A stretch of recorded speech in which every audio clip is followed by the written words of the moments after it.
present The Storm, adapted from his own novel by H.L.V. Fletcher.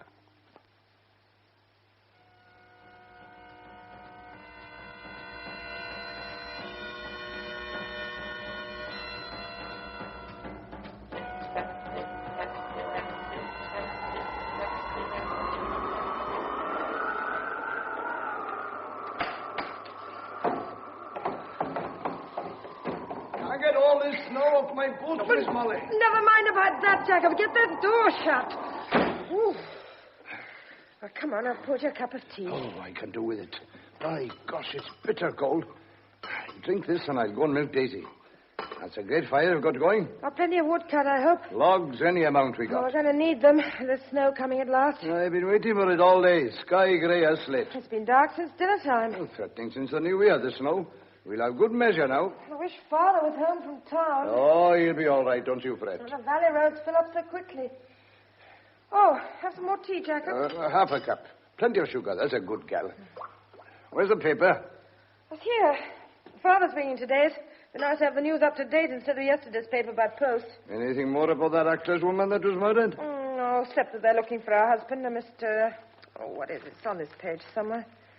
Ah, yes, Mr. James Romford Smith. Well, why is she called Miss Carrington if she's married to him? Thelma Carrington was a stage name. Oh. She's a wonderful actress. Was she now? Seen her act a few times. A lot of her films. Well, there. And her husband goes and sticks a knife in her. Well, it doesn't say he killed her. Well, who else could have killed her? Read what it says. Where is it? Ah, yes.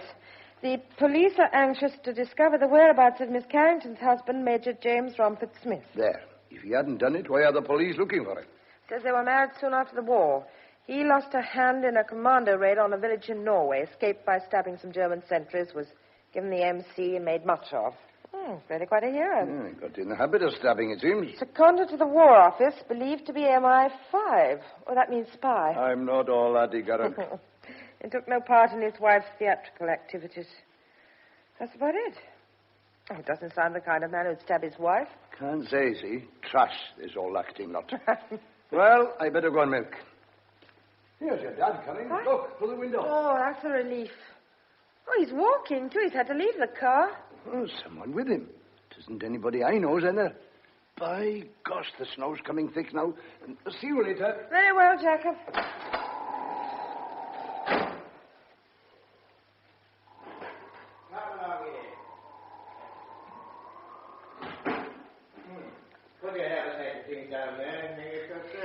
Father, where's the car? I had to leave it in Powell's yard. There's a drift on that corner. I couldn't get through. We've a visitor, Molly. We have? This is Mr. James, isn't it? How do you do, Mr. My James? daughter, Molly. How do you do? Got off at the junction by mistake. Walking to Llanithan. Can't do that trip tonight, so I said he'd better stop here. Of course. Come over by the fire. No, I'm not cold. Our walk warmed me. Come on, sit down. Make yourself at home. Thank you. I'm terribly sorry to intrude on you like this. Oh, you're not intruding, man. Anybody up here would take you in. It's 12 miles to Llanithan. Llanithan? Oh, yes, well, I'm used to walking. Not in the snow. No, I wasn't sorry when you offered me a lift. Well, we're glad to have you. I can go in the morning. We'll have to see what the snow's like. You expected anywhere? No, not immediately. There's a telephone in the post office Oh, here. yes, that's all right. Good. Because it's in the post office kitchen. And they sit there and listen to all you say. Mr. James knows the district, Molly. Oh, really? Well, only in a general way. I was at Llanithan during the war, training. I see. Oh, Father, did you do all the shopping? Yes, I carried it up from the Powells in a sack. It's in the hall. Did you get the battery for the radio? Jones said he'd bring one on Saturday. Saturday, but this one's nearly finished. Ah, well, keep it for the news then. Well, I feel a bit warmer. I'd better go out and see if Jacob's done everything. Make yourself at home, Mr. James. Well, thank you. Father, you're cold. Oh, and he catches cold so easily. Oh, I've poured you some tea. Oh, yes, thank you very much. It's very kind of you. Look, I really am very sorry to impose on you like this. You know, you and your father are very kind. Oh, anybody up here'd give you hospitality. It's a very isolated district, these hills between the two towns. Only a few scattered farms. Oh, but then you'll know that if you trained here during the war. We get a lot more snow than they do lower down. Will I be able to leave in the morning? Well, that depends. I really can't say. Oh, you must be hungry. Well, supper won't be long. Oh, thank you. My father will show you where everything is. Oh, no, I'll be all right. There's some books over there, and the papers on the chair beside you. It's only yesterday's, I'm afraid. We have it by post. Thank you. And I'm sorry you can't use the radio. The battery's practically no, flat. that's all right. Well, are you quite sure you're warm enough? Oh, yes. It's a lovely fire. Well, I'll be in the kitchen just through here if you want me. Famous actress murdered. Oh, God. Here we are. Oh, this is Mr. James Jacob. How do you do? Oh, pretty midday, thank you, sir. All things considered, and this cold snap coming. Molly! Coming. Supper in a moment, all of you. The snow's blowing off the yard. Drifts starting everywhere. I hope it doesn't snow for long. Only the Almighty to know, and He won't tell. Might be days, might be weeks. The way with weather, it's like your looks. You've got to take what comes. But don't you worry about the snow. It melts. We get severe storms up here in the hills at times, Mr. James. Sometimes they become quite historic. But I hope this one won't make history. And I says amen to that. Well, here we are. Supper's ready. Good. Come along. Sit here, Mr. James. Well, potatoes, Mr. James? Oh, yes, thank you. Oh, this is our own Welsh lamb, Mr. James. Your hand cold? And? Oh, this. Oh, you haven't taken your glove off. Well, as a matter of fact, it isn't a hand. Oh. Be quiet, man. He will ask questions. Oh, no, that's quite all right. I lost my hand in the war. In the war. I forget about it, you know. I'm afraid you have to put up with Jacob. He's curious as a magpie. Ask nothing, learn nothing. The nearest I got to the war was being a home guard. I got a medal for that and deserved it. I had lumbago twice. You enjoyed that little caper. No, it got too strenuous for me. Did you get today's paper in town, boss? Damn, I left it in the car. Well, never mind. We'll get one in tomorrow's post. That's what you think. Look at it out there, piling up. One day's paper is much the same as another to us up here, Mr. James. Oh, yes. I wanted to know if they found the man who murdered that woman. What woman? That actress woman that was stabbed. You know, I can't remember the name. Something... what was it, Miss Molly? Thelma Carrington. Oh, yes. They're looking for the husband. No, they haven't caught him yet. Oh, right smart piece she was. But one's the same as another to me. All cats is grey in the twilight. I suppose she'd be a great loss to the stage. No, I don't remember ever seeing her. Yes, of course you've seen her father. The summer before last. When we were at Stratford. Where? Maria in 12th night. So we did. I didn't really think a lot of her. Not her part, perhaps. You seen Miss Carrington, Mr. James? A few times. Did you know she'd been murdered? Oh, yes, I heard. Well, who on earth would want to kill a lovely creature like that? Yes. She's very beautiful. What's that? Oh, no, nothing. Seen any of her films? No, I'm not fond of films. I like a cowboy film myself with red Indians. Oh, what are you looking so thoughtful about, Molly? Oh, nothing. No, I was thinking how silly we were not to get in more cylinders of gas before the snow started. Modest will get it up here somehow. Well, if we run out, we'll have no lights. Well, Miss Owens' shop hasn't got much paraffin. She was expecting the van to come. We'll have to make some candles, like my grandparents used to. They used rushlights usually, Mr. James. And they used them economically, too. They went to bed early. Everybody had big families in those days. What's that got to do with it? Big families went out when the big lights came in. Oh, don't take any notice of it. And I shan't get to bed myself unless I finish supper and go home. And you weren't looking all that fresh, young man. Yes. I am very tired. Look, would you mind if I did go to bed? Of course not. We'll all make an early night of it. Come along. I'll show you up to your room. Thank you. Well, I say good night, then. Oh, thank you, Mr. Mosley, for an excellent meal. Good night, Mr. James. Well, I'd better be going, Miss Molly. Was it? What? Oh, yes, Jacob. See you in the morning. Nice chap, isn't he?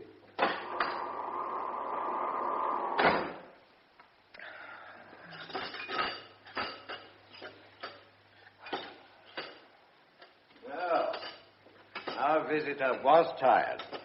He won't lie awake long. I'm quite sleepy myself. Oh, no, Father, don't make up the fire yet. I have some mending to do before I go to bed. Don't wait for me if you want to go. I think I'll have a drink first. Where's the paper? Yesterday's paper is on the chair beside you. It isn't here. Well, I put it there. Did Jacob have it? Well, no, I'm sure he didn't. I wouldn't put it past him to take it home if there was anything in it he fancied reading. No, he didn't touch it tonight. Well, it must be somewhere.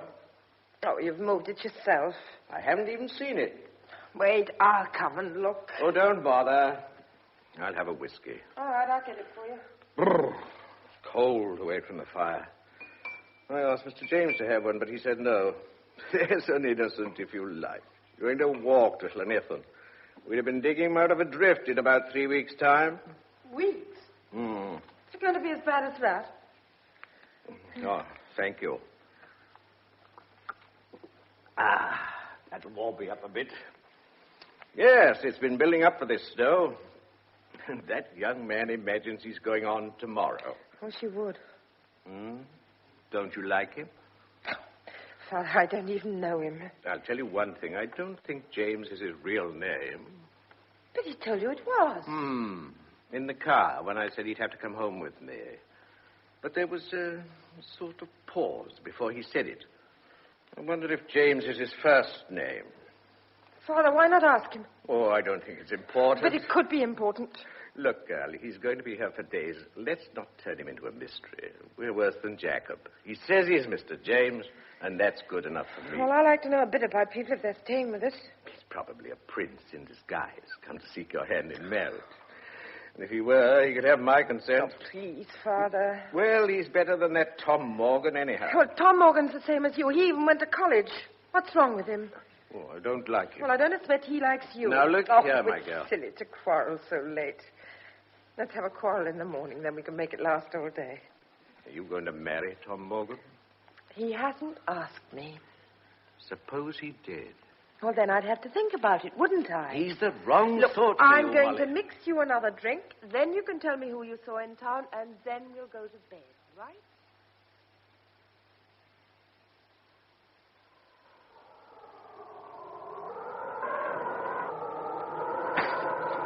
How's the boss, Miss Molly? Jacob. He's by the fire dozing. I think he's caught a bit of cold. I warned him yesterday not to stand about after sweating. I managed to keep him in since dinner. Where's the other chap? He'll help. Mr. James? He's gone up to his room. Nice gentleman, isn't he? Is he? Oh, I wish he hadn't come here. Well, never mind about him. Tom Morgan's in the barn. Tom? Why didn't he come to the house? He says he's mucky. Been out since breakfast. They've got sheep lost any amount. How awful. And who's your dad here in the kitchen, too? All right, well, I'll put a coat on and go out. I'll make tea when I come back. All right.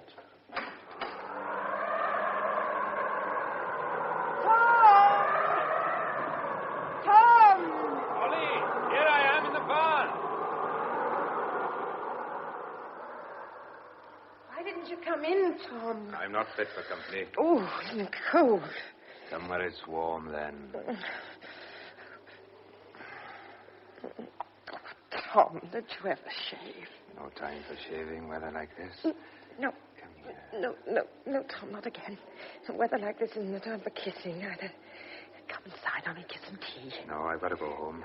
I couldn't pass without a word. You're very busy. You're telling me. I don't know where half the stock is. You've got a visitor. So Jacob said.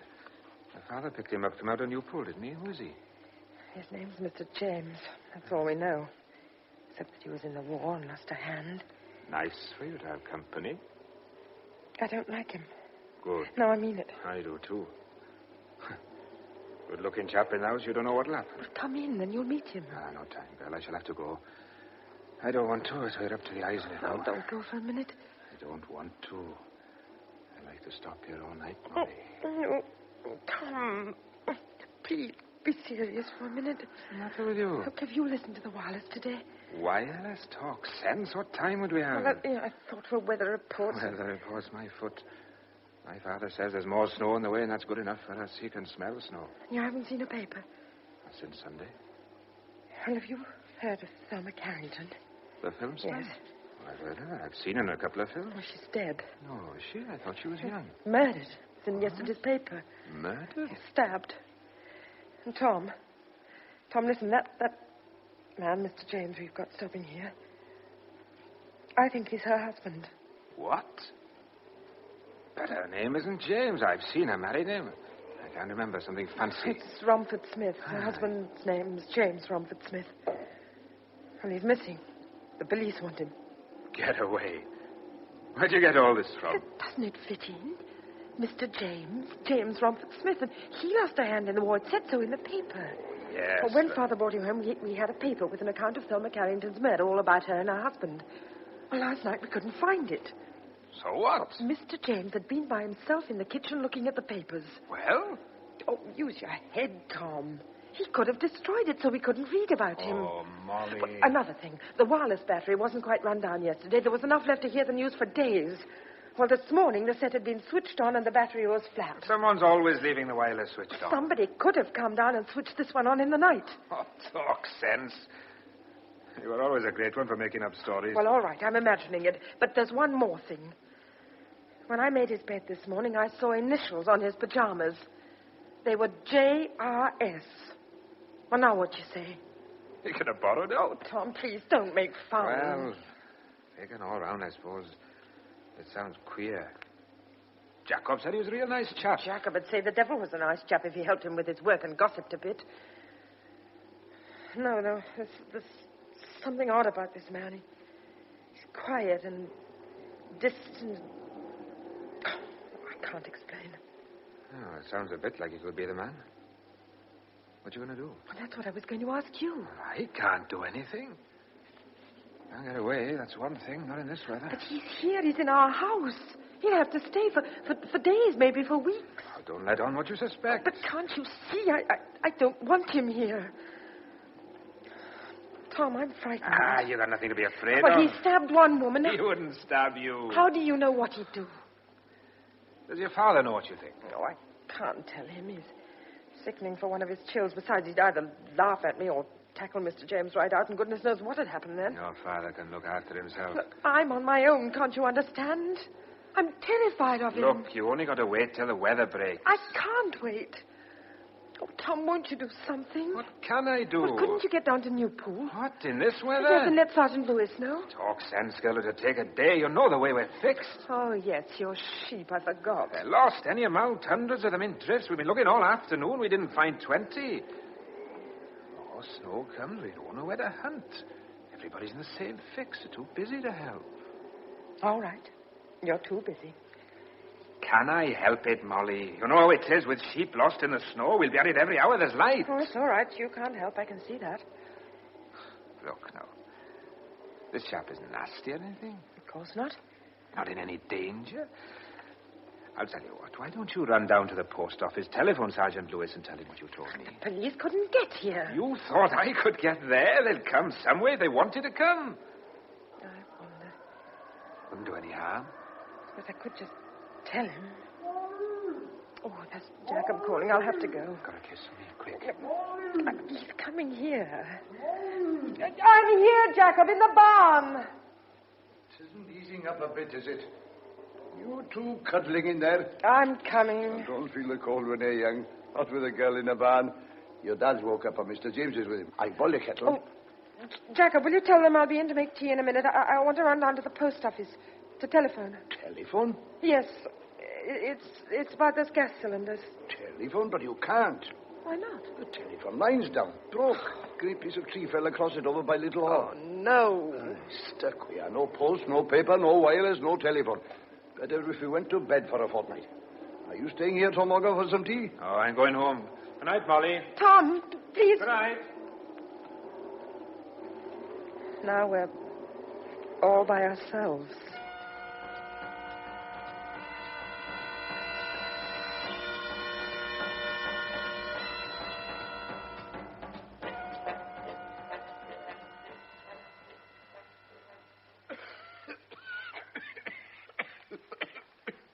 You've a nasty cough, Mr. Mosley. Yes, my chest is sore. Well, there's a bottle of cough mixture in the cupboard, Father. You better have some. I'll fetch it. Now, you go to bed and I'll bring it up to you. Yes, I think I will. Good night, Mr. James. Good night.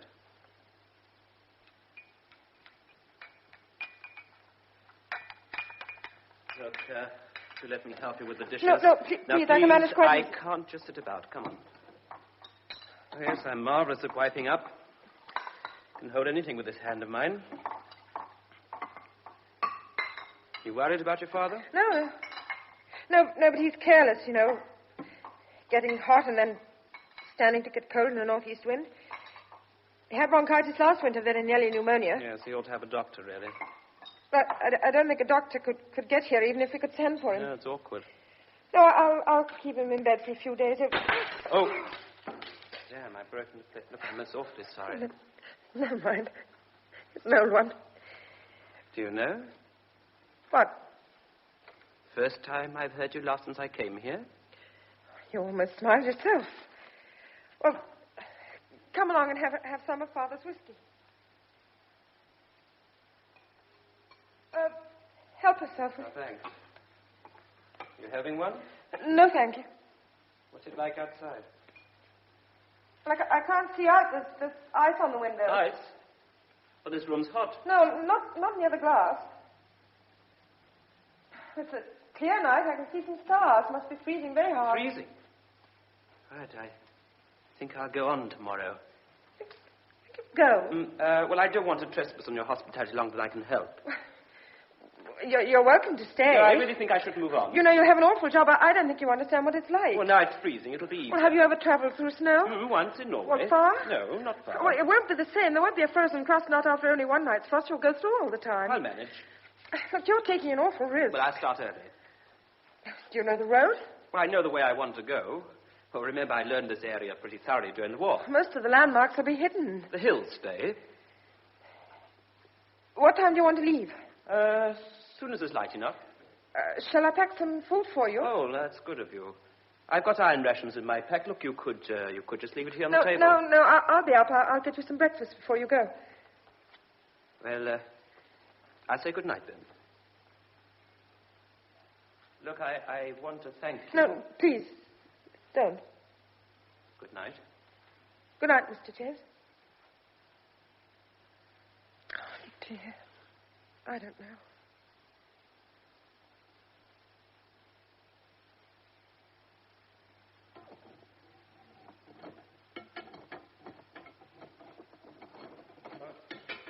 Oh, I say, I think I overslept. Well, there wasn't any point in my calling you. Up through the window. Hmm? Oh, it's snowing again. Damn. Well, I'll have to put up with it. I must make a start. Go to the door and look at it. Blizzard. You can't go out in that. But it may not last. It must have been coming down for hours. But I've a good mind to chance it. Look, Mr. James, you must do what you like, but I can tell you this, if you do start, you won't go a mile. I'm sorry. Oh, but it can't be helped, can it? You are anxious to leave, aren't you? Yes, I am. Oh, by the way, how's your father this morning? Oh, he hasn't had a very good night. Oh, is he worse? No, I don't think so. He says his temperature's down. Have you taken it? No, he won't have a thermometer in the house. He says if we had one, I'd always be taking his temperature. Oh, there's something in that. No, he's promised to stay in bed today. Look here. Are you really anxious about your father? No, not really, but I just wish it hadn't happened now. It's this sort of thing that makes you feel so isolated. Here's your tea. Hmm? Oh, yes, thank you. Look, I think I'll take Father up a cup and make a fire in his room. But the lights have gone out. Well, what's happened to it? The gas cylinder's finished. Well, have you another? No. Well, what do you do now? We'll have to manage with a paraffin lamp, as long as we can get paraffin, and then candles, as long as we can get candles. So, can you manage with the firelight until I come down? We may as well save what we can.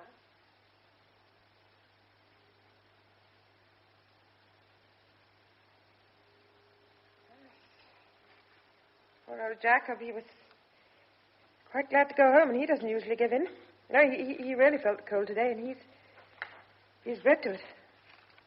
Oh, I should have gone this morning. I should have gone. Oh, I wish I had something to do. Look, it's snow. I feel imprisoned, shut in. Look, Why don't you go up and talk to my father for a bit? Well, I don't No, want- take some coal up for the fire, and if he doesn't seem too tired, you could stay a while. Oh, that's a good idea.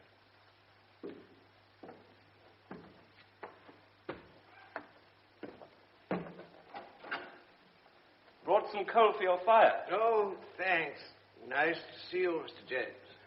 Well, now, how do you feel now?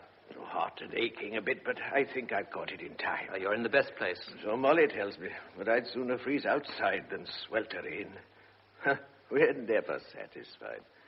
I'll be out in a day or two. Well, don't rush it. Sit down a while. Oh, well. I mustn't stay too long. I'll tire you. Oh, I'm glad to have a gossip. It's funny the way things work out. I married a local girl, Molly's mother. When she died, I wanted to get away. Packed up the farming, let the land, and so on. I meant to leave. But my heart was here. Yes, I know what you mean. You see it as a good place to get away from, but it grows on you. The hills and all that.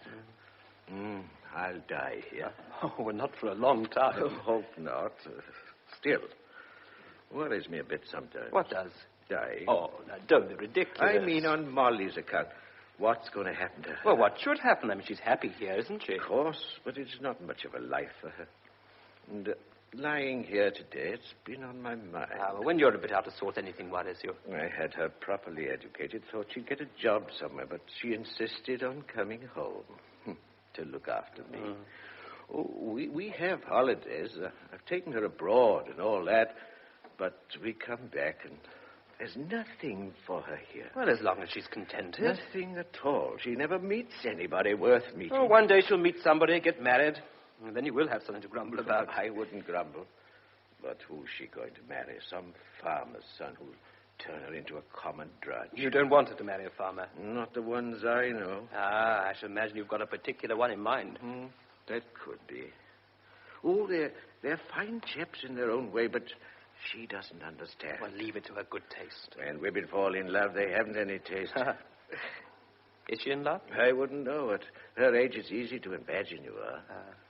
Well, I know nothing about your daughter's affairs, but I think you're upsetting yourself for nothing. I suppose you're right. I must take her away when the spring comes for a really long holiday. Yeah, sounds a good idea. You're not married yourself. No, I was. Oh, I thought I heard you tell Jacob you're single. Yes, I didn't want to talk about it. I beg your pardon. I wasn't trying to be curious. No particular secret. My wife is dead. Oh, I'm very sorry. No, please don't mistake me. It wasn't a very successful marriage. It's over now. Sorry if I brought up something you want to forget. Oh, yes. It's all over. Have a look at the weather, will you? No, it looks about the same to me. Can't see 50 yards, like a mist. Probably go on all night. I think so. It's largely a matter of wind. As long as it stays in this quarter, we shan't get much change.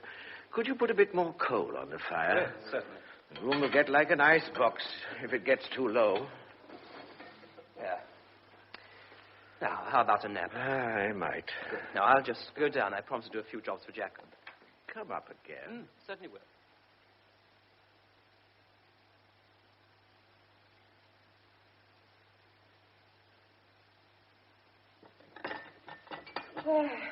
Dinner over again.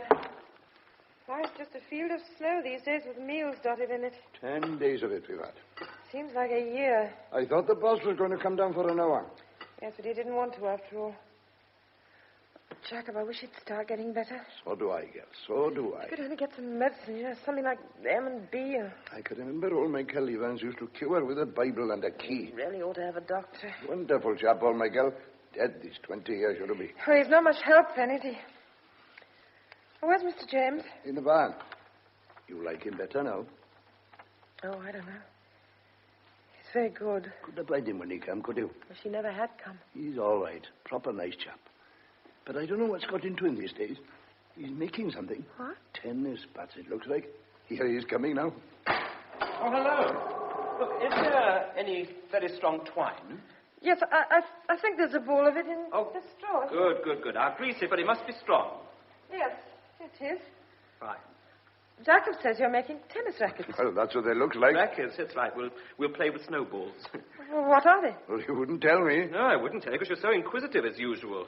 They're snowshoes. Snowshoes? Don't look like any shoes I ever saw. What are they for? Walking on snow. You couldn't walk on them things. You'd be surprised. You can get over deep stuff in them without going through. It is natural.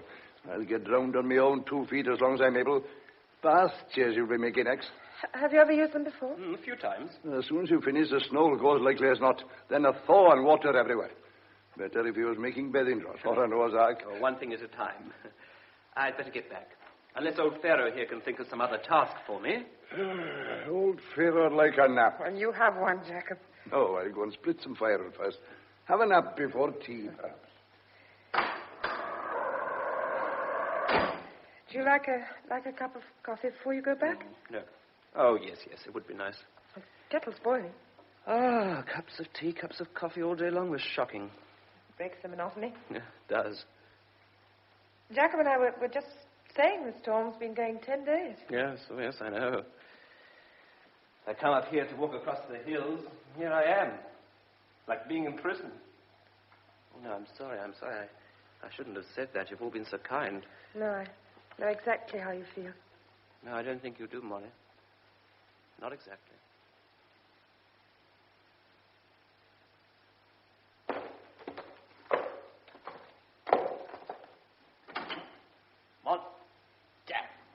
Mr. James, what on earth are you doing here? It's the middle of the night. It's only 2 o'clock. Why have you come down? I thought it was Father. What are you doing? I'm leaving. Now. Yes, now. But why? In the middle of the night? But it's early in the night. There's a moon. Which will set in a couple of hours. There's plenty of stars. The sky's clear. Look, you can't. You'll be lost. I was taught to make my way by a map and a compass. On snowshoes? Exactly.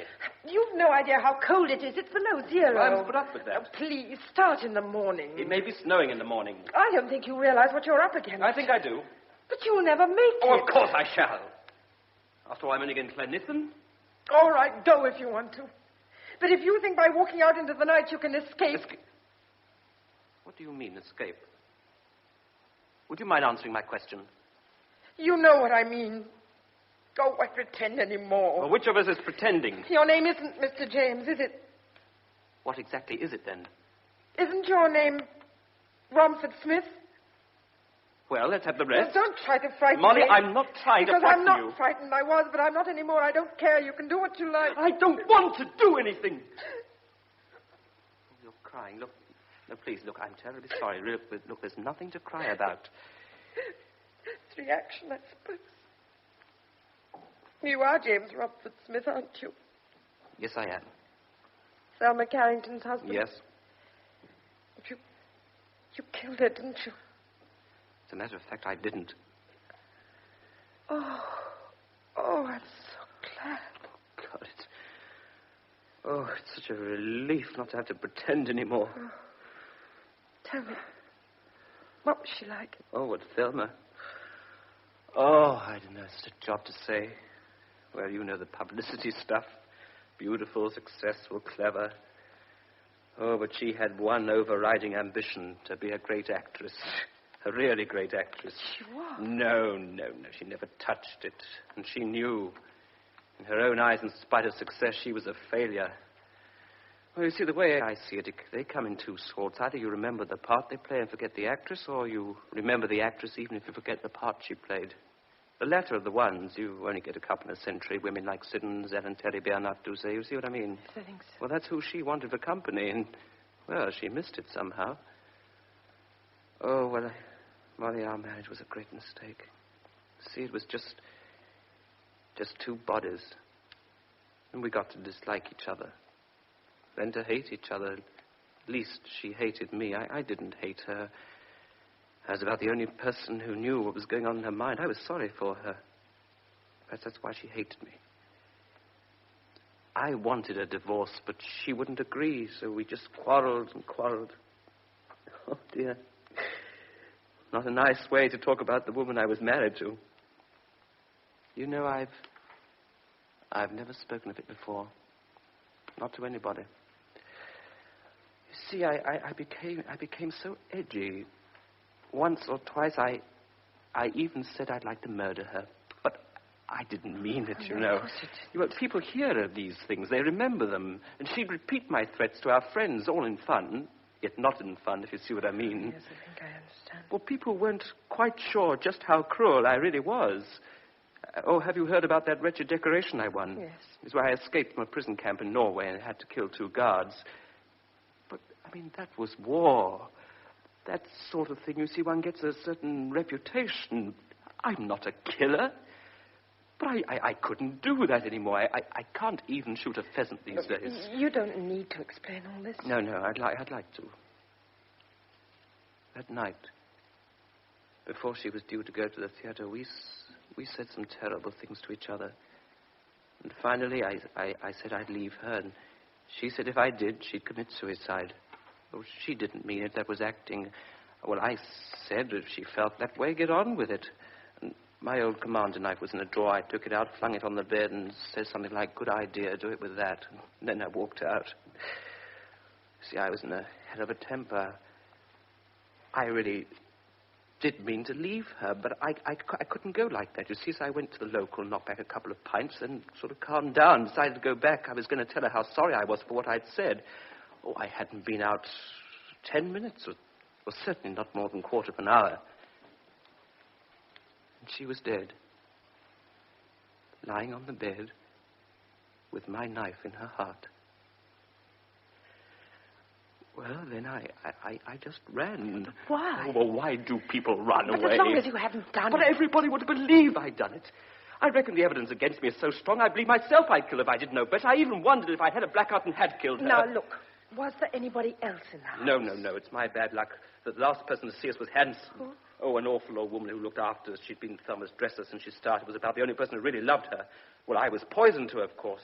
Yes, I'd like to know all she said to the police. Well, look, could anybody have got into the house while you were out? Well, they must have done. Have you any idea who? No, none. I mean, I can think of 100 people who hated her. Any of those might have killed her. But whoever he is, he's lucky. The spotlight's on me.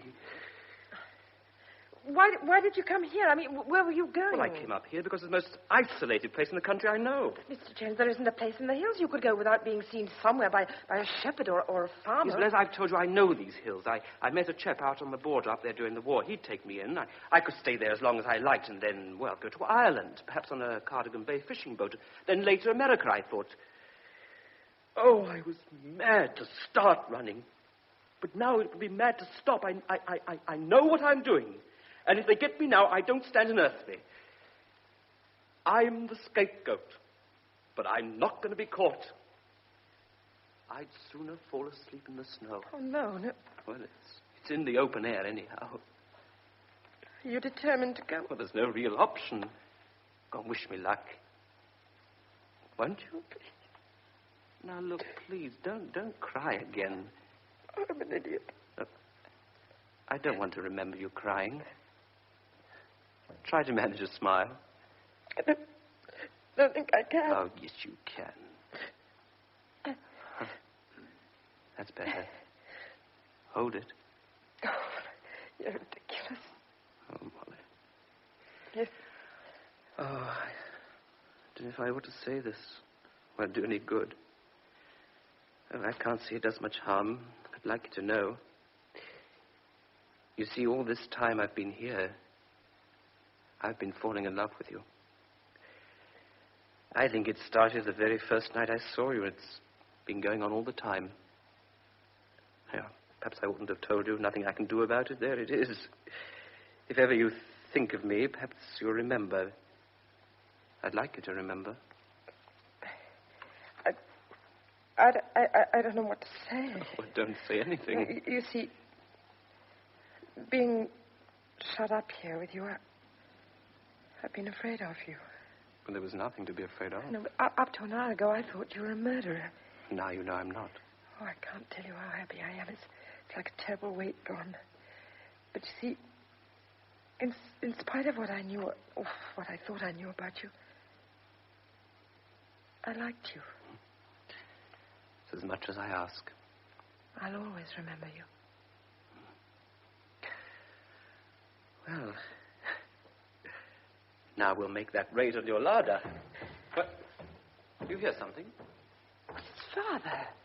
He can't be out. But he's coming downstairs, I think. Oh, but that's mad. What on earth? I'm late. Ought to have been up hours ago. Father. Hours ago. Now, what have you come down for? Jacob can't come today. It's snowing. I'll have to milk. Jacob's not well. I think he's getting old. What shall I do? Take it easy. Oh, my boots. Where are my boots? Father, you shouldn't have got up. You've been ill. I've got to milk. I'll see to the milk. Jacob can't come. Well, I can do Jacob's jobs, Mr. Mosley. You? Yes, You? that's right. You remember, James. James? Yes, now, you'd be better in bed, Mr. Mosley. Animals must be fed. The horse. There's only one horse. My grandfather used to keep 5 horses. Well, I see to everything. There's nothing to worry about. Now, look, put a rug or something round him and slippers on. It's late, rather. Look, we'll see to everything. You'll feel better in bed now. Come on, I'll give you a hand to take him upstairs. That's... Come on. It's very cold this morning. You lean on me, Father. Put your arm on my shoulders. That's Steady. right. Come on now. Gently. No, careful. It's all right. Not much further to go now. Let me get you back into bed again. There we are. Gently does it.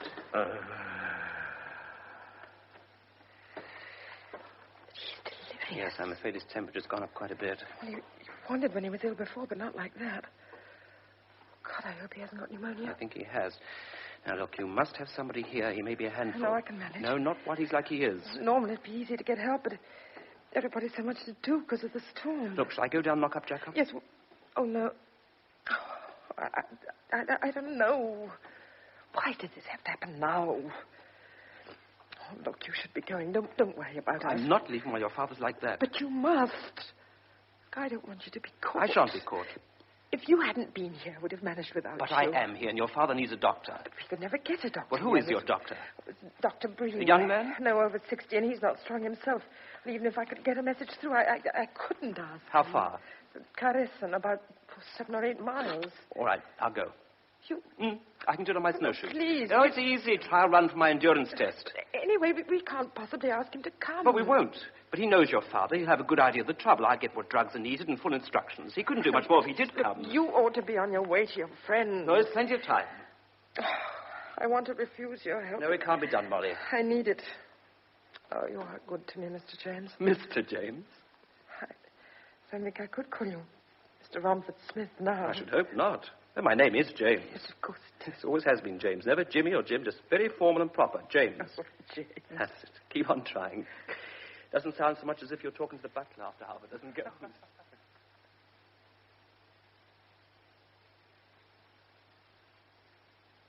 He's been gone 12 hours, Jacob. Oh, had a bite at the doctor's. No danger. If he got there. He got there, my girl. Do anything. That boy only put his mind to it. Can't do wrong in your eyes, can he, Jacob? What about yourself? I got the feeling we've been mates all our lives. It's being shut up in the snow together. Don't go to you standing in the window like that, my girl. That won't bring him quicker. Sky's getting dark again. More snow coming. I won't be sorry myself to see him back. If he doesn't, I'll never forgive myself. Here you come. Pray don't snow any more yet. Jacob! Jacob, look over there. Below the trees. That's him. Yes, it is, isn't it? That's him. Oh, them watches of his. Slow but sure. Walking like a duck hunting a place. Oh, Jacob. Yeah, it is me who got a kiss. James! James! James! Are you all right? Oh, yes, I'm all right. A bit tired, that's all. Well, I've got everything. Written instructions. Enough M&B to last the summer. Now, please don't cry. Come on, everything will be all right now. You'll see, everything will be all right.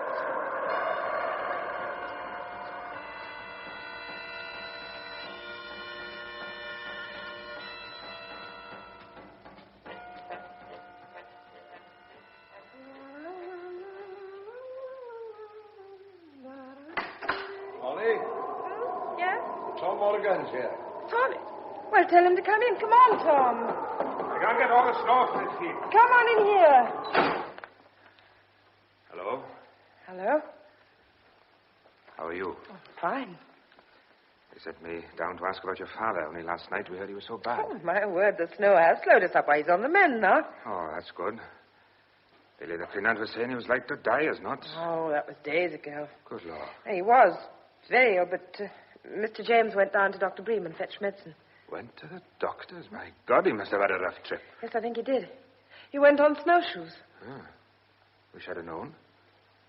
I'd have gone for you. Oh, thank you, Tom. Anyway, it's all right now. Have a cup of tea to warm you. Oh, thanks.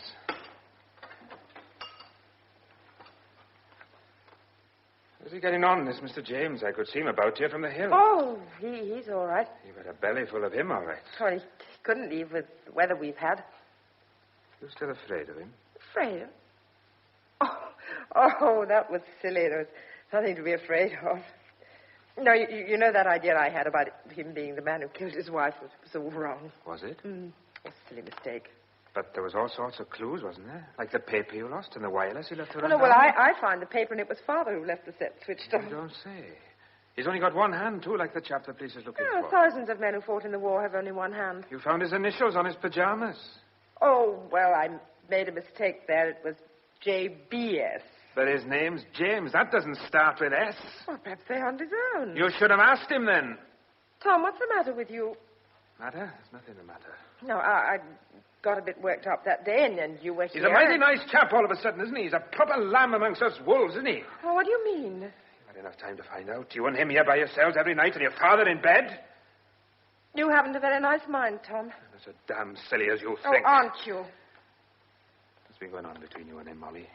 Do I have to answer that? Very sure all of a sudden he isn't the chap the police want. Yes, I am. You got a short memory. Different story you had to tell the time the storm was starting. I remember the way you were that night. You were scared to death. Yes, and what did you do about it? That's not a chance I had to do anything with hundreds of yous under the snow. If you'd been in danger... Well, as it happens, I wasn't. It was imagination. Been a broadcast on the wireless for this Mr. James Romford Smith. Oh, did you hear it? We haven't had the wireless since the storm started. I was in the Cleanant, and one of them said about it. He's a chap, all right, you know. Well, why didn't you say he was here, then? I got more sense than that. There's something else, too. There was a picture of him in the Sunday paper a couple of weeks back. Well, there haven't been any Sunday papers, not up here. Police went down to Ravenshill one night to try and get some fags, and they put a piece of one page on some candles he bought same time. Only by luck I saw it. Have you got it? Yes, I have. Yes, look at that. You see what it says? Mr. James Romford Smith, whose whereabouts the police are anxious to trace. It's not a bit like him. Well, I reckon it is. But you haven't seen him. I saw him in your yard one day I went to the shop. Well, I'll fetch him if you want to have a good look. No, thank you. I'm not so fond of his company as some people. Oh, Tom, don't be silly. He's nothing to me, nothing at all. Once the weather clears, he'll leave and I shan't ever see him again. You never said a truer word. Well, if you don't believe me, that's all about it. I tell you, he isn't the man the police want. You ought to know, you and him being such good friends. Well, if you think he is, you'd better do something about it. Since he saved Father's life, I wouldn't want to. No, I know you wouldn't. You're just jealous. I must be going. Thank you for the cup of tea. Don't mention it. Hope your father will be better soon. Oh, Tom, please don't do anything silly. I won't do anything silly, don't you worry.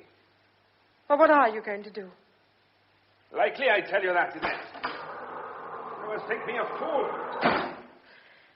Perhaps I'd better not answer that. James? Yes. James? Did you hear all that? Yes. I'm dreadfully sorry. No, don't give it another thought. See, when I told him that, I was terribly afraid of him. Well, naturally. You see, I had nobody else to tell. Father was ill and Jacob's too old, and he was the only one I could turn to. Yes, don't worry about it. Great. Oh, He sounds very clever to me. he's going to make trouble. Yes, well, he can't do much at the moment. We're still snowbound. He's still tied up with lost sheep and ponies. He'll tell the police you were here. Well, they'd find out sooner or later anyhow. They're looking for you, James. I think it's important you should go as soon as possible. No. The weather's all wrong yet. But it's no worse than when you were going to leave. Oh, I'm getting more canny. That trip to the doctor made me think. I'm no worse off than I was before. Yes, you are, because now they'll have a starting point. But for Tom Morgan, you could be almost anywhere. Yes, I see that. You're worried, aren't you? I'm dreadfully worried. The longer you stay, the more risk they'll catch up with you. I'll be all right. Look through the window. It's snowing again. Yes, there's no end to it. They do want me to start in that.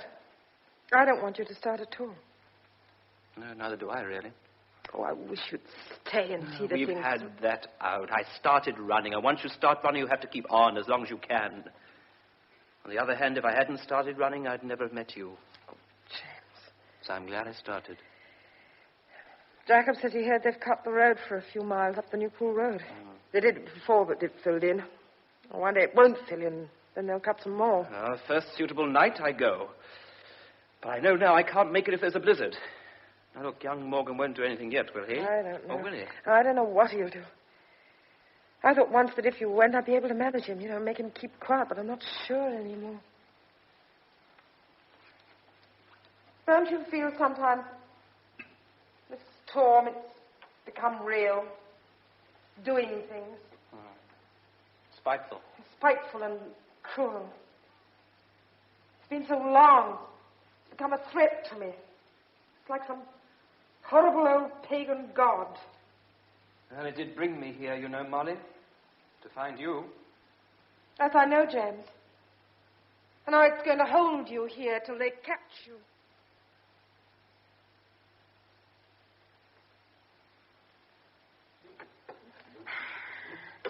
That ham was good. Smells like the pastures of paradise. He's right, It was a wonderful meal. Poor critter, a man to be without a nose. He'd certainly look more odd. I mean to smell with. Yes. Snowing heaven's hard again. You notice something? That snow's going soft like. I reckon we're near the end of it. You really think so?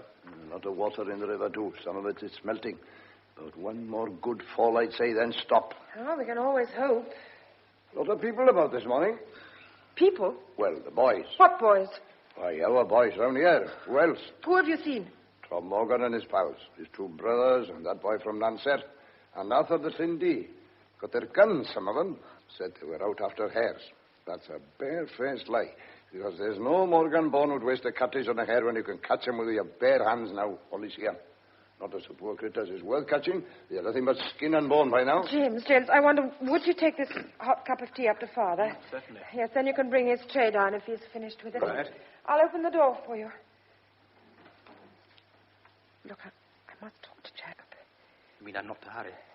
Can I tell him about you? You tell him what you like. You will need him on our side. Now, look, don't get yourselves involved in my affairs any No, deeper. please.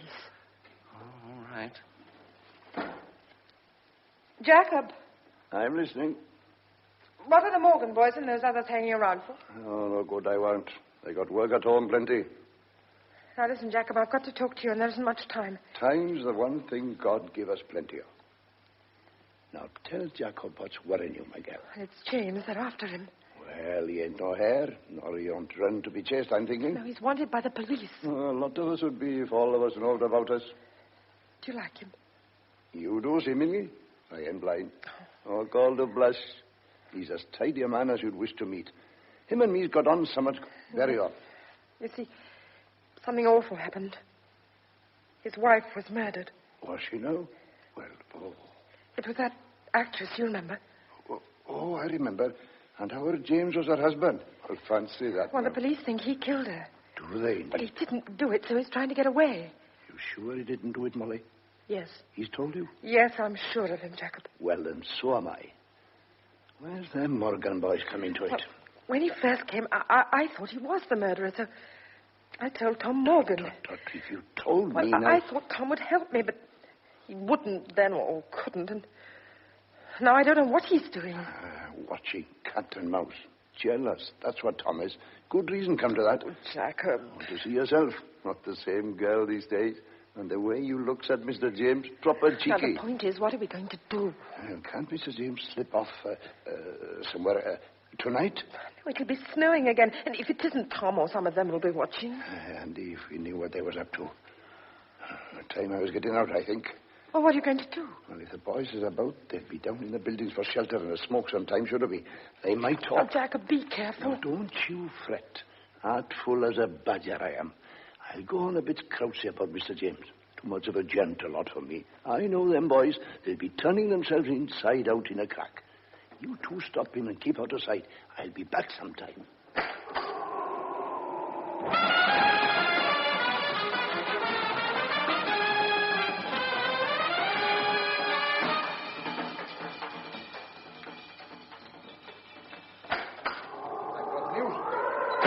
Have they told you anything, Jacob? You don't look very pleased. I've been talking to young Reese in the barn. He was stiffling cold, poor boy. He was afraid to say too much.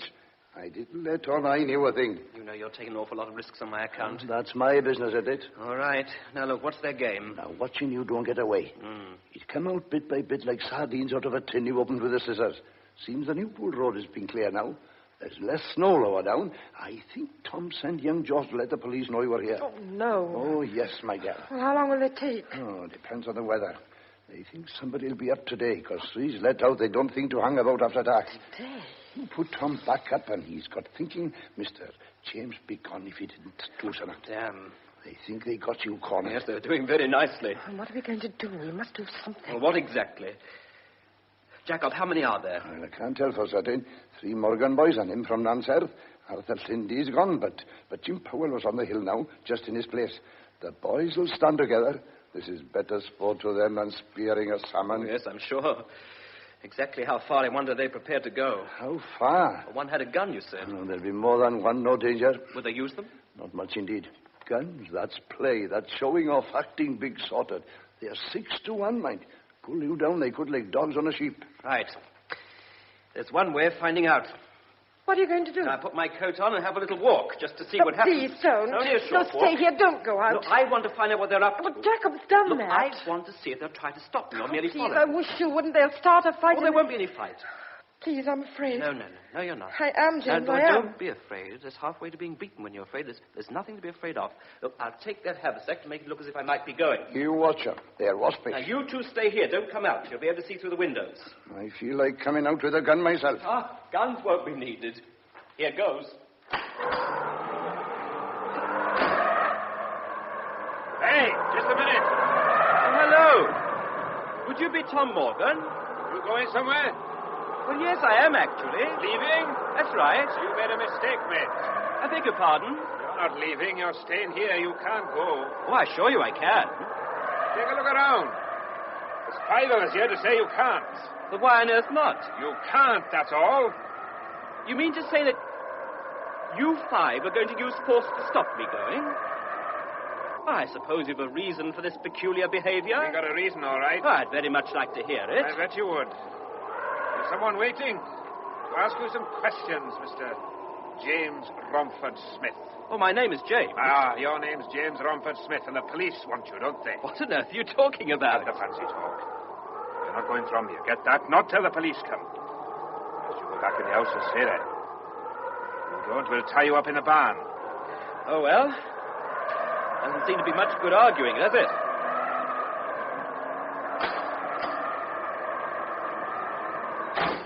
That's that. What did they say? Morgan knows who I am. I'm to stay here until the police arrive. I'll go and talk to them. That's no good. Tom ain't no pal to the police. You've got his knife in you. Oh, pity, that's how it is. But you can't. Well, they're all round. I mean, short of taking one of your guns and shooting my way out. Please. Oh, of course I wouldn't. It's snowing again. May drive them in. Will they delay the police? I doubt they'll get it very hard down at Newpool, and they'll have to come back to drive them boys in. I think I'll go up and have a word with the boss. Well, what about? Don't worry him. Leave him out of this. Oh, there's something I want to ask Look, him. I will not have him worried. Something I got to ask him. What is he up to? I don't know, but leave him alone. He's shrewd. Perhaps he's thought of a way to get you out of here. Look, are your snowshoes in here? Yes, in the scullery. I can only make a start. It's all my Oh, fault. don't be so Why silly. did I tell Tom who you were? It's all this horrible storm. I think Jacob's coming down. I reckon I can fix things for you. How? That's my business. You tend to your own side of it. I'm going out now. You stop where you are and look after yourself. You're not to come out whatever happens. No matter what you hear, don't you come. 'Tis all arranged. Me and the boss has fixed it. Well, what's all the mystery? No mystery, simple as ABC. You'll see. Now, look, I don't want you in trouble on my account, Jacob. No trouble. 'Tis a pleasure. When the time comes, you go. Slip out by the back. Then nick round the hill there, back of the house. You'll be out of sight in no time. Molly, you see he gets away. I don't like this. You don't like waiting here for Newport police either. Go on, Jacob. Whatever it is, do it. I'll do it in a crack. Time's getting on. There's more snow. It's getting dark again. Well, so long, boy. So long, Jacob. And good luck, my boy. What is he up to? I don't know, but he does understand that lot outside. He can handle them. Whatever he's doing, he's got Father's blessing. Look, I think if you want to escape, you ought to get your things on. They're all here. This doesn't seem quite real to me. Now, you know what you're doing? Oh, yes. It's going to be a bad night. Oh, very likely. Oh, I wish you'd stay, tell them the truth, and fight it out. Take a chance. No, it's no good. It's too late. Look, you do understand. Yes. Oh, I wish I could give you something to remember by. I don't need anything to remember by, James. No. Not I. What the devil? Oh, this is it. Wait, I'm going to look. Yes, the buildings are on fire. On fire? No, stop, James. Don't go to help them. Can't you see? He and Father agreed about this. They're worth little, but there are animals, and all those are farmers' sons. They've got to help him. Mad. No, don't be silly. They'll put it out.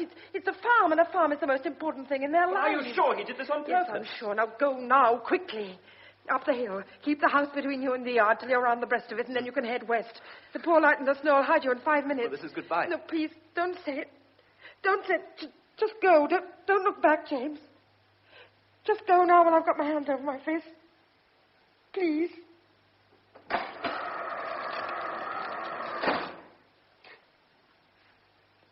Goodbye. Well, I'm sorry we didn't get up there in time to be some use, Miss Mosley. Oh, that's all right, Sergeant Lewis. Boys happen to be around, and they soon put it out. It was awful old mess indeed. Oh, it's only a few barns. It should have been rebuilt years ago. Father's always talking about doing it. All the animals are safe. How did it happen? Well, I think Jacob said he dropped a match on some straw when he was lighting a hurricane lamp. He's going to have a rat face. Oh, he doesn't need to. Oh, but you didn't come about the fire. We did not. We've been all day getting here. We and Thomas and that young Davis, one of the new constables. They'd got the fire out just as we arrived. That gang look as black as sweeps. Which is Romford Smith. Who? Romford Smith, James Romford Smith. He's the chap whose actress wife was murdered, or haven't you heard? Yes, I heard. I know most of the local boys, but I can't see the man I want. Look, you'd better come in the house. Oh, very good.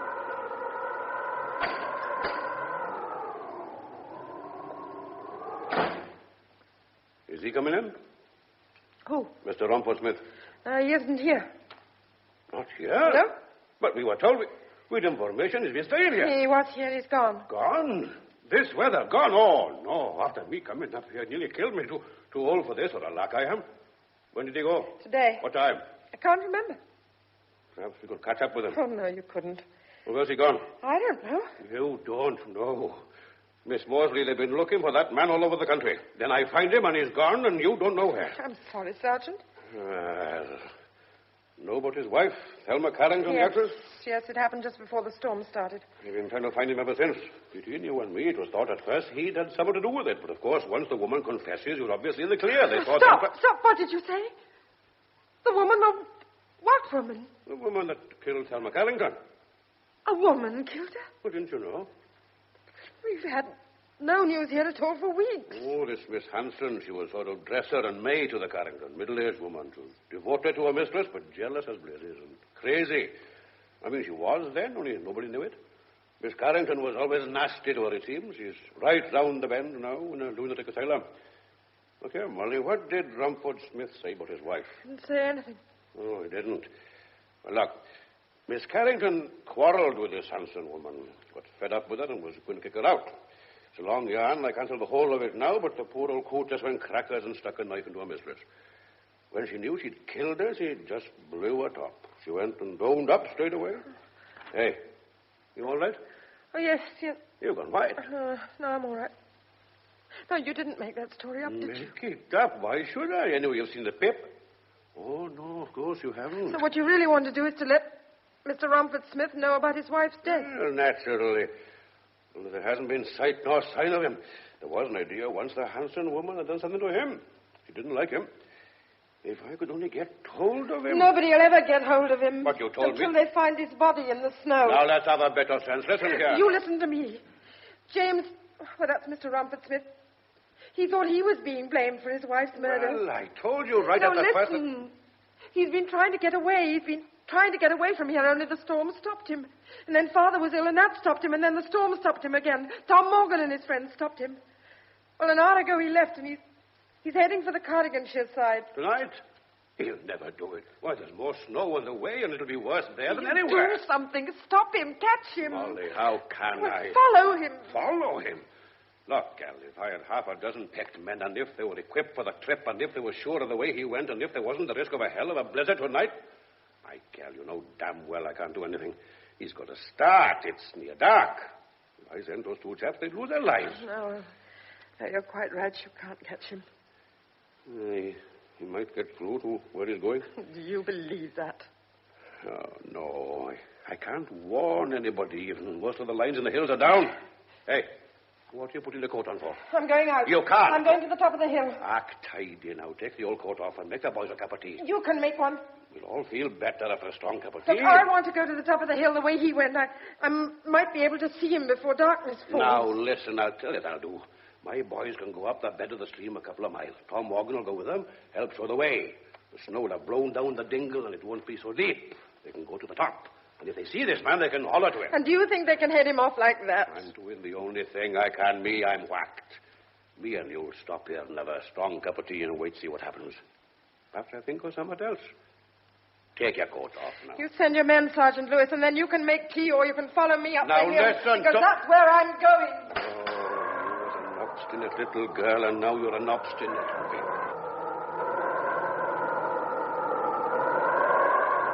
It's coming down thick. Nice trip back to town for us.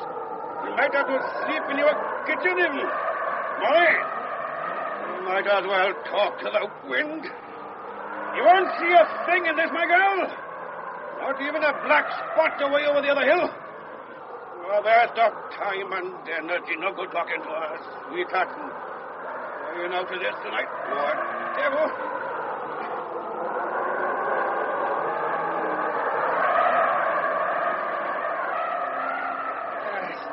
There, Molly. Now we're over the brow. There's nothing to see. Leave to them, boys. Come on, my maid. You've got to be brave now. Can't see 100 yards in this. Killing ourselves standing out in this wind. You come back now. There's your dad. All right. Come on, then. You take my hand now. Wait. What? Look there. There's somebody coming. Well, I'll go to Cardiff for the news attack time. Yes, it's James. James. James. Quick, Sergeant, he's fallen. I told you. Hurry. You listen to me, All right, Molly. we're coming, James. Yes, We're coming. listen to me. It's all right. Hold on. I'll get them. I'll get them.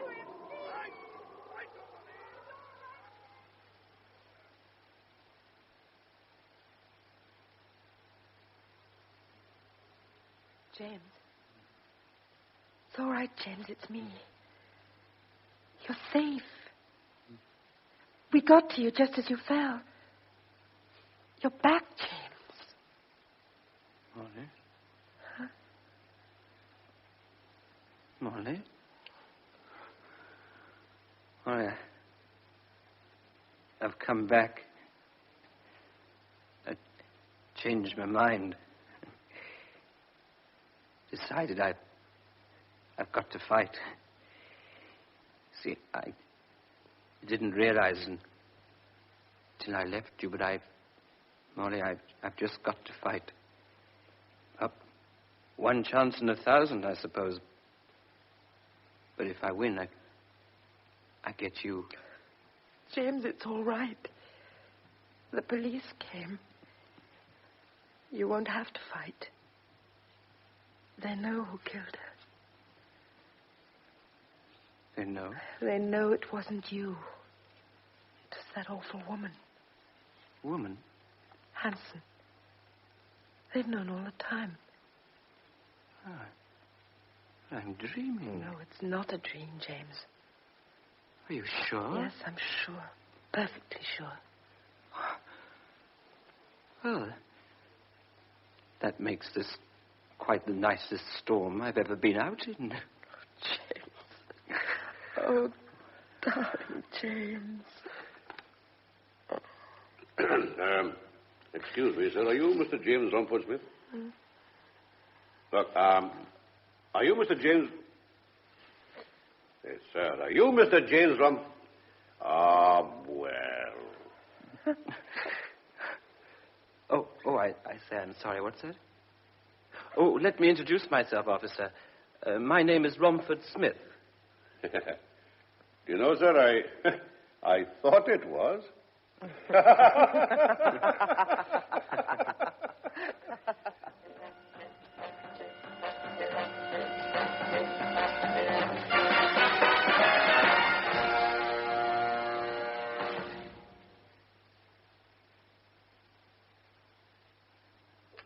The Storm was an adaptation for radio of the novel by H.L.V. Fletcher.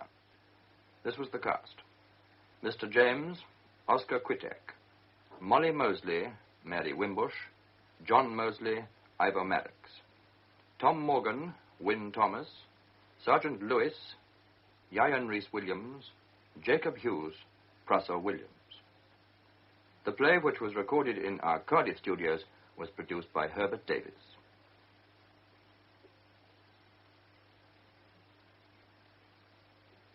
Our next program begins in 3 minutes' time at 4:45. Meanwhile, here's Mantovani and his orchestra to play the Moulin Rouge theme. J-E-L-L-O. The Jell-O program brought to you by Jell-O and Jell-O Pudding, starring Jack Benny, with Mary Livingston, Phil Harris, Dennis Day, Rochester, and yours truly, Don Wilson. The orchestra opens the program with Boy, Oh Boy.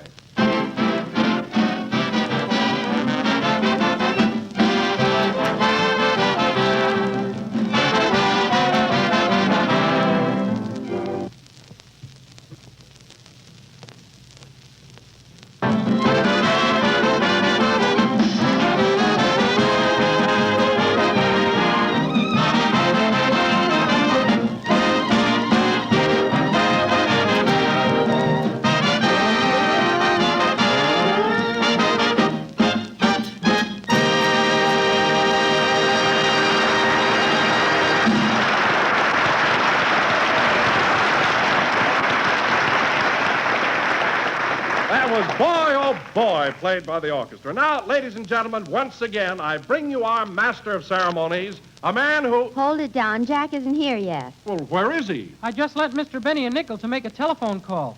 Oh, he's probably talking to his lawyers again. His lawyers? Yeah, Harrington, and Droop. It's about that accident Rochester had with the Maxwell a couple of weeks ago. Remember when we were up at Marchfield? Oh, but that was Rochester's fault. He was driving along and smashed right into a truck. Well, Jack claims the truck cheated. It had brakes. Let's open the door and listen. Okay. Gee, I hope I get my nickel back. It's my life savings. Quiet. Shh. Yes? Yes, Rochester was on his way to Marchfield to pick me up. But the accident wasn't his fault. The truck driver didn't stick his hand out. Yes, but...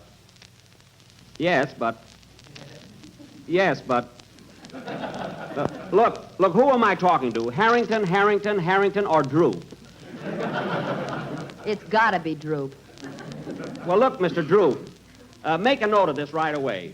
The damages to the Maxwell amount to $158.64. What? How can I lend you my pencil? We're talking on the telephone.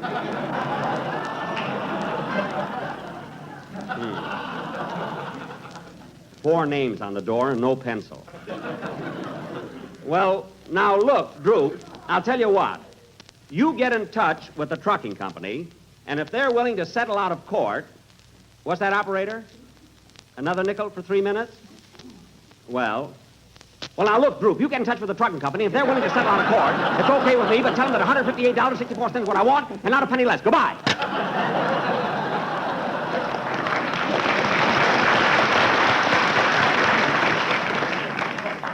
Phew. What a workout that nickel got. I'll bet the buffalo lost 6 pounds. Duck, fellas, here he comes. Oh, sorry I'm late, kids. Go ahead, Don. Introduce me. Okay. Who are you talking to, Jack? Mm? Oh, on the phone just now? Oh, that was an old girlfriend of mine from Waukegan. She just got into town. Boy, was she a hot mama. Then why did you call her Droop? The years have taken their toll.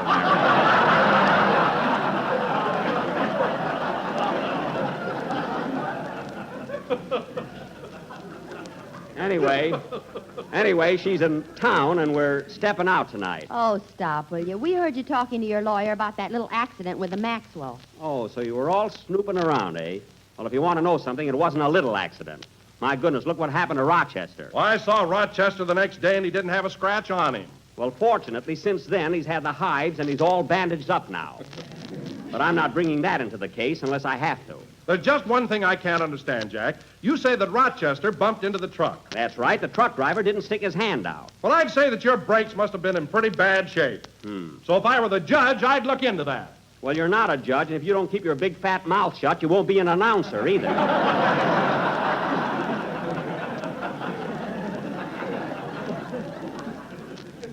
let's settle down and get on with the program. See, you'd think that... Oh, hello, Phil. Hiya, Jackson. Well, kids, I did it. Harris done it. Congratulate me. Congratulate you. What'd you do, Phil? What happened? Well, I passed the midterm examination at night school. Oh, so you're out of the beginners class, eh? You're not a freshman anymore. Nope, from now on I'm a semaphore.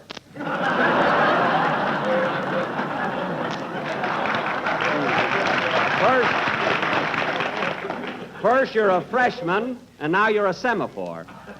Let me ask you something, Phil. When are you going to be a sophomore? Who knows? I may quit school before then. Well, I give up. I'll just let semaphore ride. How were the examinations, Phil? Were the questions very tough? I'll say, here's a sample, Mary.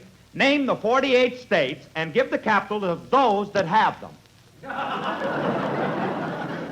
Those that have them, Phil, every state has a capital. And I doubt very much that you answered that question correctly. Oh, yeah? Well, try me out. Ask me one. Okay, what's the capital of Idaho? Boys Town. That's Boise. Boys Town. It's Boise. The reason I remember that is because when I was in vaudeville, Boise, Idaho was one of my best towns. They loved me in Idaho. Then why did they throw baked potatoes at you? They didn't throw them at me. I got paid in potatoes.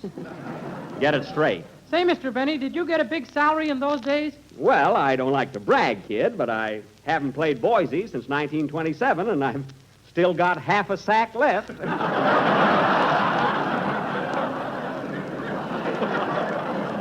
And I love my starches, if you know what I mean. By the way, Phil, what other subjects did you have in your examinations besides geography? Well, we had arithmetic and history. Uh-huh. Hey, fellas, here's a tough question I nearly missed. Who crossed the Delaware, Washington or Lincoln? Oh, that stumped you, eh? Yeah, so I flipped the coin, it came out Washington, and now I'm a semaphore.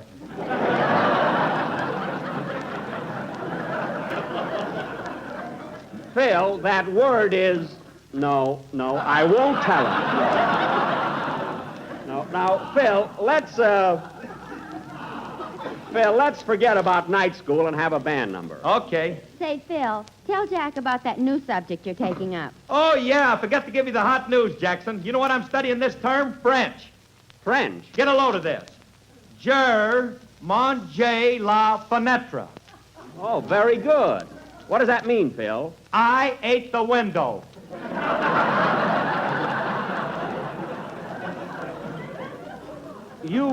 You ate the window? Yeah. Well, what the heck do you want to eat a window for? You eat bread, you eat rolls, you eat cake. Wait till I learn them. Till then, I eat the window. Well, here's a tip for you, Phil. Stay out of French restaurants. You better stay out of them, too, till you learn the language. Oh, I can read French. Come on, Phil, let's have your band number. Tell them what happened to you at Gaston's the other night. Oh, that could happen to anybody. Come on, Phil, play. Well, wait a minute. What was it, Mary? Well, you know how Jack likes to show off. Oh. Well, we sat down at the table, and naturally, the menu was all in French. All in French. Forget it. And what happened? Jack ordered a nice, thick, juicy watch-your hat and coat with mushroom sauce.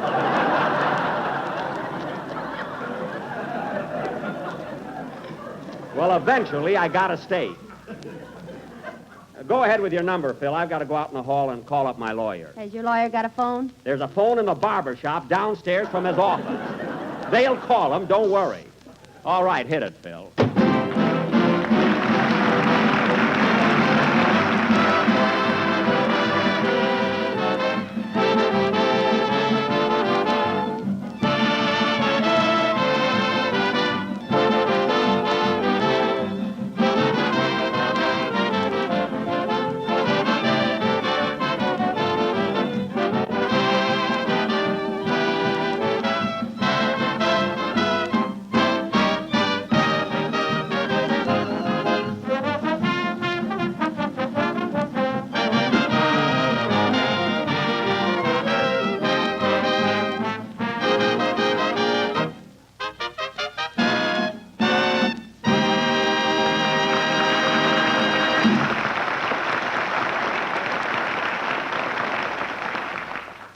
Yes?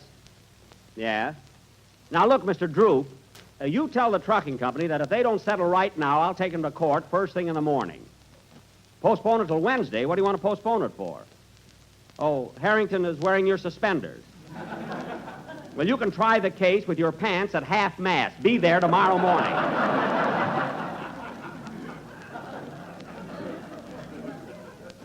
No wonder they call him Droop. Now, Droop, tell the trucking company. What's that, operator? Tell the trucking company I want $158 to straighten the chassis, $8 for a pair of headlights, 64 cents for a wing fatigue on the radiator. Goodbye.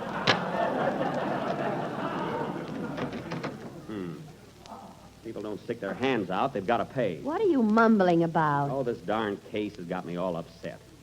Anyway, that was High Neighbor, played by Phil Harris and his orchestra. Very good, Phil, although it was a little loud. Phil? What? I say it was a little loud. Well, how do you know it was loud? You were out in the hall and couldn't even hear it. I couldn't hear your band?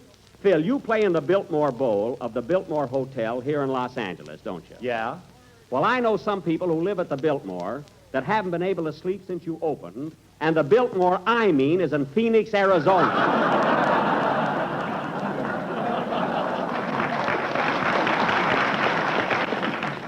And I'm not kidding. Well, it's their own fault. They ought to close their windows. Oh, fine. You know, like I said, they ought to manger la fenêtre. That's eat the window, you semaphore. We're 2 words ahead of that semaphore there. Now, let's get on with the show. Let's get on with the show here. Come on. Now, let's see, where are we? Boise, Idaho. We are not. Well, someone just hit me with a potato. I don't care. We're in Hollywood. Now, let me announce our play. Ladies and gentlemen, for our dramatic offering this evening, the Benny Retreaded Thespians are going to present an original mystery melodrama entitled The Fright Wig Murder Case, or He Died with His Tooth On.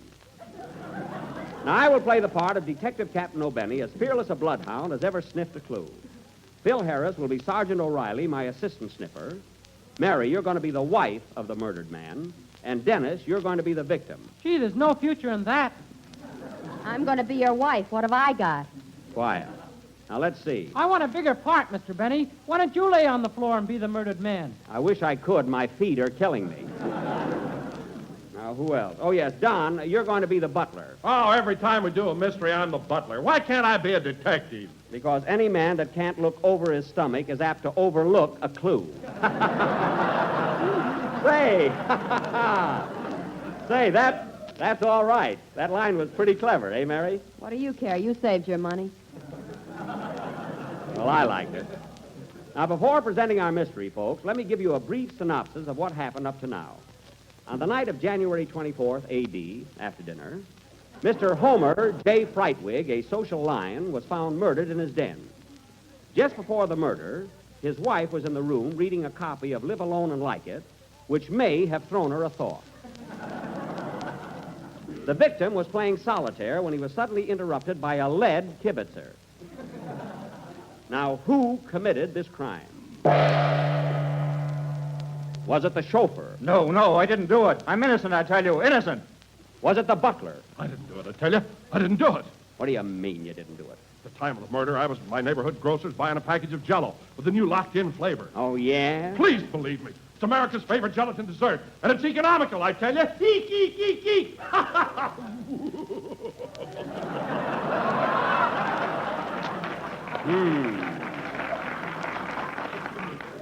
Now, pull yourself together.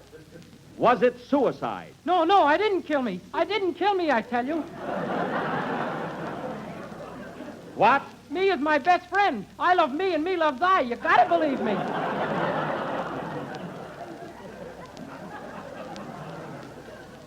And now the wife, Mrs. Homer J. Frightwig.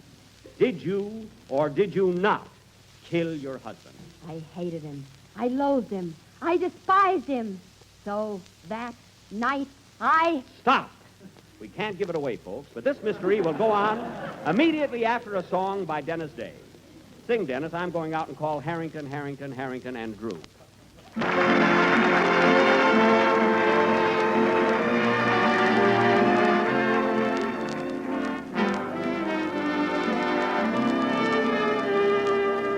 I'll never forget the people I met, braving those angry skies. I remember well as the shadows fell, a light of hope in their eyes. And though I'm far away, I still can hear them say, thumbs up. For when the dawn comes, oh, just you wait and see. Thumbs up. For when the dawn comes, there'll be bluebirds over the white cliffs of Dover tomorrow, when the world is free.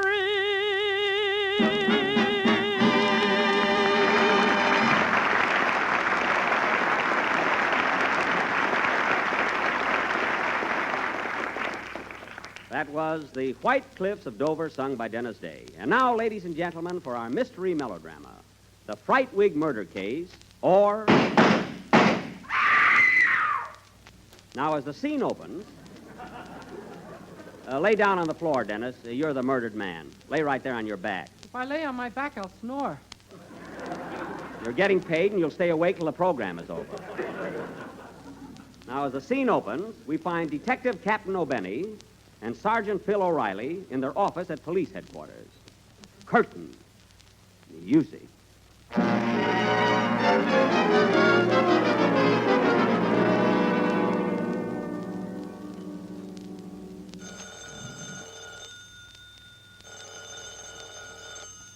There's the phone, O'Reilly. Oh, really?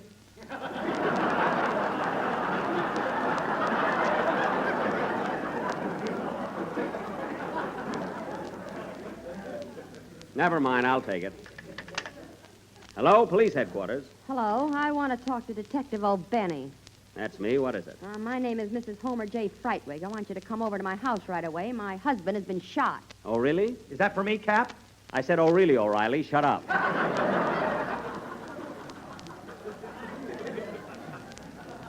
Now, madam, what makes you think your husband was shot? He's laying on the floor, and there's an extra buttonhole in his shirt. There is, eh? Well, I'll be right over. And don't make any more buttonholes till I get there. See you in a few minutes. Okay, Cap, bring some White Rock. I ought to bring some aspirin for that cold of yours. Goodbye. What happened, Cap? Homer J. Frightwig has just been murdered. It's up to me to find out who did it. I think there's a woman in the case. A woman, eh? Well, you know the old saying, manger la fenêtre. That's cherchez la femme. Now, you stay here, Sarge. I've got work to do. I'll take the patrol wagon. You can't. The boys are delivering beer in it. Oh, then I'll take the squad car. And I'll solve this case, or my name ain't...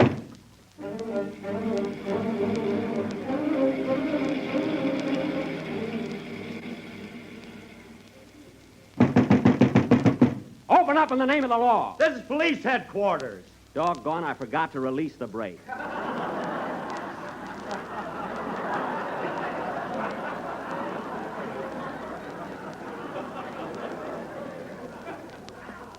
Well, I'll try it again.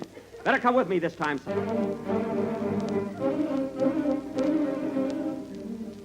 Calling all cars. Calling all cars. Pick up some pretzels. We got a barrel left over. That is all. Step on it, Sarge. We got to solve this case and get back. This must be the place, Sarge. Open up in there.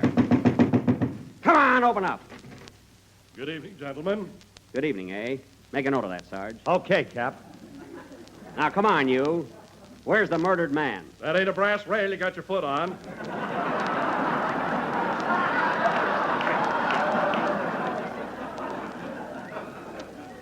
Oh, yes. Pardon me. That's okay, Mr. Benny. Shut up. Now, the first thing we got to do is grill the suspect. I thought the Frightwigs lived here. They do. Suspects can be anybody. Now, wait a minute. Are you the butler here? Yes, sir. What's your name? O'Reilly. O'Reilly? Shake hands with O'Reilly. O'Reilly, O'Reilly, O'Reilly, O'Reilly. Now, let's get on with the case. Wait a minute. Who's this?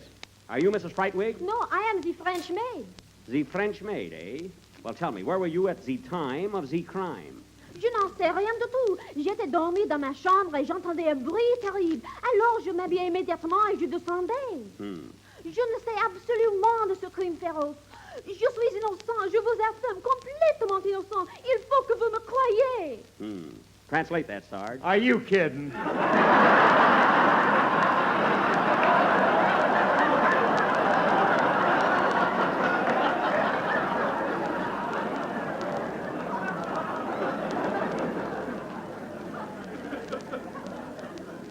Well, you're studying French, aren't you?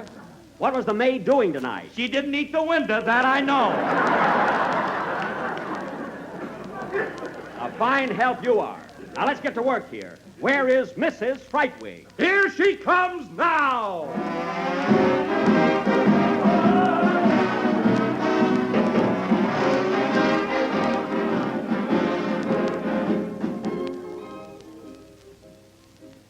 Well, good evening, gents. What's all the commotion? Oh, hello, Mrs. Frightwig. I'm here to find out who killed your husband. Well, let's not talk shop, Cappy. Come on over here on the sofa and sit down.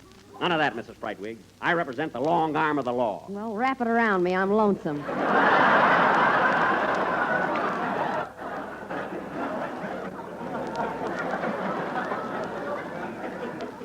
I haven't got time for that. I have, but I'm a married man. Quiet, Sarge. Now tell me, madam, where were you at the time of the murder? Back of a gun, minding my own business. Back of a gun, eh? Then you admit you killed your husband. Sure, I admit it. Uh-huh. And why did you kill him? He was always singing shortening bread. Oh.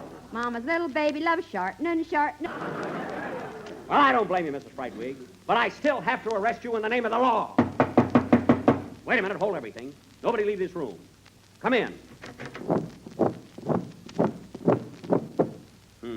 What do you want here, fellas? Pardon me, but we're looking for Jack Benny. I'm Jack Benny, but you'll have to wait. I'm right in the middle of a play. Well, you'll have to stop your play. This is important. Now, wait a minute, fellas. What's going on here? Who are you? I'm Harrington. I'm Harrington. I'm Harrington. I'm Droop. Oh, my lawyers, eh? Now, look, fellas. I want here to tell you, my good man, that you are in the soup. The what? You're in the soup, the soup, the soup. You're in the soup, the soup, the soup. You tell him, Droop. You're in the soup. You're in the soup. What do you mean I'm in the soup? Well, let's review the facts. Whereas you've got to admit that a truck was hit at a certain arterial junction. Whereas I know that. Look, they claim that your chauffeur just wouldn't pull over, or mayhap his brakes wouldn't function. Oh. Whereas they state that your Maxwell was minus an axle, thus knocking our case for a loop. To wit, you're in the soup, the soup, the soup, the soup, the soup, the soup. Now, stop. Now, look, gentlemen. It wasn't Rochester's fault. The truck driver didn't have his hand out. He didn't have his hand out. Poor lad. Well, I would say that things for him look bad. What is this, anyway? For his ugly crime, he surely will serve time, and then hang by the neck until death. Until death, he will hang until death. No. I don't want the truck driver to hang, fellas. Now, let's get this straight. Rochester started out from Sunset Boulevard and Vine Street to pick me up at Marks Field, and everything was all right until he got to Figueroa Street. Figueroa? Yes. Figaro, Figaro, Figaro, Figaro, Figaro, Figaro, Figueroa, Figaro, Figaro, Figaro, Figaro, Figaro, Figueroa, Figaro, Figaro. What's that got to do with Figueroa Street, fellas? Figaro, Figaro, Figaro, Figueroa. Now, wait a minute, fellas. Will you wait a minute? I can't talk to you now. Go away. I'll see you later. Goodbye. Goodbye, Mr. Benny, and don't worry. The most the judge will give you is 30 days. What do you mean I'll get 30 days? 30 days. days. You'll get Billigadooshie, Shinnamarooshie, Balleralla all 30 days. 30 days. For heaven's sake, 30 days. You'll get Billigadooshie, Shinnamarooshie, Balleralla all 30 days. Now, that's about the silliest.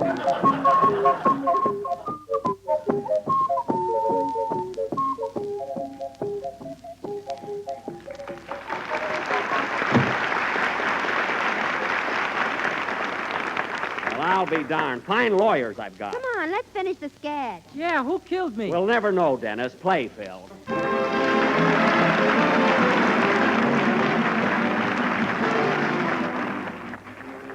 Here's a grand Jell-O treat, friends, that your family will add to their list of favorite desserts the very first time they taste it. And it's one of Mary Livingston's own favorites, too. A beautiful, tempting dessert called Cherry Flake Jell-O. All you need to make it is a can of grapefruit sections and one package of cherry Jell-O. Just dissolve a package of Jell-O imitation cherry flavor in 1 pint of hot water and grapefruit juice. Turn into a shallow pan and chill until firm. Next, break the glistening Jell-O into tiny flakes with a fork. Then pile lightly into sherbet glasses, garnish with grapefruit sections, and serve. The result will be a tempting blend of canned grapefruit and rich crimson cherry Jell-O, a treat the whole family will want to enjoy time and time again. Many grocers are featuring canned grapefruit and cherry Jell-O all next week. So get both and make up this swell dessert. But remember when you buy to get genuine Jell-O, because Jell-O's new process locks in its extra rich flavor.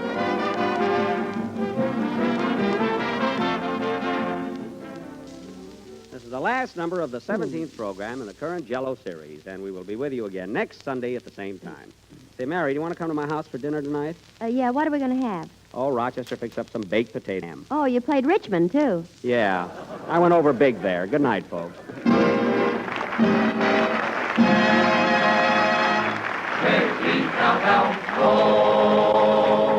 The Jell-O program is written by Bill Morrow and Ed Baloy.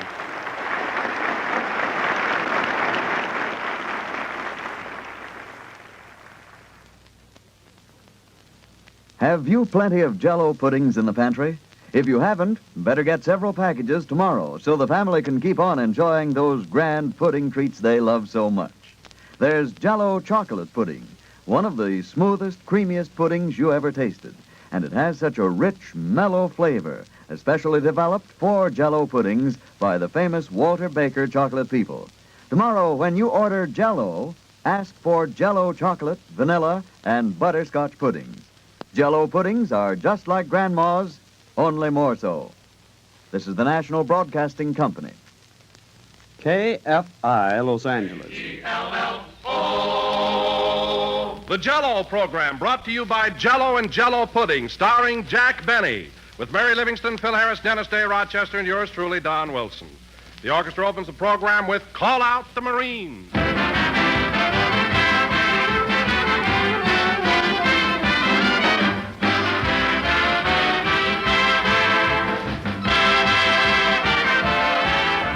Back in Grandma's day, when Grandma wanted to serve the folks a particularly fine dessert, the dessert she chose was pretty apt to be rich, shimmering Jell-O. And today, housewives still reach for that familiar red-lettered package, still depend on Jell-O for their most tempting treats. Yes, Jell-O is now more than ever America's favorite gelatin dessert, because Jell-O today is better than ever. That famous Jell-O flavor has a new vividness, a new thrill to it. It's now locked in, protected for your pleasure by a new and exclusive Jell-O process. A process that locks Jell-O's intriguing goodness right into the tiny Jell-O particles and gives you an exciting new richness and extra delicious flavor that will have you shouting hurrah for the first time you taste it. But why not prove all this for yourself? Open a package of Jell-O. Notice that there's no sweet, fruity aroma, no sign of escaping flavor. Then dissolve the Jell-O just as you would in making a Jell-O dessert.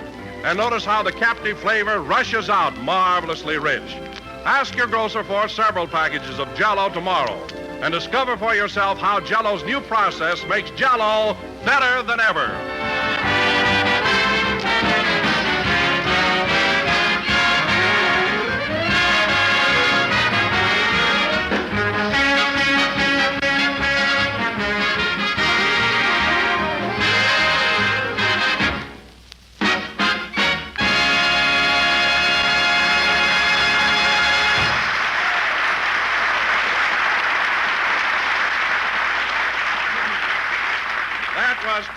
the Marines, played by the orchestra. And now, ladies and gentlemen, inasmuch as this evening marks the halfway point of our radio season, I think it only fair that we pay tribute to the man who has contributed his invaluable services to the Jell-O Show. Well, a man upon whose broad shoulders rests the burden of maintaining the high comedy level of this program.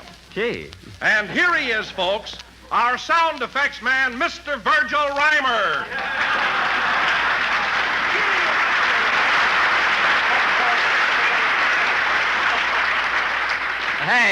Hey, what is this? Hello again. This is Virgil Reimer talking. And, folks, I want to tell you this is the happiest day Wait a minute. What's going on here, Don? Well, Jack, I thought the public might be sort of tired of hearing me introduce you week after week.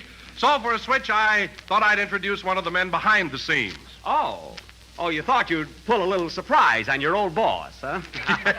And you certainly fell for it. I did at that.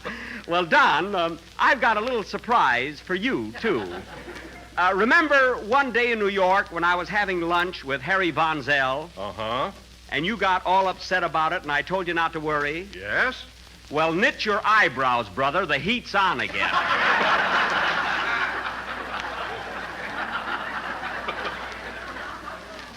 Now, let's get going with the program. Okay. Hello again. This is Virgil Reimer talking. And, folks, a funny thing happened to me on the way Virgil!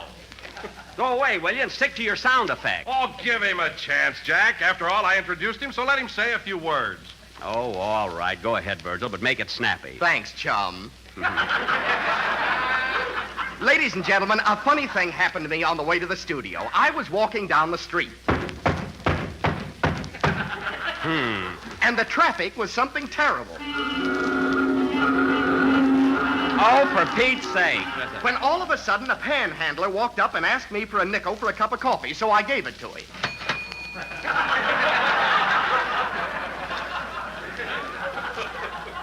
Oh, fine. Now listen, Virgil. Just then, it started to rain. Rain? It's a wonder it didn't thunder. Now cut that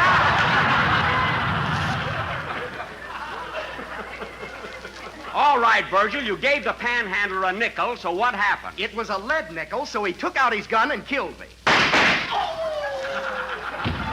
I thank you.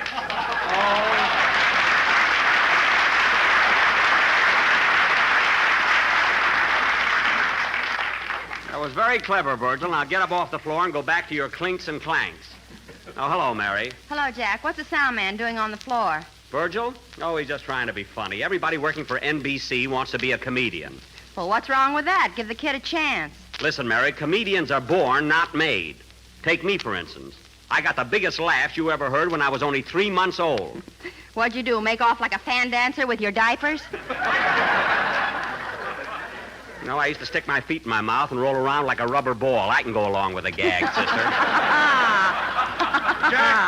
Jack, you say comedians are born and not made. Now, did you get into show business as a comedian? No. As a matter of fact, Don, I started out as a concert violinist. You started out as a janitor at the Barrison Theater in Waukegan. As a janitor? Yes, I found an old picture of you, and you were holding a broom.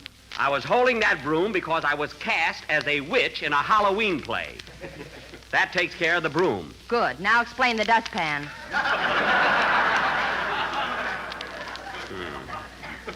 Well, you got me in a corner again.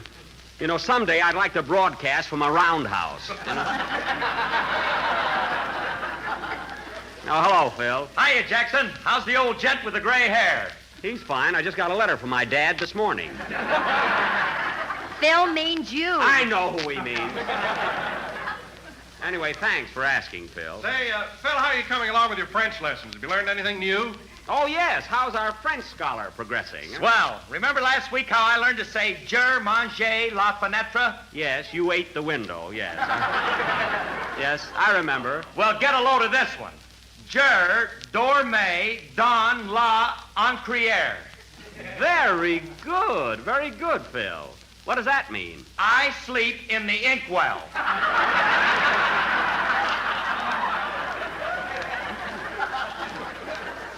What? What are you talking about? You sleep in the inkwell? You must have had a fight with Alice. Look, Phil, as long as you're studying French, why don't you learn something that makes sense? Jackson, it's a tough language. I got to take it any way I can get it. All right, sleep in the inkwell. Eat the window. It's your life. All I ask is that you don't show off when Humphrey Bogart gets here. Humphrey Bogart? Is he going to be on the program tonight? Yes, we're going to finish the murder mystery we started last week. And Bogart has had a lot of experience along that line in pictures, so I thought he'd be just the right guy for my assistant. Let me get this straight. Humphrey Bogart is going to be your assistant? Yes. That is, he's going to be one of my assistants. Phil will be my first assistant, and Bogart will help Phil. It'll work out fine. Now, Dennis. Yes, please? You, of course, are going to be the murdered man, and you'll have to lay on the floor again tonight. I figured on that, so I wore my old clothes.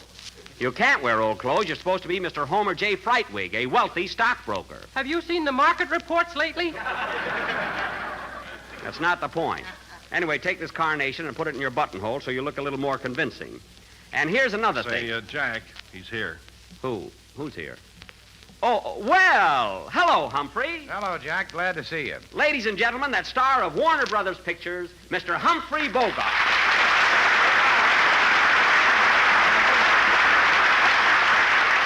Thank you. Thank you. Well, Humphrey, it's darn nice of you to come over here tonight and help us solve our little murder mystery. I'm glad to do it, Jack. I heard you play last week, and I figured somebody should do something about it. Good. Say, Humphrey, we'll start casting in a minute, but first I want you to meet the members of my gang. This great big fellow here is Don Wilson. It's a pleasure, Don. Put her there, Humphrey. Out! Watch out, Don. He's as strong as a 3-cent cigar. You ought to know. Quiet. And, Humphrey, this is Mary Livingston, our little comedienne. Say something funny for Mr. Bogart, Mary. Oh, shut up. Well, shake hands with him anyway. Okay. Glad to know you, Miss Livingston. Put her there. Ouch!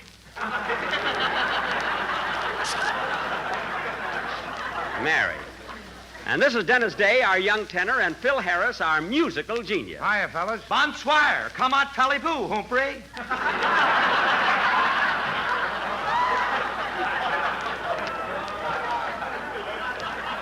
Humphrey? Is that French, Humphrey?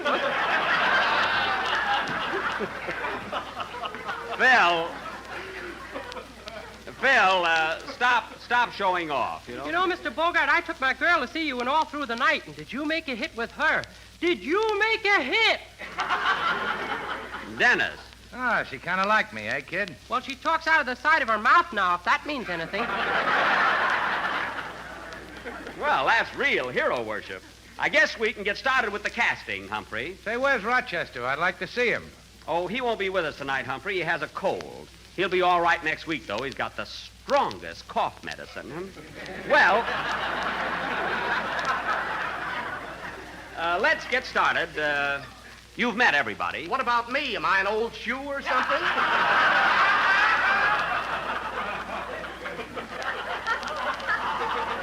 Believe me, Virgil, he's not interested in meeting you. But if it'll make you happy, all right. Humphrey, this is Virgil Reimer, our great sound man. Pleased to meet you, Mr. Reimer. I've admired your work on this program for a long time. You see? Okay. Now, let's get on with our sketch. This evening, ladies and gentlemen, we are going to present the second episode of our mystery melodrama, The Frightwig Murder Case, or That Rug Will Have to Go to the Cleaners. Now, Dennis Day will be Mr. Frightwig, the victim. Howdy, folks. Lay down. Mary will be his wife, who misses him now but didn't when she shot him. And Don... Yes, Jack? You're going to be Jurgen, the butler. Only this week, I wish you'd be a little more highbrow. Can you talk with an English accent? Well, I'll try. Good. Ladies and gentlemen, the next time you toddle down to your neighborhood grocer, why don't you ask the clerk for a package of Jell-O? Package? You will find that it comes in 6 terribly divine flavors: strawberry, raspberry, cherry, orange, lemon, and pip-pip.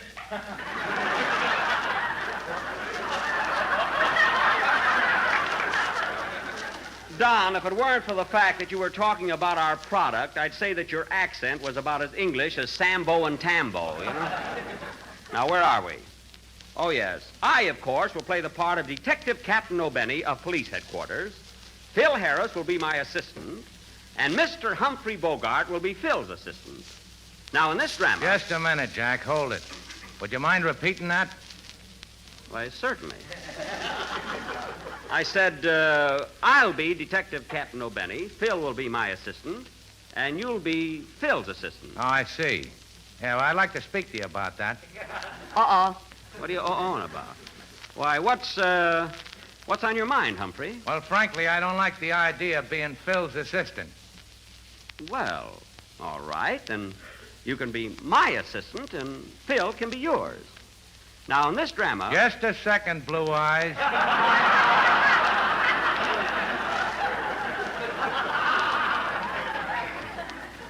Well, thank you. What is it, Humphrey? Now, let's get this straight. Here's the way it's going to be, see? I'm the captain, Phil's going to be my assistant, and you're going to be his assistant. But Humphrey... Now, look, I don't want any trouble. I'm a nice, easygoing guy, but I didn't come over here to get kicked around. Well, who kicked you? I mean... Did you kick him, Dennis? Did you kick him, Don? You know what I mean. I'm going to be the captain, and that's final. All right, all right. And you don't have to grab my coat while you're talking to me. Now, let go. And another thing, Mr. Bogart, I'm paying you for being here on this program tonight so you can be a little more civil. Oh, are you going to pay me? Yes. Well, I'm not exactly paying you in cash, but I was going to send you a lovely present. A fountain pen or something. Now, you send me a fountain pen, I'll squirt it right in your eye.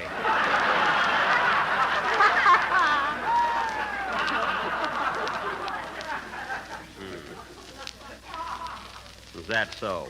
Oh, Jack, let him be the captain. What else can I do?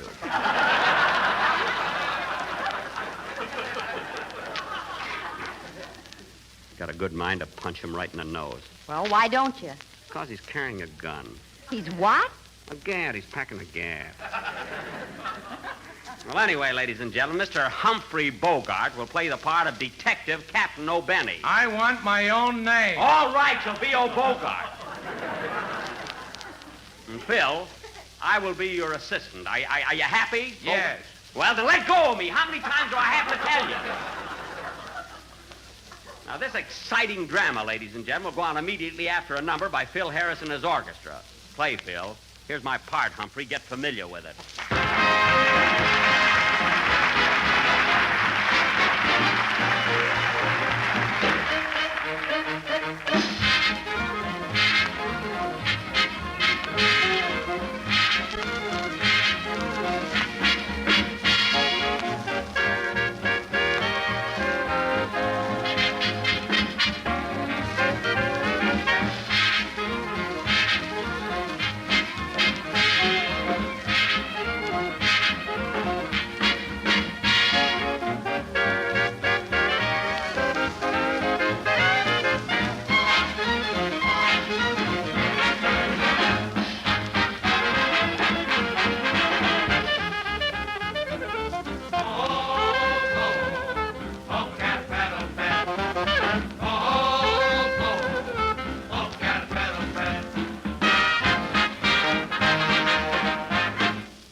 Was Popocatépetl rendered by Phil Harris and his orchestra. Render meaning to tear apart.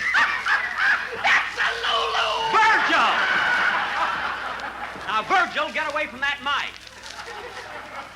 And stop trying to be funny on my program. What's the matter? Do you see the handwriting on the wall?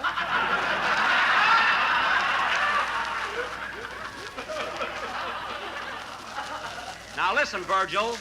Virgil, if I have any more trouble with you, you're getting out of here. And I'd Also like to get rid of Bogart. What was that? What did you say? I said when I was a kid, I had a go-kart. Do you mind if I had a little fun?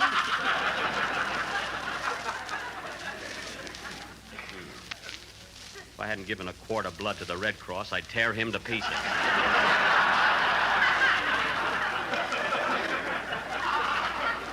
A quart of blood? Yes. You've been down there 10 times and haven't even found a vein yet. They'll find one, don't worry. Now settle down, everybody. Let me announce our play. Pardon me, Jack. I'm announcing it. All right, announce it. Boy, I never saw such a ham. Ought to have my head examined for inviting him over here. And will you cut out that mumbling? Listen, I've been talking to myself for 20 years. I'm not going to stop now. Go ahead, announce the play. And now, ladies and gentlemen, we are going to offer the second episode of our mystery melodrama entitled The Frightwig Murder Case, or All Through the Night. Had to give his new picture a plug. I like the picture, though, but what I could have done with his part, boy. Jack, pipe down. Oh, poof. Now, as you may remember, last week, Mr. Homer J. Frightwig was found murdered in his den. He was shot several times. In fact, his chest looked like a well-patronized punchboard. Boy, I'd have gotten a yell with that line. A yell. They'd have screamed at me. Virgil!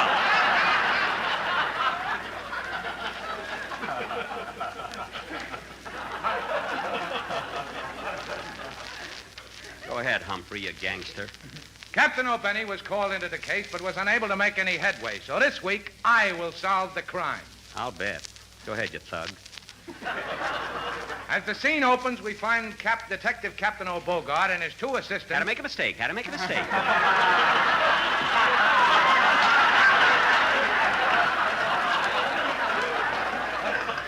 We find Detective Captain O'Bogart and his two assistants. Yeah. In their office at police headquarters. Curtain. Music.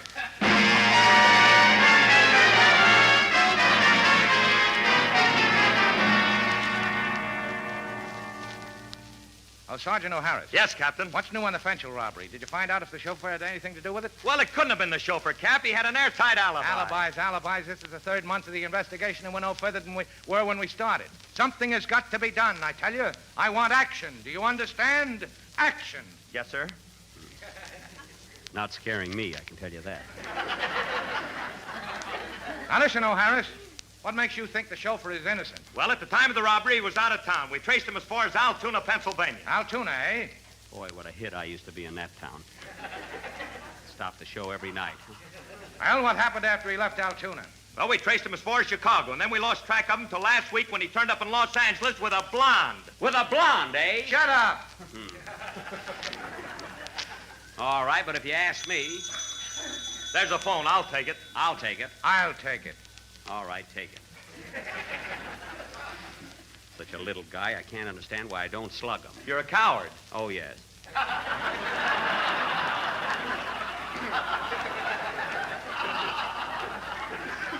Oh, well. Hello, police headquarters, Captain O'Bogart speaking. Hello, Bogey. This is Mrs. Homer J. Frightwig. Oh, yes. What is it, Mrs. Frightwig? Listen, Cappy, why don't you come over and investigate my husband's murder? It's no use. I can't find any clues. Well, drop in anyway. It's a rainy afternoon. Okay, madam.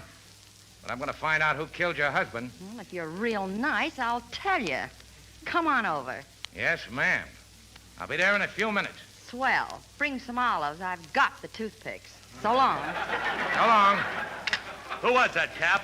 Yeah, who was it? Fine part I've got.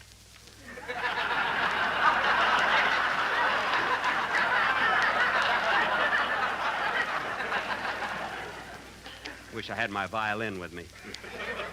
Well, who was it? That was Mrs. Homer J. Frightwig. Come on, men. We're going over to her house right away. And I'm going to solve this crime, or my name ain't O'Bogart.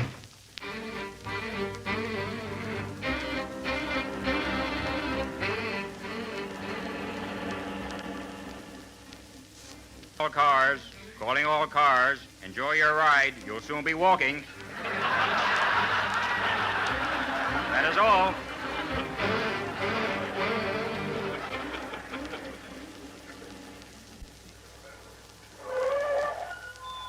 Well, here we are, Cap. Yeah, this is the place, all right. Break the door down, Benny. Yes, sir. Stand back. Open this door, I'll break it down. Open this door, I'll break it down. Well, what are you waiting for, Virgil? Break down the door. Please. You won't hear a single splitter until you apologize.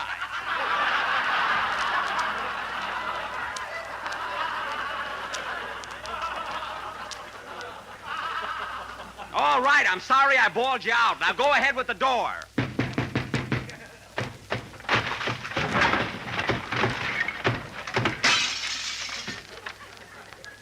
Very good.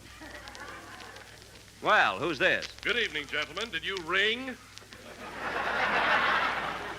Ring? This guy's the butler, Cap. I know who he is. Now listen, you, where's the body? That ain't a bearskin rug grinning at you. That's Mr. Frightwig, all right. And he's laying there just the way he was shot. Oh, for goodness sake.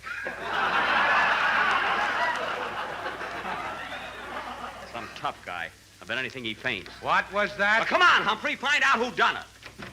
Just a minute, miss. Who are you? I am Fifi, the French maid. Oh, yeah? Now listen, Fee. My name is Fifi. Well, I'm in a hurry. Sit down, will you? Say, let me talk to her, Cap. I speak the language very fluent. Fluent? About this murder. Je ne sais rien du tout de ces meurtres. Je suis seulement la bonne ici. Et naturellement, je ne l'ai pas commis. Oui, oui. Je ne suis en ce pays que fort peu de temps et je ne connais pas beaucoup de monde. Je mène une vie solitaire. Oui, oui. J'aimerais bien un rendez-vous avec un Américain. Voulez-vous me rencontrer at the corner of Sunset and Western at 8 o'clock? What'd she say, Harris? I don't know, but I'll be there. So will I. She must have a friend. Fine policeman. Why don't you get on with the case and grill Mrs. Frightwig? Where is she? Here she comes now!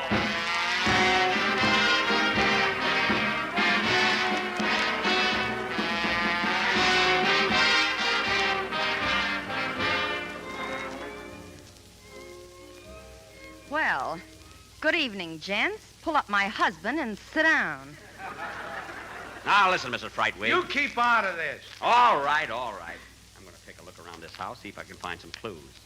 Now, tell me, Mrs. Frightwig, what do you know about this murder? Grill me, Cap, grill me. What's on your mind? Now, I want the truth. Did you shoot your husband? Couldn't have been Cupid. There's no arrows in him. I don't believe you killed him, Mrs. Frightwig. And we're going to stay right in this house until we find out who committed the crime. Okay, boys, how do you like your eggs? Say, Cap, I just heard a noise in that closet. A noise? Yeah, there's somebody hiding in there. It might be the murderer. Let me have your gun. I didn't bring it with me. Here, take mine. Now, thanks. Now, listen, you. We know you're in that closet, so come out. And come out with your hands up. Come out, do you hear? Hello, fellas.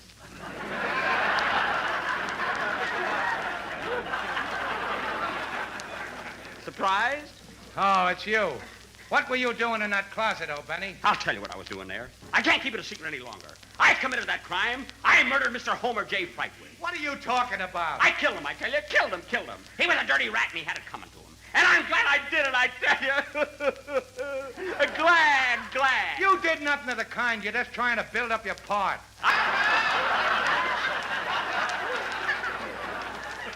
Come on, fellas. I confess. Slap the handcuffs on me. Take me to jail. What are you waiting for? What a ham. Come on, Mrs. Frightwig. Let you and I go out and have a cup of coffee. Okay, Kathy. I'm going with you. No, you can't go until you arrest me. I'm a killer. Do you hear, a killer? And I also committed the... Oh, I'm nuts. Well, I'll be darned. Hey, where did they go? They went out for some coffee, Mr. Frightwig. Oh, That stupid Bogart doesn't believe I killed you. well, that's the way it goes. Yeah, Say, do you play gin rummy? sure. Well, lay down and start dealing. Okay, hit it, boys.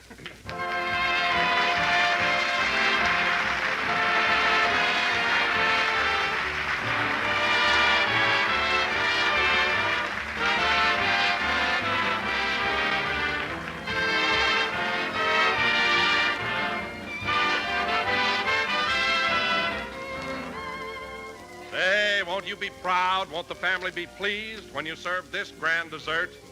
Imperial Peach Mold, a swell Jell-O treat that's bound to win you compliments galore. Yet a treat that's delightfully easy to make. All you do is simply dissolve 1 package of orange Jell-O in 1 pint of hot water and peach juice and chill until slightly thickened. Next, fold in 1 cup of canned sliced peaches drained, or, if you wish, a box of quick frozen sliced peaches, freshly thawed. Then mold and chill until firm. And there's a mighty attractive, mighty good dessert. Delicious blend of juicy golden sliced peaches and bright shimmering orange Jell-O. So get a can of sliced peaches or a box of quick frozen sliced peaches from your grocer tomorrow and combine them with orange Jell-O for a really delightful treat. But be sure you get genuine Jell-O, friends, because Jell-O's new locked-in flavor gives you extra richness, makes Jell-O more tempting and delicious than ever.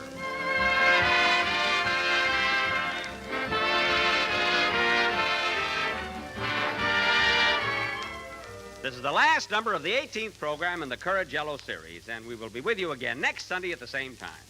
Well, Humphrey, thanks very much for coming up here tonight. You kind of took over the program, didn't you? I did at that. No hard feelings, Jack. No. You were very amusing. Take him out in the alley and give him a couple of pokes. What was that? I said good night, folks. I always say that. Good night, folks.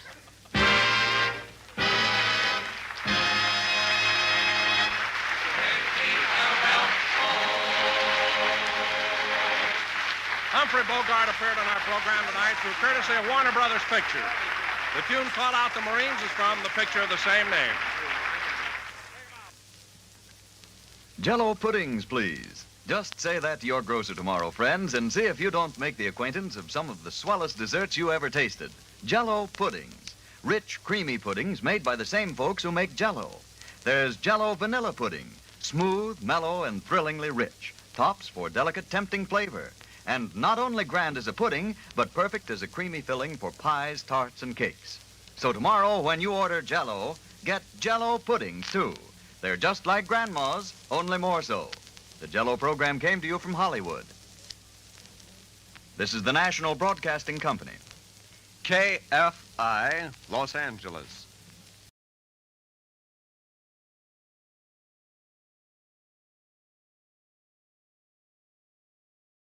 Welcome to Chesterton Radio. Tonight, we listen to a curious sort of tragedy, a modern one, which begins not with a duel or a coronation, but with the collapse of a business empire. It is called Welcome These Pleasant Days, and its title, like so many modern things, is both polite and ironic.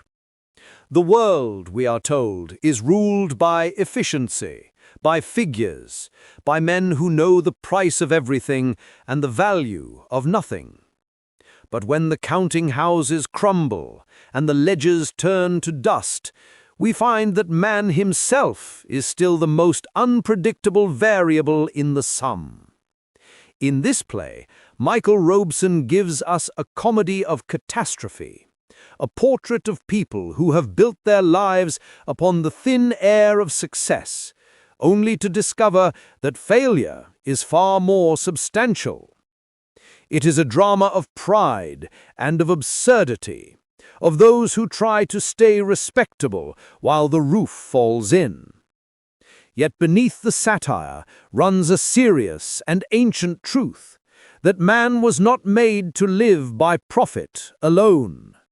For when the temple of commerce collapses, it is not the brick and mortar that matter, but whether there is still a soul standing among the ruins.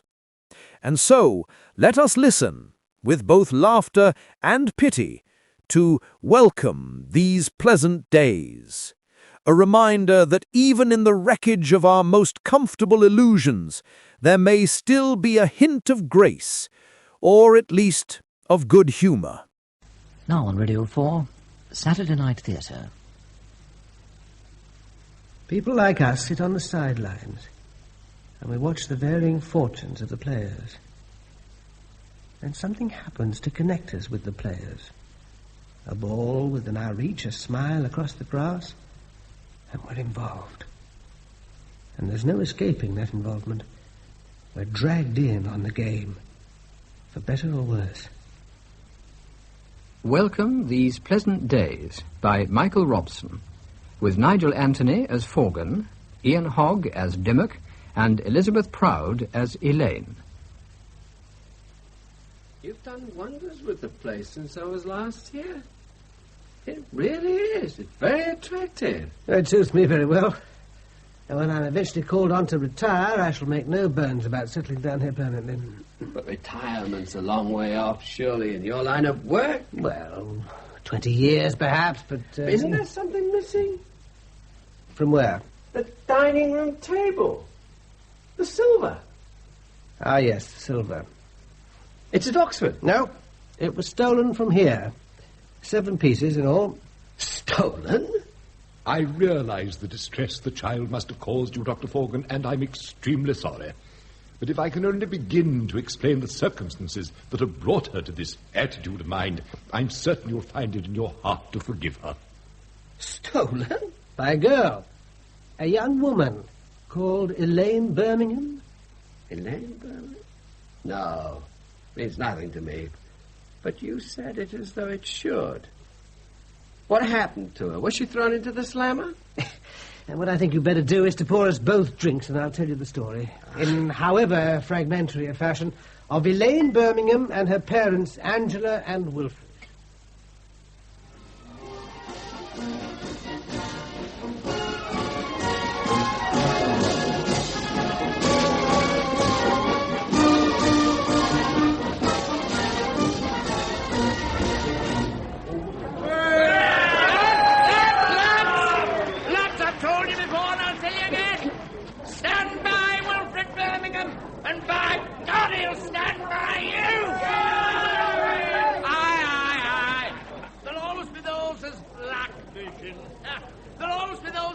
They know best. But lads, we're in the van of progress. We know best. We've come through. In the face of the mandarines of Whitehall, we've established today, in this town of ours, a new and vigorous industry that will revolutionize family living throughout this nation. Today, when the Lord Mayor cuts the ribbon, he'll be opening the biggest, brightest industrial complex in the north of England. A complex, lads, devoted to a better world for the working masses. A world in which the man of the house is toiled on this front door and set foot not on linoleum, not on black brick, not on slabs of concrete, but on the comfort of broad looms. Be Birmingham!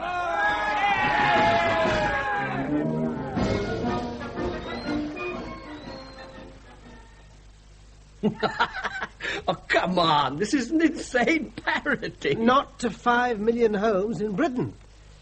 Never to the drab, the dark, and the neglected, Wilfred Birmingham delivered a riot of primary colours. I once saw the results in a housing estate in Belper. Broad looms by Birmingham irradiated their lives. Now, I was told on good authority that vandalism had virtually disappeared from the estate following the advent of Wilfred's rainbow carpeting. And it must have been around then that the girl was born. So, it's a lass, huh? Are you disappointed, Wilfred? Nay, girl. Whatever you do's all right with me. Plenty of time for a son and herb, and you've got your health and strength back after this young'un. Having babies really pulled me down. I feel that... I'll put the roses back in your cheeks, Angela. You'll be right as rain in no time. Any road. What we're going to call it? It? The lass. Have a fancy for Geraldine myself. Geraldine? Aye, after me gran. Who had the baby, Wilfred? Ooh, it's only a suggestion, like. Worth thinking over. There's no need to think nothing over. My mind's made up. Oh, what? I shall call her Elaine. Just like that. Elaine? Why, Elaine, love? Because it's a name you can't shorten. You what? You get Wilf, I get Ange. I can't abide Ange, and you hate Wilf, but what do we get? Wilf and Ange. Well, this time it's going to be different. That baby gets Elaine. And nothing else, or I'll know the reason why. It could get Ellie. If anyone dares call that lass Ellie, they'll never darken my door again. So think on. I was right. This is parody. No one has actually talked like that in our lifetime. It's pure invention on your part. Well, how on earth can you know how people talk in Halifax when the furthest north you've been is Gerrard's Cross? Anyway, it amuses me to assume that's how Wilfred and Angela Birmingham conducted themselves at critical moments. All right. But it's the missing silver I'm interested in. When do we get to that? By way of one Dennis Ludlam, a nearish neighbour of mine. He was the first visitor I ever had here, and that was an age ago. Oh, yes, the purple orchises have since put by the coronals of that forgotten summer. What? It was mid-August, and almost impossibly hot. The grass had grown jungle high, and I was trying to cut it back with a sickle. I was ill immensely because it made such a change from my rooms in college. Anyway, above the grass and over the hedge, I caught sight of an energetic cyclist fairly racing up the hill towards me. The man was very brown, short and stocky. He wore a snug beret and modish little breeches and stockings. Clearly a cycling adept. Dr. Forgham? Yes? Good afternoon to you. My name's Ludlam. Live down the road there. Heard you just moved in and wondered if there was anything we could do. Look, why don't you come inside? Come into the kitchen. It's the coolest place at the moment, and I could do with a beer. I imagine you could too. Going to be a weekender or a permanency? Well, to be truthful, neither. I teach at Oxford, and that gives me rather more than half the year to live where I like. And I shall spend the bulk of it here. Good. And you couldn't have picked a more beautiful part of England. Indeed not. You lived here long yourself? All my life, and my father before me. But, you aren't a farmer? Oh, no, solicitor. Family business in Shaftesbury, 3 miles away. No distance. Except in snow, I cycle there every day. And back, of course. Of course. You're the second newcomer to the area in a week. I've never known such excitement. Oh, really? Yes. The Birminghams have bought a massive place near Semley. Semley Grange, it used to be called. And will be again, I imagine, once they've settled in. The Birmingham? The carpet people. Broad looms by Birmingham, those Birminghams. Weekenders or permanencies? Oh, more the latter than the former, I should guess, at least on the distaff side. Mrs. Birmingham enjoys poor health, and it appears to be her belief that she can recruit better in Wiltshire than in central London. Not an assumption I'd quarrel with. Mrs. Birmingham must be very forthcoming, given they've only been here a matter of days. Informative. Well, you see, I have an inside ear, as it were. The Birmingham daughter, Elaine, is a particular school chum of my daughter, Naomi. Over the past 2 years, Elaine spent several holidays with us, and at Easter we had a visit from her father. You've been very good to our Elaine, and I'm really grateful to you both. We enjoy having her here, Mr. Birmingham. She's a sweet girl, and she's excellent company for Naomi. They get on so well together, and they like the same things. Exactly. Ponies. Pony mad, the pair of them. I couldn't be more delighted. And now I've had a chance to see for myself what it's like round here. I've made my mind up. I shall buy. I've talked it over with Mrs. Birmingham and agreed. We'll buy here. So, what would you advise? What I'm after is a short list of property that's already been vetted, so I can come up and see a number of likely places over one weekend. You've lived here all your life, Mr. Ludlam, and you must know the snags and advantages of anything that's up to much. I'd like your help, and I'll see you're not out of pocket on account of it. Oh, we should be glad to help, but there can be no question of money. House hunting takes time, Mr. Ludlam, and in my book, time's money. Of course we'll help you, Mr. Birmingham. But, what kind of property did you have in mind? Something substantial, with land, of course, and stabling. Oh, yes, quite. And how much land were you thinking of? 100 acres, thereabouts. That's what he wanted, and that's what he got. An idea at Easter, a reality by August. Mr. Birmingham doesn't let the grass grow under his feet. Well, he does sound formidably energetic. But most agreeable. Oh, I've no doubt that the local gentry will patronize him for all they're worth, laugh at him behind his back, and go to him cap in hand for donations to every facetious charity under the sun. But he's a far better man than most of them. Well, I can see he's greatly impressed you. Oh, well, at any rate, he's got the mansion he wanted. And my daughter and his are in the saddle every day exploring his domain. Do you know, I've quite forgotten what I came here for. Sizing up the newcomer and seeing if there's anything you can do. Oh, yes, of course. Look here. My wife's made a list of the principal tradesmen, their addresses, telephone numbers, reliability or otherwise. I think it's pretty thorough. This is very thoughtful of you both. Thank you. Well, it may be of some use. I'd better be going, I suppose. Oh, incidentally, Dr. Fogan, do you play billiards? Billiards? Billiards, I promise you. It appears that the one thing left to the Ludlums when the cyclist's raffish and intemperate old grandfather died was a full-sized billiard table. And the solicitor can't bear to part with it, although Mrs. Ludlam constantly complains of its vastness and unsuitability in a modest dower house. Well, it's an interesting little news item.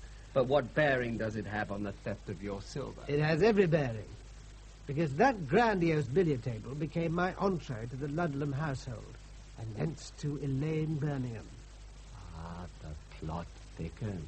About a fortnight after his first visit here, Dennis Ludlam cycled over from the dower house with an invitation to dinner. Nothing formal, you understand? A modest collation with perhaps a game of billiards afterwards. Dr. Fogan, your glass is empty. Dennis, would you... Oh, my dear chap, do forgive me. Half and half, isn't it? Thank you. You have an enchanting house, Mrs. Ludlam. Well, we're very fond of it, of course. Although I'm afraid it has grown rather shabby. We had to make a choice quite early on as to whether to neglect the children's education and completely refurnish the house, or do our best for the young ones and let the house go hang. Children, I hadn't realized there was more than one. I've heard about your daughter. Oh, Naomi is the baby of the family. Victor's at the university, and Ed was with his regiment in southern Arabia. Ah, yes. I can quite see. 3 is a lot to educate if you do it the hard way. Yeah. Ah, thank you. But it's worth it in the end, don't you think? Private education prepares them so much better for life, doesn't it? You only have to look at Elaine Birmingham. To meet her, the archetypal public school girl. Poised, good company, and with such pretty manners. Quite capable of holding up her head in any society.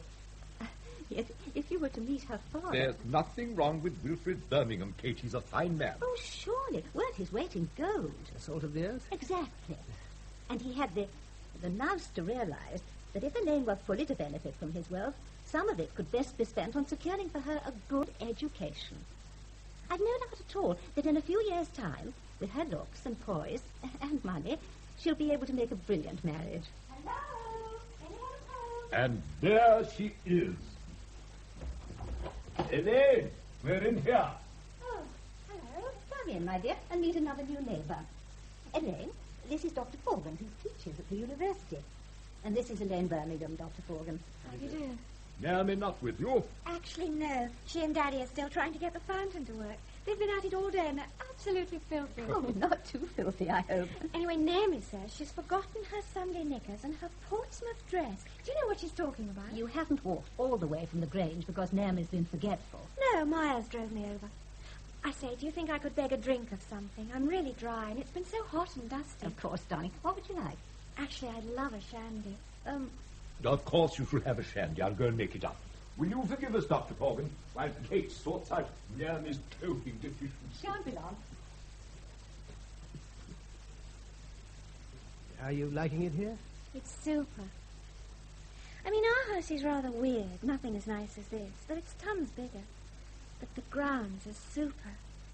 Do you know it, the Grange at Semley? No, I don't. This is the first time for a fortnight that I've set foot outside my cottage. Ah.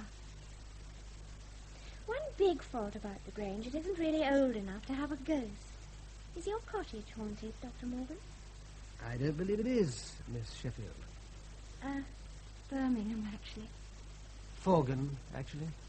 Morgan, I'm sorry. Isn't that an unusual name? Not in Ireland. Gosh, are you Irish? You don't sound it. And you don't sound Yorkshire. I think I'll have to be rather careful what I say to you in future. Oh, I'd rather you weren't. I can help you. Oh, of course. You teach at Oxford. Yes. What do you teach? Ancient Greek. Wow. Do you enjoy it? Most of the time. I don't suppose I shall ever learn Greek. Latin's quite enough for me, and I shall drop that as soon as I can. Well, I shouldn't let it worry you. A world full of Greek scholars would be very heavy-going.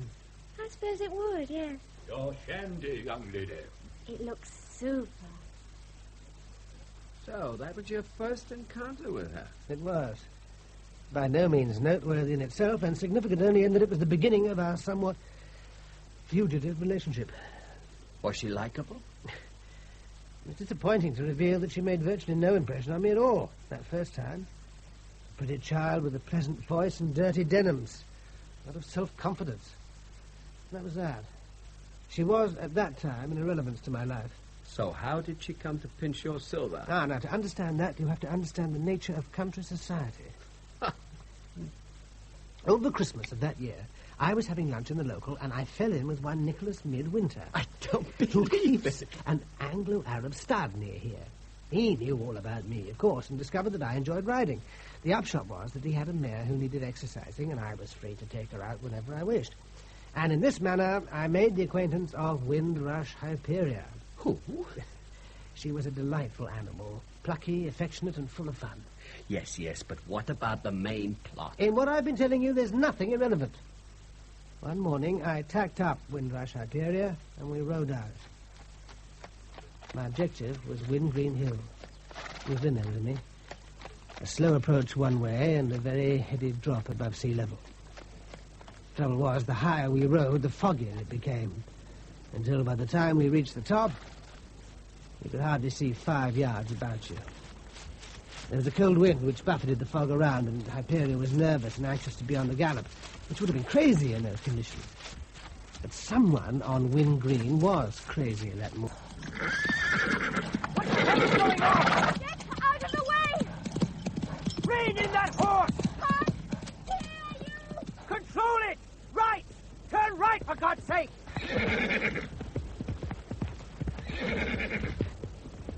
Just what the devil do you think you were playing? We must go. That's what this place is for. Not in conditions like these. I didn't think anyone else would be up here today. You simply didn't think. You realize you could have killed us and the horses riding in a lunatic way like that? We could all have gone down the side. Would it have mattered? What you do with your life is your concern. Yes. You also chose to involve 2 innocent horses and me. I don't want my neck broken by the ants. Finish! No, I have not. Is that your horse? No. Yes. No, it's not. And you might have killed it. Who does it belong to? What's it got to do with you? I didn't steal him. Wait a minute. I know you. A friend of the Ludlam girl. Birmingham, Elaine Birmingham. No, I'm not. Young lady, I met you in London over 2 years ago. You just moved into the Grange at Semley. Then you have a better memory than I have. Because I've never seen you before. Now, can I go? Certainly. But I'm coming with you. You're what? I realize the distress the child must have caused you, Dr. Forgan. But if I can only begin to explain to you the circumstances that have brought her to this attitude of mind, I'm certain you'll find it in your heart to forgive her. Oh, Dennis, Dr. Forgan must be well aware of what's happened to the Birminghams. He reads the newspapers, he listens to the wireless. Well, I just come back from a few weeks in Cyprus, Mrs. Ludlam. I'm a long way behind on local news. What has happened to the Birminghams? The parents divorced? Divorced? I'm afraid to say they're dead. Dead? Dead. Both of them? Yes. An accident? Well, Mr. Birmingham was thrown through the plate glass window of his London office. He fell 4 stories onto the pavement in Victoria Street. He died in the ambulance. Mrs. Birmingham died a month later of shock and grief, and of the heart disease that's troubled her for many years. Well, if anyone else had told me this... So Mr. Birmingham was murdered? Manslaughter, it's thought. Oh, it's grotesque. I think it's likely that the alleged felon, Mr. Rufus Osgathorpe of Leeds, will receive the lightest possible sentence. Rufus Osgathorpe? Of Leeds? I'm sorry. But the whole thing... Why would Rufus Osgathorpe wish to defenestrate Wilfred Birmingham? Because he was owed £250,000, and because the morning the defenestration occurred, he just learned that there was no likelihood of his ever receiving it. He remonstrated with Mr. Birmingham so passionately that the unfortunate man was shoved through the window. $250,000? I'm afraid our poor neighbour died, leaving debts in excess of £4.5 million. This is staggering. As you can imagine, because we know Elaine so well and came to know Mr. and Mrs. Birmingham fairly well once they bought the Grange, we felt it our duty to keep up with the increasingly alarming news that this year brought. Looking back, it's clear that when he bought that, he was living not merely on borrowed time, but on borrowed money. He was a confidence man. Certainly not. A man more sinned against than sinning. He was, in broad loom terms, a visionary, but no accountant. By the time he realized the magnitude of his debts, it was too late. The collapse of his empire was inevitable. We've seen it before, Dr. Forgan. One thinks of John Bloom and his washing machines, of Dr. Savundra and his insurance company, and we shall see it again. It was the advent of commercial television that ruined him. Until then, he'd had no serious competitors. His name and his product had been imprinted on the minds of his public for well over a decade. Then came the rivals and the commercials, and Birmingham found his methods obsolete. What he'd done so well, others could do cheaper and faster. So he decided, too late, to modernize his factories. He spent millions on new equipment, new premises, new warehouses, on retraining his personnel. Then he launched the single most costly television campaign ever seen in Britain. But it was too late. Broad loom by Birmingham suddenly became in the public eye as old hatters, dried eggs. He failed, and the creditors stormed him. Amongst them, Mr. Rufus Osgarthorpe. But can you imagine the shock and horror that must have invaded Angela and Elaine? Two people entirely naive in commercial matters, given over, in a moment, to the hands of their objectionable London solicitor. The truth of the matter is that your husband was his own worst enemy, Mrs. Birmingham. Whatever do you mean? He was proud, and rightly, of all he'd built up. But he was too proud to turn it into a limited liability. I don't know what you're talking about, Mr. Kemp. He used to say that he'd never dodge the column if his business failed. Everything he had would be at the disposal of his creditors. Everything, Mrs. Birmingham. But from what I've read, Wilf left nothing for his creditors. He left a fully furnished house in Wiltshire, Mrs. Birmingham. He left 3 motor cars, 4 ponies and a horse. He left a fully furnished house in London. This house, Mrs. Birmingham... Of course he did. He left it to me. The moment his business went into liquidation, the official receiver took over his affairs. Mr. Birmingham could not leave you what he no longer owned. It'll all have to go, I'm afraid. Oh, but... The houses, the cars, the animals, the land, the furnishings, and all his clothing and personal possessions. Go where? Do you realise how many people have been ruined by your father's downfall, young lady? Do you begin to understand how much he owes? Oh. Optimistically, the sale of all his possessions may bring in £500,000. Will it really? And that still leaves £4 million outstanding. £4 million that can never be repaid. You mean they're going to sell the roof over our heads? But where are me and Elaine to live? What are we to live on? I'm an invalid, Mr. Kemp. Elaine's a schoolgirl. How are we going to live? I hope you have some understanding relatives. Otherwise, you'll have to ask the state to help you out. Oh. The state? I could have killed him, Mr. Ludlam. That awful, common little man. I don't know how much money his horrible firm had from Daddy, but he treated my mother and me as though we were criminals. How is your mother? She isn't well. She had no idea things were as bad as this. But she's being looked after. By the state. She's in Charing Cross Hospital. They specialise in heart diseases, so they say. But who's looking after you? My Aunt Daphne, Father's sister. She's helping to organise the sale of the furniture. This is a dreadful business for you, Elaine. Awful. And what about school? Oh, you can forget school. That's all finished. But I'm sure Miss Verica would sympathise. She could hardly do anything else. Daddy bought the school a new gym and a swimming pool. But I expect Miss Verica's thinking it was with dirty money. I'm sure she thinks nothing of the sort. Anyhow, how could I go back now? With everyone knowing what's happened, all the gossip and the giggling, all the nasty remarks. But what's the alternative? I can get a job, can't I? I'm 16. Dennis did everything he could, Dr. Forgan. He tried and he pleaded. She was very upset at the time. He tried and he pleaded. He urged her to go back to school. He said she could spend her holidays with us. Naomi would never let her down. Miss Verica was all consideration, but no, her mind was made up. You can hardly blame her, Kate. It wasn't At an any intolerable rate... situation. What did she do? Matters came to a head when poor Mrs. Birmingham died. What a catalogue of horrors for the poor girl. A gruesome catalogue indeed.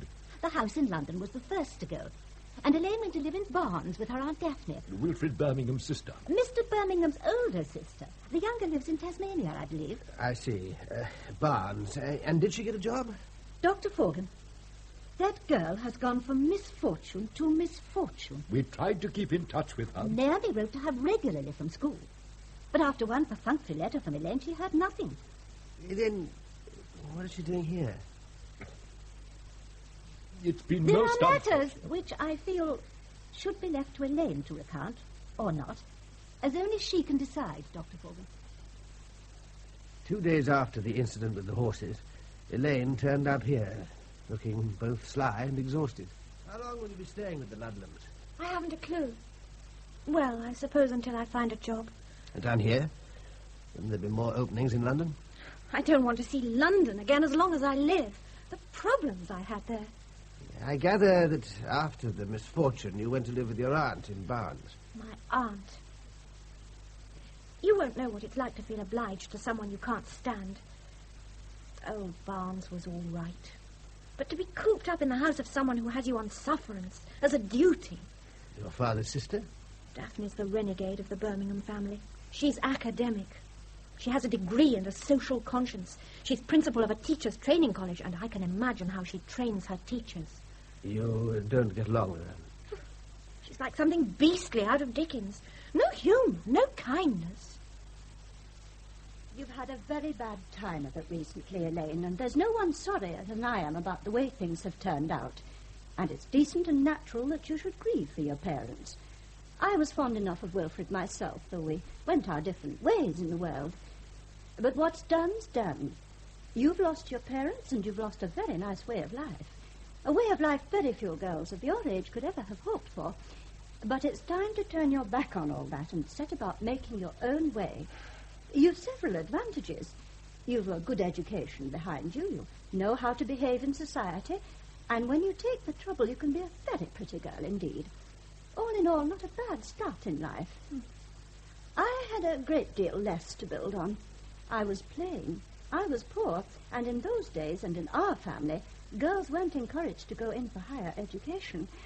The best I could expect was head of a counter at Marks and Spencer's in Halifax. But I dug my toes in. I stayed on at school, and I took my higher certificate in a county bursary, and I was admitted to the University of Leeds. Proudest day of my life. Now, if you dug your toes in and swallowed your pride, you could be back at that very good school of yours now. Miss Vereker wanted you back. She welcomed you back, and there you could be. Let's not go into that all over again. And there you are, you see. Looking the gift horse in the mouth. It's pride, you see. It's pride that was your father's downfall because he wouldn't make adequate provisions for his family. And it's pride that's cut you off from the benefits of a sixth form education. Would you have gone back as a pauper? When you get above yourself, it's time to take stock. I'm not altogether disappointed you're not going back there, because a school like that contains a lot of flighty girls who aren't a bit interested in higher education. They'll never need do a hand's turn in their lives because they'll be protected all their lives by money. But, Elaine, character isn't built on money. It's built on your own efforts. What effort am I supposed to make? It's your duty. It's your necessity to make yourself useful in life. And, fortunately, I have contacts who can help in that direction. I've a friend, Miss Gutteridge, who's doing very nicely with a useful little business in Richmond. She runs a commercial college where clever young people like you can learn shorthand and typing and business accountancy. 2 years with Miss Gutteridge, and you'll be well qualified to hold down a very good secretarial job anywhere in London. Hip, hip, hooray. Are you being facetious, Elaine? A secretarial job wasn't what I had in mind. Dare say it wasn't. But you're in no position to pick and choose, are you? You can thank your lucky stars that Miss Gutteridge is prepared to help out. She is offering you a 2-year course on very reduced terms, simply because I've been able to find places in my college for 1 or 2 of her best girls. She must be a very wonderful person. I don't admire your attitude, Elaine. Sarcasm's an unpleasant trait at the best of times, and it certainly doesn't become a bit of a girl like you. With regard to your predicament, with regard to what's actually the notoriety of Wilfred's death, we agreed it would be best if you didn't use your own surname at the college. If the other girls knew who you were, they could make life rather difficult for you. So you're enrolled as Elaine Hopper. Elaine Hopper? Your mother's maiden name. We've no need to be entirely fictitious. Yes, I can see. Not the best of springboards for a glittering... It was awful, awful. I was sent up for putting on airs and graces. And when I managed to do well in the end-of-term exams, the other girls said it was because I had an in with Miss Guttridge. Oh, I couldn't stand them. They were dreadful. So boring. You'd win no popularity prizes in that society. I was so fed up with their stupid chatter that I couldn't bear to eat where they ate. I made sandwiches for myself most mornings. But once a week I'd escape to a pub in Richmond. Any pub, just to get away from them. Though you were underage? Oh, that's why I enjoyed it. I was defying all the precepts laid down by Aunt Daphne. But is there any other significance in this pubbing of yours? Are you catechizing me, Dr. Forgan? Yes, it was significant. I was in this pub one lunchtime. It was Friday and the place was packed. I'd found a corner stool and I was guarding my ham roll and my gin and tonic for all I was worth. And this man stood near me, trying to buy a drink. He was rather good-looking. Fair hair, a thin, interesting face, and a fair moustache. He was wearing some unusual club blazer, and he knocked over my gin and tonic. It doesn't matter. Of course it matters. Your glass was full, and I, like a BF, knocked it over. What was it? No, really. Nonsense. Looked like a G&T. Sean, a large gin and tonic for the lady, and a large vodka and tonic for yours truly. So, though I say it myself, do you come here often? Now and again. Then why is it that I've never clapped eyes on you before, and I come here every day, other than Sunday? Your glass replenished, and with multo apologies. Thank you. Cheers. Cheers.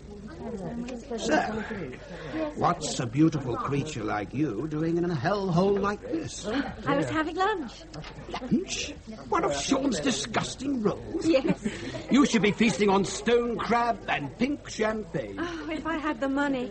There's always money about for sensational girls like you. And I should know. I photograph them every day, except Sunday. You're a photographer? My card. I yield you my card. If only because you're the best thing that's swum into my ken since Sophia Loren. Clifford Arundel. And you photographed her? The proof positive, my angel. Oh. What about that? It's beautiful. Where was it taken? My studio. Not a stone's throw from here. Now, I know you must have had propositions from 100 guys at least. I really do believe you've got what it takes. What takes? Come on, fez up. You're a model, aren't you? I'm certain I've seen you in Vanity Fair. Then you're wrong. I'm still studying. The wrong things, darling. Your face, your figure. You should be on the front page of every glossy on the news. You couldn't have picked me up at a time when I was more ready to be picked up. He had charm and self-assurance, and he was an older man. And his name again? His card said Clifford Arundel, Society and Fashion Photographer, Hasselblad with all the fittings, and he must have used 2 rolls photographing me in Richmond Park, deer in the foreground, deer in the background, against a string of horses from Stag Lodge, running into Spanker's Hill Wood. It took the best part of the afternoon, and Cliff was so helpful and enthusiastic. He was such fun. The best part of the afternoon. Had you no lessons? I skipped them. This was far more amusing. And did you see the results of the afternoon's fun? We were too busy. Afterwards, Cliff drove me to his studio. It was much smaller than I'd imagined and not a bit glamorous. It was over an ironmonger's shop. Quite honestly, it was tatty. Am I supposed to go on? Up to you. He introduced me to a girl called Murray and a boy called Ken. Said they were his assistants. Then Cliff got me very drunk, and when I passed out, they undressed me and took pornographic pictures. When I realized what was happening, I nearly went mad. I knocked over one of his big lamps. It exploded. Everyone was yelling and struggling. Somehow I got dressed and just ran.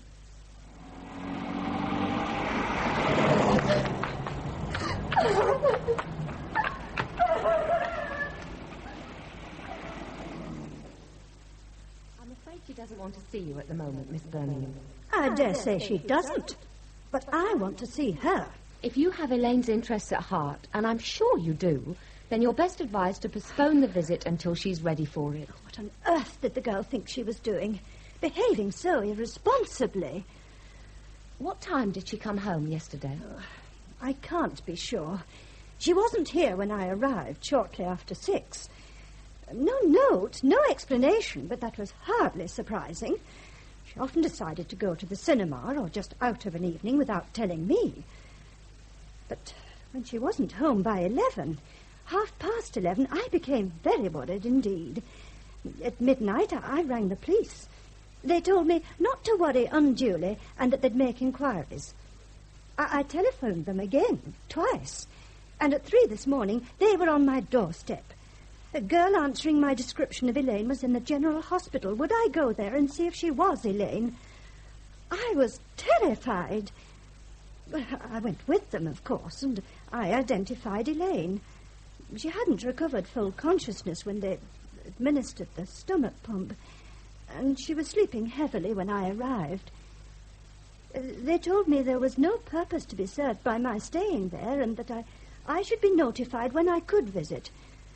And now you tell me I must wait for Elaine to make up her mind when she'll see me? Well, the whole thing's monstrous.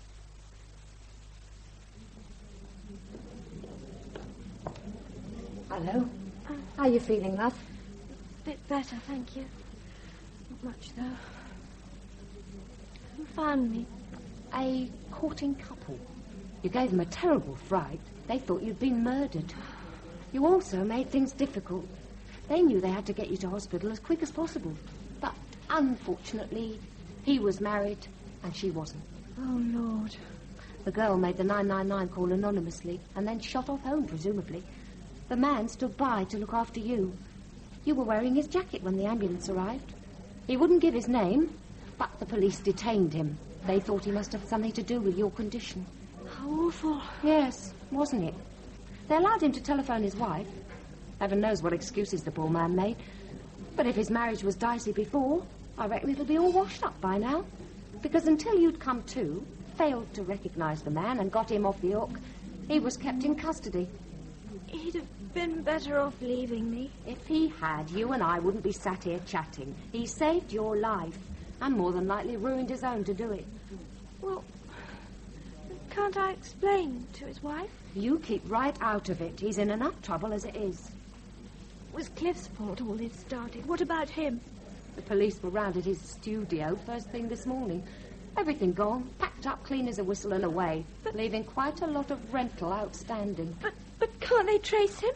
Clifford Arundel. He showed me his card. People who take pornographic photographs don't use their real name, love. Think I'm going to be sick again? You're going to be all right. What did you take? I shall be sick if you make me talk about it. Lots of aspirin in your auntie's cooking sherry. Yuck. If you know, why did you ask? The sicker you feel at the mention of aspirin and alcohol, the less likely you are to try them again. When are you going to see your aunt? Never. I couldn't bear the thought of all those recriminations. She means well. She has a nice house, and you've a pretty room of your own there. It's a prison. I've tried with that girl, Miss Peel. I've tried for 18 months.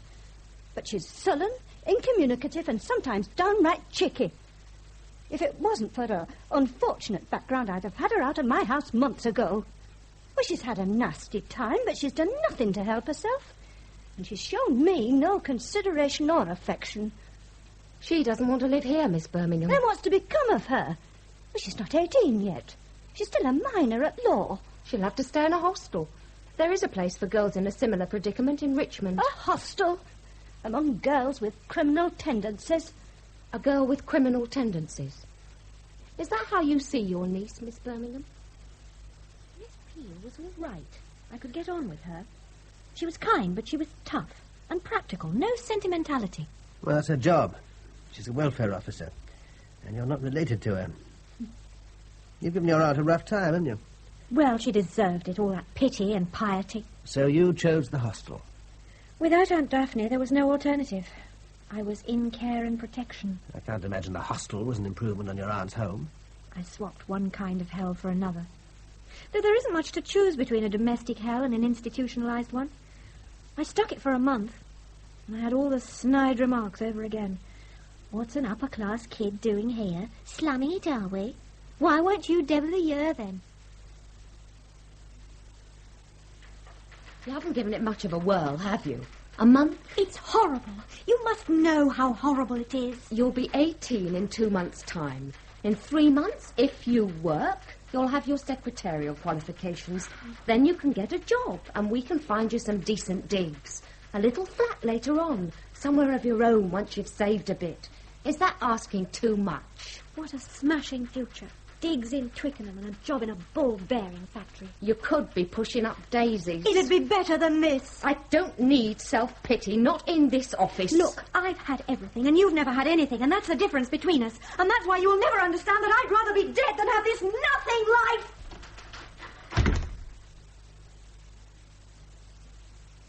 Oh, there you are. I put a sweat rug on Temeraire, but he needs a short feed after all that exercise. Would you be a pocket? Yes, all right. 2 scoops of nuts and 1 of bran. With a little water mixed in, yes. And Dennis! Coming, my love. Dennis, don't you think the least we can do is to offer Dr. Forgan a drink after all this excitement? Yes, of course. It's a... whiskey and water, thank you. And Dennis, the door, please. Oh. So, was she forthcoming? Very.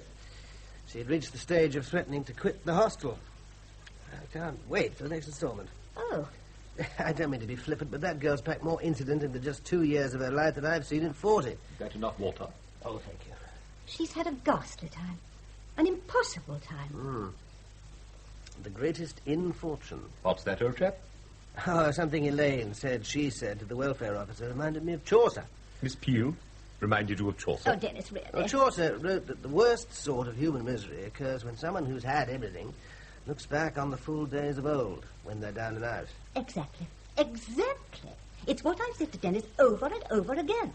Elaine had everything, and now... And now she has us, darling. Aha, you've taken her on. Well, what option did we have? You should have seen the state she was in, poor creature. I think Dr. Forgan might like to know. It was astonishing. I was sitting here with the wireless on in this very room at about 9 that evening. Dennis was playing billiards on his own, and I was repairing his cycling breeches. It had been raining heavily all evening, and the fire was spitting and crackling. And then there was this thundering at the door, so loud and unexpected. The dogs created such a hullabaloo that they managed to disturb even Dennis's concentration. He hurried to the door, and there was Elaine, drenched and exhausted, and carrying a plastic bag. All her worldly goods in a plastic bag. Well, how had she reached you? By train, from Waterloo to Tisbury. Then from Tisbury, because she had no money left, she walked. Walked through 7 miles of downpour. If only she'd thought to telephone us. She had no money. She could have reversed the charges. Anyway, here she was, obviously in difficulties and soaked to the skin. I ran her a bath. Dennis made up a hot cordial, and I laid out some of Naomi's clothes. And then the sorry tale was unfolded. But there was worse to follow. You overwhelmed me. If she had no money... It occurred to me quite early on during her revelation that of course she had no money. But her preposterous but helpful aunt had, as it were, subbed Elaine for 18 months through Secretarial College. Given her pocket money, made her sub-allowance. But all that must have stopped. Immediately. When Elaine chose to reject Miss Birmingham in favour of this girls' hostel in Richmond. Where, presumably, the inmates would be... Who repaid the money? Dennis? The hostel had become intolerable, and she needed to get away. And she had neither the cash and left an IOU. The welfare officer, Miss Peel, actually took the trouble to motor down at the weekend, in her own time, all the way from Richmond, in a car that certainly had seen much better days. Dennis gave her the £10 immediately to repay this Mrs. somebody or other who was mate from the hostel. I liked Miss Peel. She was a sensible young woman, and she took her duties seriously. She obviously liked Elaine. Elaine liked her, but made it clear she was never going back to London. There were certain legal difficulties. But Dennis, as an experienced solicitor, was able to shortcut most of them. Because Elaine is still underage, someone must be legally responsible for her. First it was her aunt, then it was Richmond Council, and latterly us. A neighbour of ours, Janet Bultitude, have you met her? Is a magistrate. With her approval and that of Miss Peel, Kate and I undertook to act as legal guardians to Elaine until she achieves her majority, which time I might say is imminent. You're being very good to her. We're very fond of her, Dr. Forgan. She's been a prisoner of her past, and we're determined to help her to escape to a better future. And what will that future be? Well, what was the future? And what about your silver? The silver will have to wait. Oh. I offered Elaine a temporary sinecure. But there was something admirable about the Ludlams' determination to pull her fat out of the fire when I knew that they were hard-pressed financially. So I engaged Elaine at 10 bob an hour to catalogue my books. But she guessed it was a handout. I'm sure she did. Though both of us necessarily maintained the fiction that she was doing me an extraordinarily good turn. More? Oh, please. It was an uncomfortable period. Probably for her and certainly for me. I was planning a series of lectures, and I like solitude when I'm working.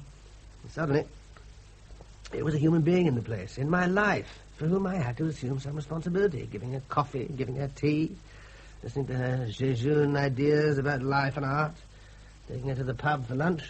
Then, if she hadn't been round, I'd have improvised perfectly well. Was she conscientious? At times. I found a jackdaw, Dr. Forgan. She seemed to enjoy being amongst books, but she was easily distracted. Can I give him some milk in the kitchen? Anyway, the vacation came to an end, and the books were still in chaos, and Elaine went back to subsidised unemployment with the Ludlams, and I went back to Oxford, imagining and hoping that I'd seen and heard the last of her. But since there are several chapters to go... I spent most of the Christmas vacation in India, where I ran into Blazer Povey in Madras. Blazer? Yeah. He was probably dodging debts in England, but he represented himself as manufacturing saddlery in India for consumption in the home counties. Blazer was always versatile. And then back home in the slow, cold slog of the Hillary term, I came back here shortly before Easter and set about ridding the place of dust, cobwebs, and dry rot. I hadn't been here more than a couple of days when up cycled Dennis Ludlam, and I knew that tranquil days had gone again. Ludlam appears to be your rural nemesis. Young Elaine was the nemesis of us all. There'd been evidently a bizarre turn-up for the book-shade Ludlam, so would I join them for dinner? No talk of billiards this time. And talk it over. The dedicated bicyclist assured me in those profound and solemn tones that my advice would be particularly valuable, since I was more than a passing acquaintance of the two involved parties. You seem to do nothing but cry on your shoulder, Dr. Forgan. But this time we're even more worried about Elaine. What's she been up to this time? She has eloped with my brother. Eloped? Hardly the right word, old chap. Elaine and Richard have reached an understanding. Look, can we job backwards a little? Richard is your brother, Mrs. London. My youngest brother. And is he married? Not yet, thank heaven. But he and Elaine have set up house together. They're living together in Marylebone. And that distresses you? It appalls me. Richard is 32, granted, but he's emotionally immature. And Elaine, well, you know Elaine, how insecure and highly strung she is. But they're both of age, Mrs. Ludlam, and if this kind of life is what they want... But it isn't what they want. It's an infatuation. If they should marry, they'll regret it for the rest of their lives. Well, then the regret will be something they must live with. That's exactly what Dennis said you'd say. Because it's true. They are beyond our influence now. They're nothing of the kind. They aren't married yet, are they? Look, what exactly are you wanting me to do? If you're expecting me to intervene in this love affair, then I'm accepting your hospitality under false pretenses. How can I help, indeed? Why should I help? Because they're totally unsuited to one another and to marriage. How can you possibly know that? Because I know them both very well. Look, I'm still in the dark. Mr. Ludlam intimated that I knew both people. You do. You know my brother, a pilot with Air Freight Cyprus, Richard Fricker. Richard Fricker? So Elaine is... Yes, that's who Elaine is. Richard remembered you perfectly well when we discussed you. Yes. Yes, I recall him. I've met him in company with other aircrew people, but what makes you feel so sure he's unsuited for marriage? If he's capable of flying an aeroplane satisfactorily, that makes him both practical and responsible. He's been... Oh, what do they call it nowadays? He's been a loner too long. He's gauche in feminine society. I know he isn't ready for marriage now, and I doubt if he'll ever be ready for it. These are sweeping statements, Kate. Well, I remember your brother as being a pleasant young man, but shy. Very shy. As to ghost... The fact of the matter is that Elaine has turned his head. Oh, now, darling. She was lonely, because Naomi and the boys were all away. Richard decided to spend a week of his leave with us. Dennis naturally was at work all day, and I always have more than enough to occupy myself with. So they were thrown together, unnaturally, and this ill-advised relationship began. Look, I don't know your brother at all well, but I do know him, and to be fair, I think I can guess at your misgivings. And as to understanding them, and as to interfering with his life, how can you or your husband parts of them both? If they're in love, and presumably they are, since they're living together in Marylebone, then why should anyone presume to interfere? Because they're in no position to set up house together. But an airline pilot makes a great deal of money. Far more than I could ever hope to command. I'm not talking about money. Surely you must realize that. Dennis, please, try to explain to Dr. Forgan. The fact is that... Could we talk in the billiards room? Oh, for heaven's sake, Dennis, we're all adults, aren't we? Kate believes, and after all, she's known Richard all his life. Kate believes that he may be constitutionally unprepared for marriage. You saying he's homosexual? No. Well, then what? He has fewer urges than the mass of men. He doesn't need marriage. He's fallen in love with the idea of love. Yet to Elaine, he represents utter security and a happy ever-after conclusion.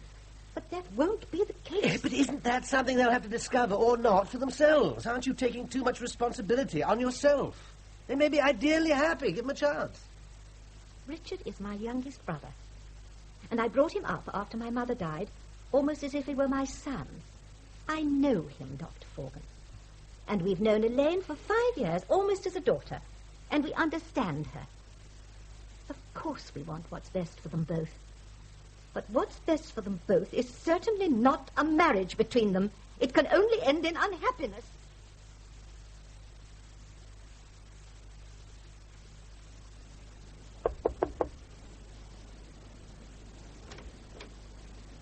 Hello, Matthew. Elaine. Just about. How long is it since... Look, come on in. Can you give me a hand with the luggage? So, when did we last meet? In Limassol, at Arif's Magic Bar, 71. I was with Richard then. And now? Long story. But you've arrived with luggage, so there's time. Have you a cigarette? Help yourself. Take the packet. Thank you.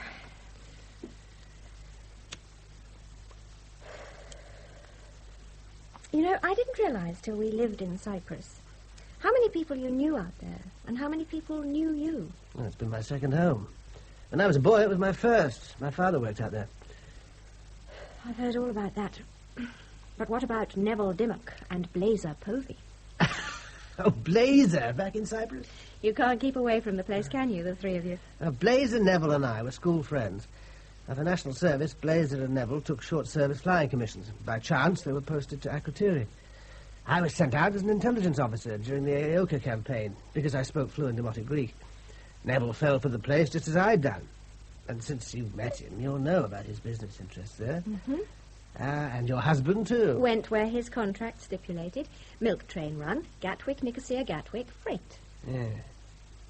Now, when I met you and Richard in Limassol, I must admit thinking the marriage was fraying a little around the edges. And Ludlam said it would be disaster, you know. They wanted me to intervene. You? What could you have done to stop it? Well, that's exactly what I told them. Yes, well, they were right, weren't they? But at the time, it seemed a good idea. I gained the impression that you liked the life on Cyprus better than Richard did. Oh, he never feels secure outside England. But you clearly did. We had a cottage in a village overlooking Kyrenia and the harbour. I've never known a more beautiful view in my life. Nor have I. Oh, yes, the magic's got to you. But it holds no charms for Richard. He wanted me to make the London flat my permanent base and fly out to Cyprus occasionally. I wasn't having any of that. Once I'd seen paradise, I wasn't going to settle for being there only 6 weeks a year. I had the cottage, I had a sports car, I had the sun and the grape and the olive. And I had friends. Some surprising friends, perhaps, but in that atmosphere you get a different perspective on things.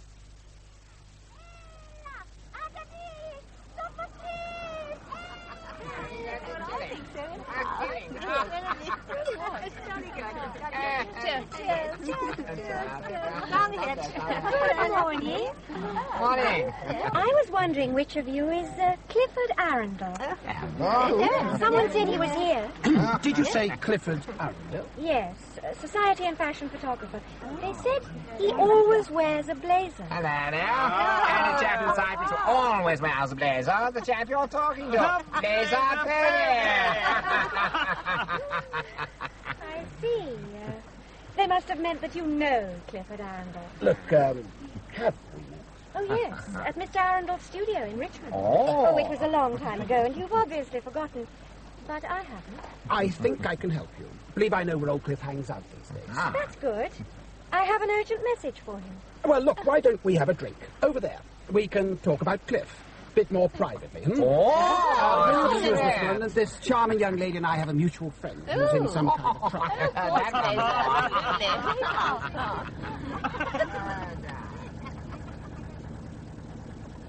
Look, old love, I really don't remember you.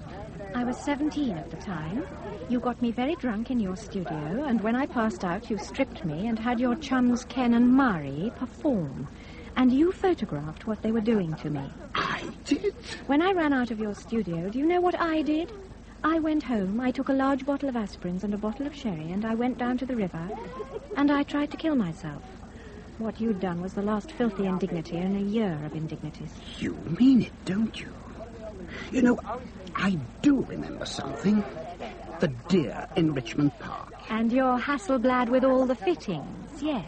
Good Lord, good Lord. I'd no idea you'd react so strongly to a bit of fun.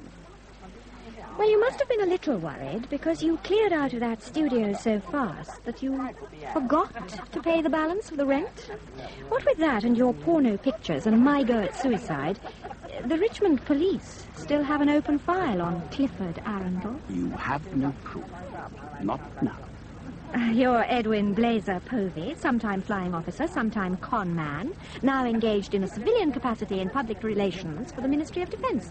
And you're a year into a 3-year tour at Episcopi. So?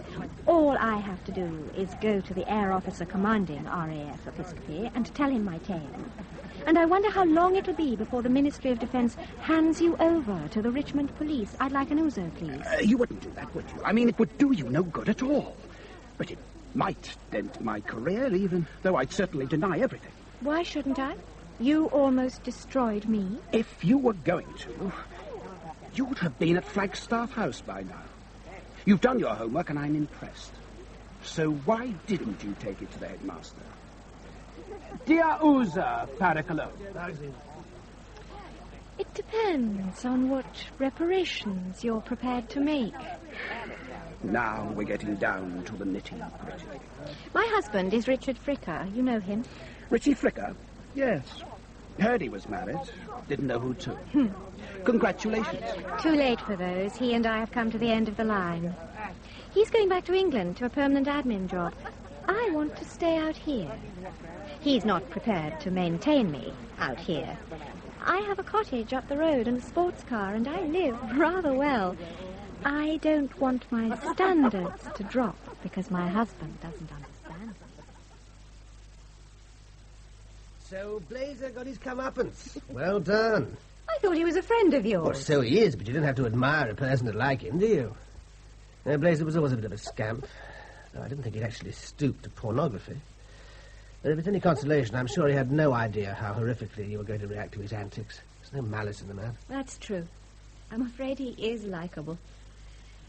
Oh, I had to drop my standards, of course. Blazer couldn't afford more than a 3-room flat and an old banger for me. But I didn't really mind. I mean, how much time do you actually spend inside a house there? The life's all outside, isn't it? So Blazer did the right thing. What was nice about Blazer was that he didn't whine, not once. He'd been caught red-handed, and he was prepared to pay up. Oh, we had some good times together. He was fun.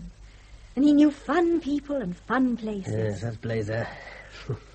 Oh, did he ever mention his legacy? That legacy. One day, me darling, when the old fruit pops off and me legacy comes through, we'll really paint the island red. In a strange kind of way, I suppose I should be grateful to him. If he hadn't nearly pushed me into suicide, I'd be a secretary in a ball-bearing factory in Twickenham. But this odd idyll came to an end when the Turks invaded Cyprus. Oh, of course. Blazer was really rather heroic. I'd intended to stay on in Kyrenia and damn the Turks. But when the shelling began, Blazer snatched me from the battle zone and drove me hell for leather to Akrotiri. He pulled rank and got me on the last seat of a trooping flight to Bryce Norton. And from there? I could hardly throw myself on the mercy of the Ludlums this time, could I? So it was Richard. Where else? Did you expect me to be pleased to see you? I hoped you might be. No, for God's sake, Elaine. You've behaved selfishly and irresponsibly for 2 years. How did you expect me to feel when everyone in Cyprus knew you were Blazer bloody Povey's kept woman? Have you thought what it was like for me at work? Pity or sniggers? There was nothing to prevent you from finding some consolation yourself, was there? I didn't want... I wasn't brought up to live like that, racketing around. I was brought up to stand to my guns. We're still married, aren't we? Supposed to be? Do you want me back? Would you have come back? Willingly, if the good life in Cyprus hadn't gone fat? No. Well, then. Do you want a divorce? I want a decent way of life with a wife I can trust. Is that unreasonable? Oh, no, it isn't. Of course it isn't. You look exhausted. I am. But what's to be done? Richard, I don't know. What's happened to Blazer, anyway? His tour finishes next month. And then what? London, at the ministry. I see. So, in fact, all you want is somewhere to lay your head free of charge till Blazer's open for business again in town. No. Well, I don't believe you. Cyprus is over. Blazer was part of something I very much enjoyed out there. But Blazer in a bowler and pinstripes and a flat in Chorley Wood, no, not for me. So I'm the court of last appeal, by default. I'm very tired. I don't want to argue with you. I don't want to argue either. But I think some kind of discussion's called for. I've done the wrong thing again, and I'm sorry. I should never have come back here. Would you be prepared to rearrange your priorities? That sounds very technical. No, let's not get smart. Look, I realise you don't want to live in London. But if there were somewhere, a really nice place in the country, would that appeal to you? In the country? A cottage, in a pretty village on the South Downs. Another pipe dream? No! I have a particular place in mind. Tudor, beamed, low ceilings, inglenook, an acre of garden, and I can commute. With what I've saved, I'll only need a 25% mortgage. Honestly, Elaine, it's quite beautiful. Look. Look. The estate agent's handout, and a photograph of the property. Yes, it's lovely. It is lovely. And you'd love the village. It really isn't stockbroker belt. It's 50 minutes to London by rail. Far enough out to be rural. And what would I do out there? Oh, come on. Live a happy, normal life. Plenty of room for a dog and a cat.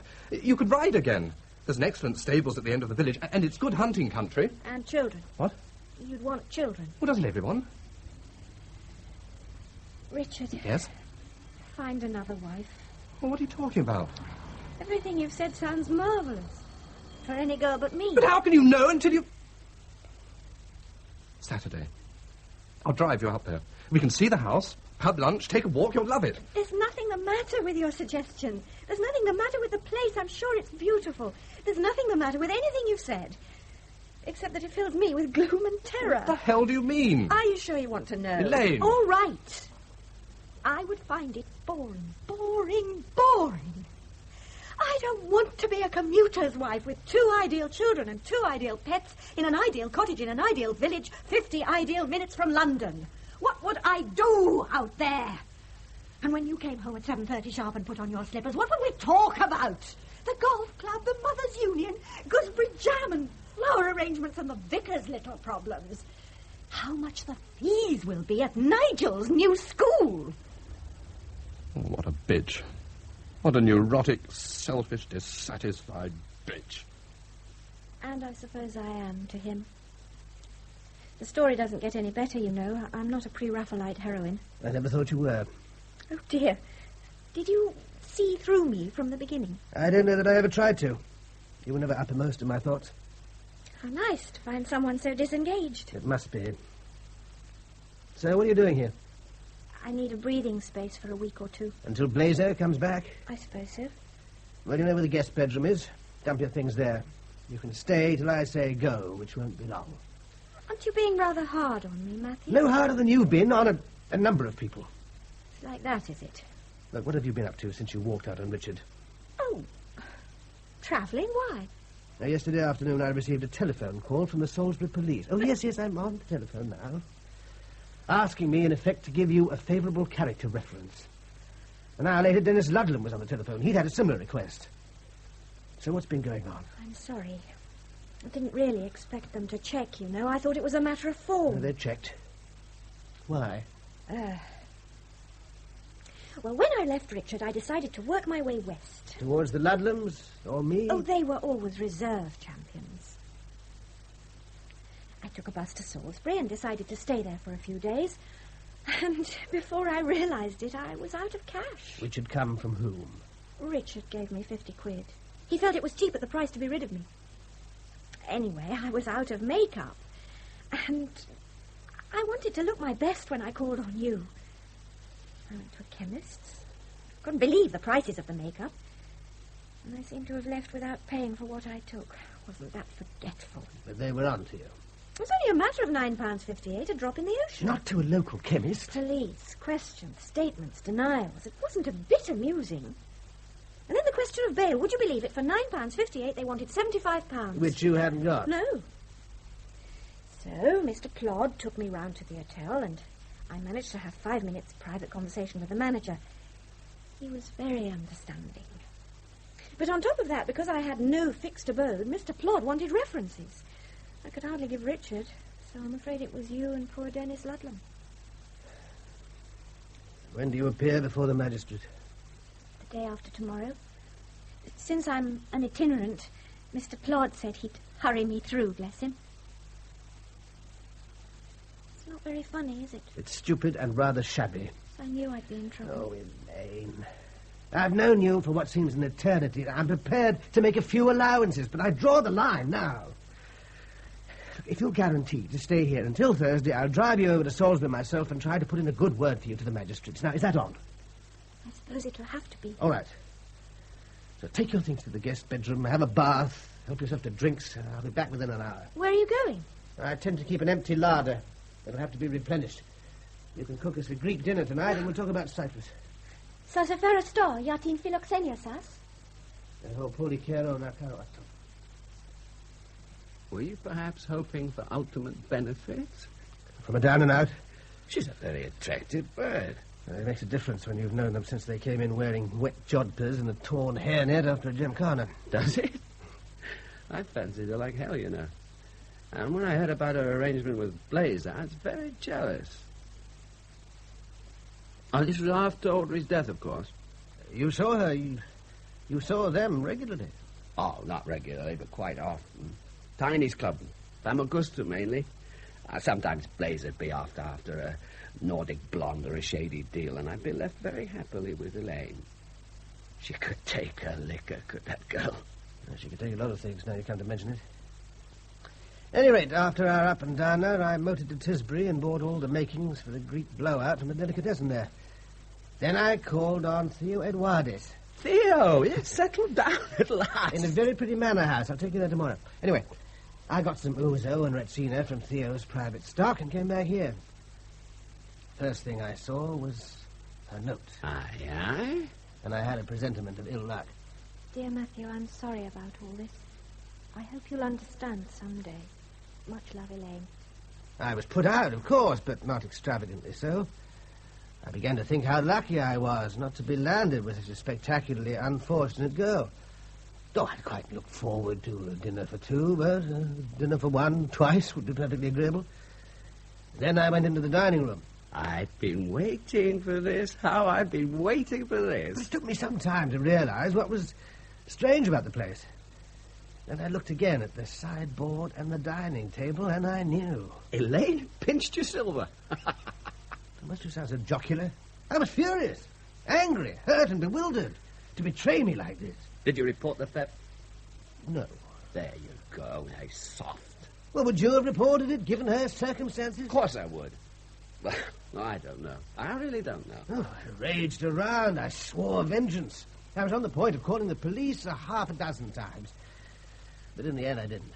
It's obvious. You always had a soft spot for the girl. Well, that may be true. I'm not sure. But what I became sure of was the absence of value of things like silver ornaments. Yes, they were mine, and she'd stolen them, but they were not articles I longed for and paid for myself. They were heirlooms. Things that had been around the family since I don't know when, but not specific to me. Now, if she'd stolen my notes and my manuscripts, then yes, Interpol on the instant. But table decorations, as against a bruised and difficult life. Had I named her the theft, together with her shoplifting and the jumping of bail, she'd have done time. No question of it. And I wasn't going to be responsible for that. So instead she got away with it, scot-free. Well, I was still angry at her betrayal of trust, but this was a private thing. I wanted to know what use she could make of the silver and why. She's a sly bull, she really is. She admitted absolutely nothing in that dear John note she left you. Well, I imagine she'd had enough of lawyers after her father's disaster to be wary of putting anything significant down on paper. You're still making feeble excuses for criminal behavior. Oh, all right, yes, why not? I haven't suffered as she suffered. So suffering's a sufficient excuse for larceny? Well, Neville, you've met the girl. You've confessed to an admiration for her. You know what she's like. Now, would you have put a spoke in her wheel? You're going to tell me next you never slept with her. I didn't. But I did. Look, in Blaze's time, she was the town bicycle of Kyrenia. I don't believe it. Suit yourself. Anyone could buy her a few drinks and share a good time and...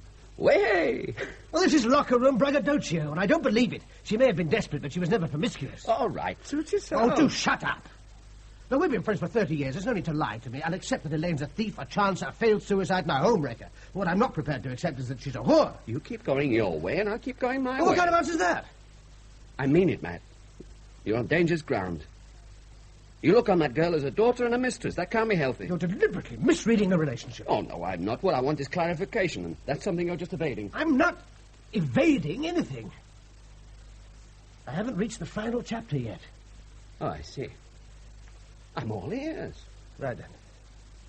About 4 years after the incident of the stolen silver, it would be a Saturday in Trinity, and I was still in residence. I drove out to Woodstock. An auction of the contents of some old family home had been advertised. I'd bought a catalogue and found a couple of things I was interested in. The auction took place in what must have been the drawing room. It was large and it was packed. I suppose most of the people there were dealers, but there were a few obvious punters like me. Now, what I was really after was a bust of Jonathan Swift. Bit out of your bailiwick, isn't he? I'll call it impulse. Anyway, the bidding began, and after a short time, there were only 2 people left in the running, myself and a woman I was unable to see because of the crush in the room and all the furniture. Now, she took me far past what I'd originally set as my limit, and then she dropped out. The bust was mine.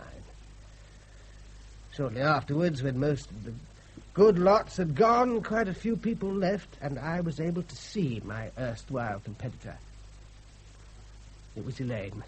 You could knock me down with a feather.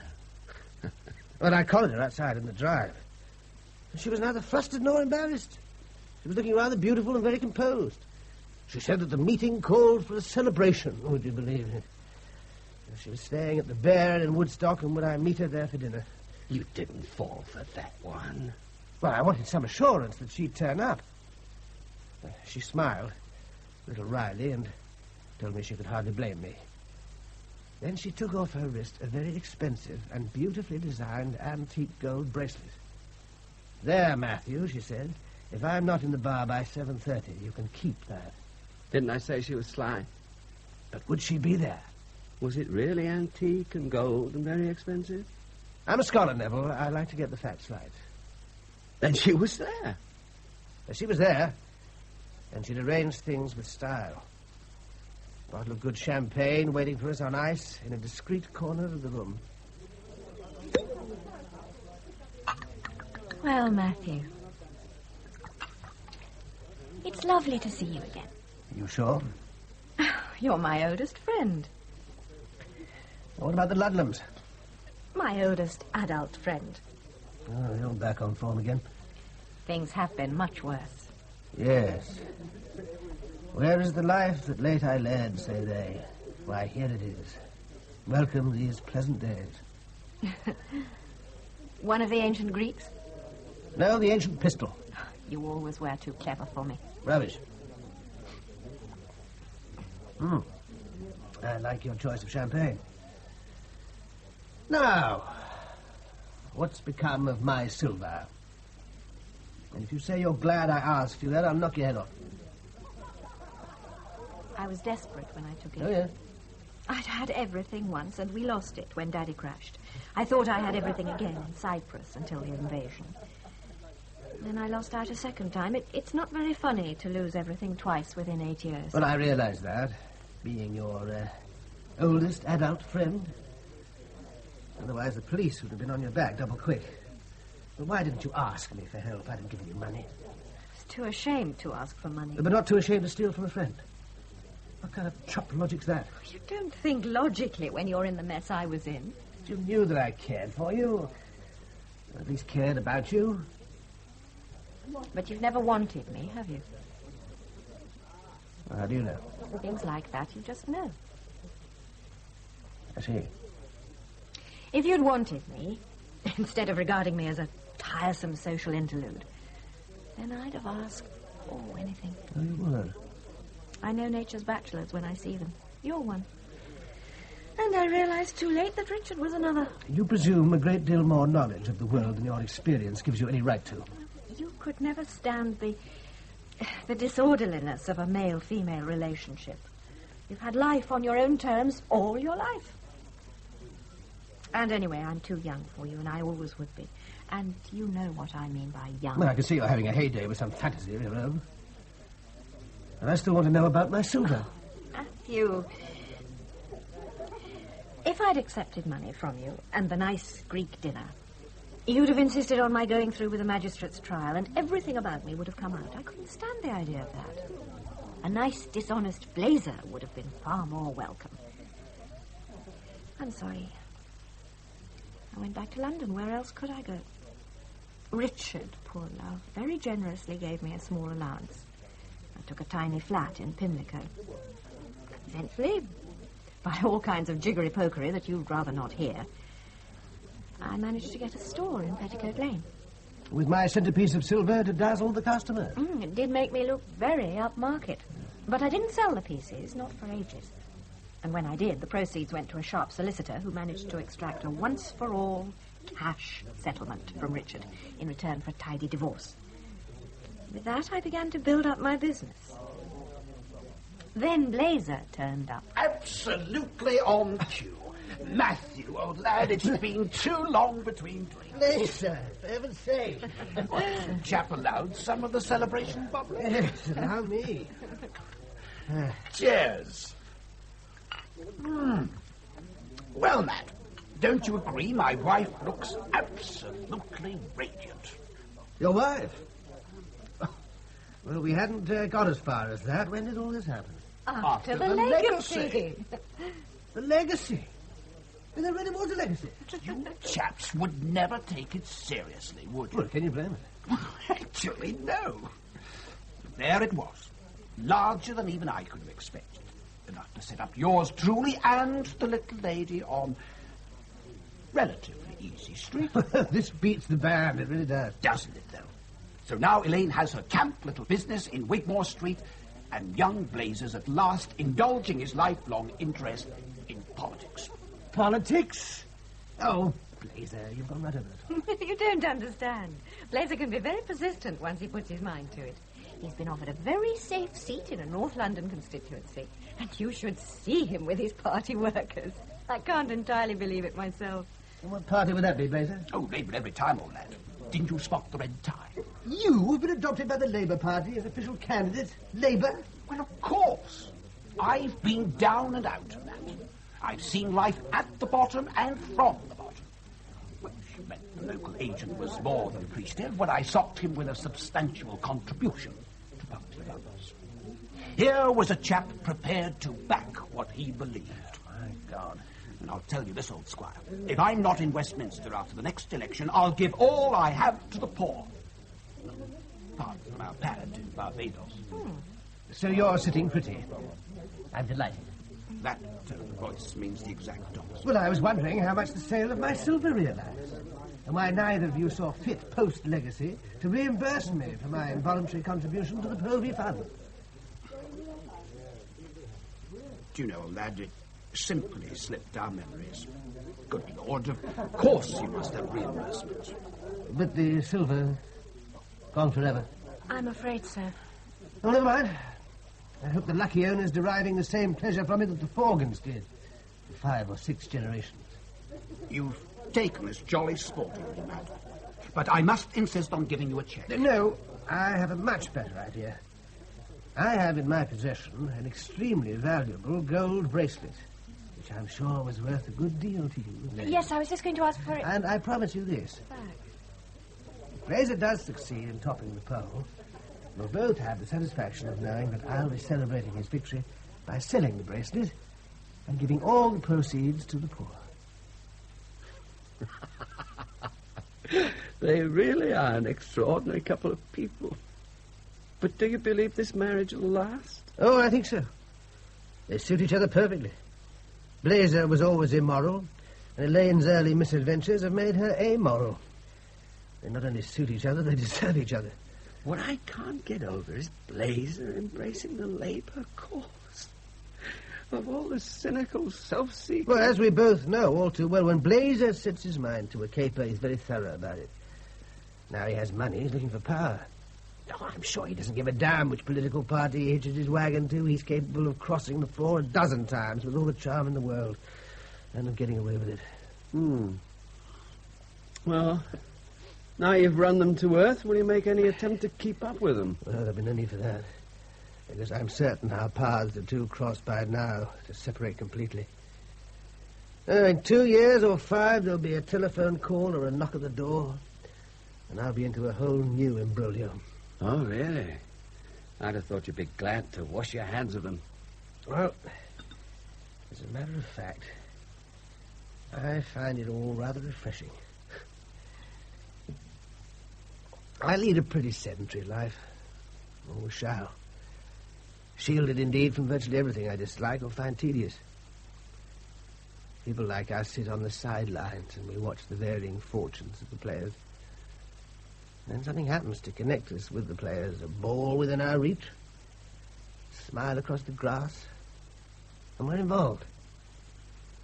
There's no escaping that involvement. We're dragged in on the game, for better or worse. In Elaine's game, certainly for worse. Oh, yes.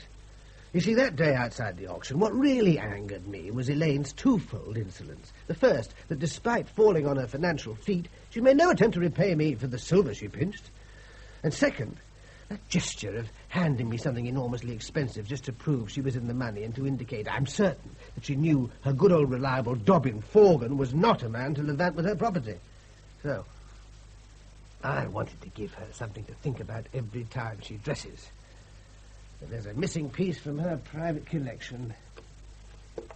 And there it is. Pretty little bauble, isn't it? It's magnificent. Must be worth a fortune. Are you really going to keep it? I shall carry out my promise. If Blazer becomes a member of Parliament, that bracelet will be sold and the proceeds will go to a sound charity. But if he fails to get the seat? Well, then, I shall give the proceeds to the Conservative Party. In Blazer's name, of course.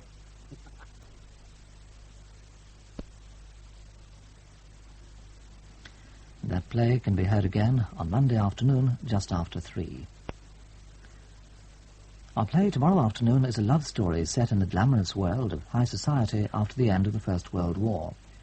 It's a dramatisation of Michael Arlen's novel Piracy. That's tomorrow at 2:30. In a quarter of an hour at 10:15, the life and poetry of Thomas Hood is the subject of Breast High Amid the Corn. Now the weather forecast for tomorrow. Scotland will have outbreaks of rain or drizzle, although some northern parts will be dry at first.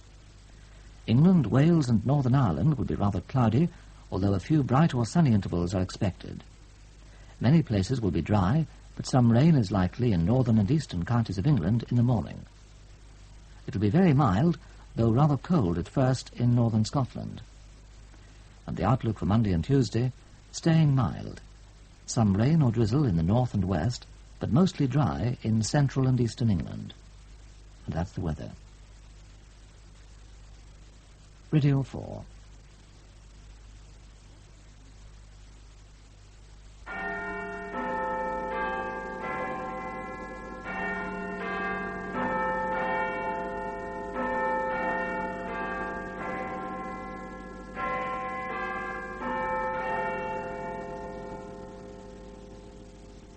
BBC News at 10 o'clock. This is Pauline Bushnell. Some of the martial law restrictions in Poland are being lifted. Warsaw Radio has announced that it will be easier to hold public gatherings and to make telephone calls within Poland. There have been demonstrations in many countries in support of the people of Poland. The Russians say the woman hunger striker moved to hospital from the American embassy in Moscow has been taking food. Stanley Holloway, comedian, character actor and master of the monologue, has died. Workers at the DeLorean car factory in Northern Ireland have been given details of the company's redundancy plans. The authorities in Poland said tonight that they were lifting some of the martial law regulations imposed 7 weeks ago. According to Warsaw Radio, restrictions on public gatherings, including entertainment and sporting events, are to be reduced, and communications within the country will become easier. For example, internal telephone links will be restored temporarily from February the 10th, though conversations will be monitored. Some regional newspapers and radio stations will be allowed to operate again. Here's Frank Smith of our Foreign News staff.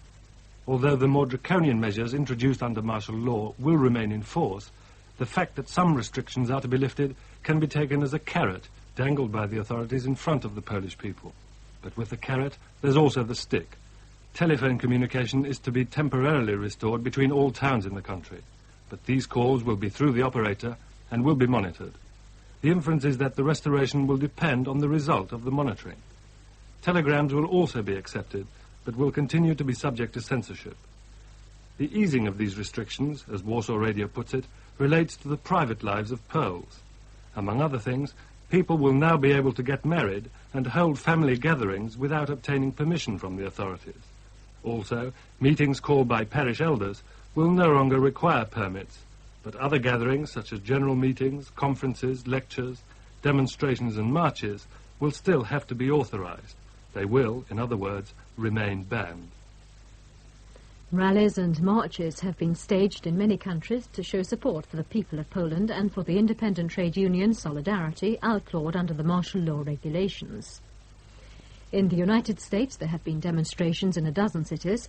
The Secretary of State, Mr. Alexander Haig, is due to speak at a rally in Chicago tonight, where there's a large Polish community. There have been demonstrations, too, in Canada and Australia, and in Tokyo, Vienna and Brussels.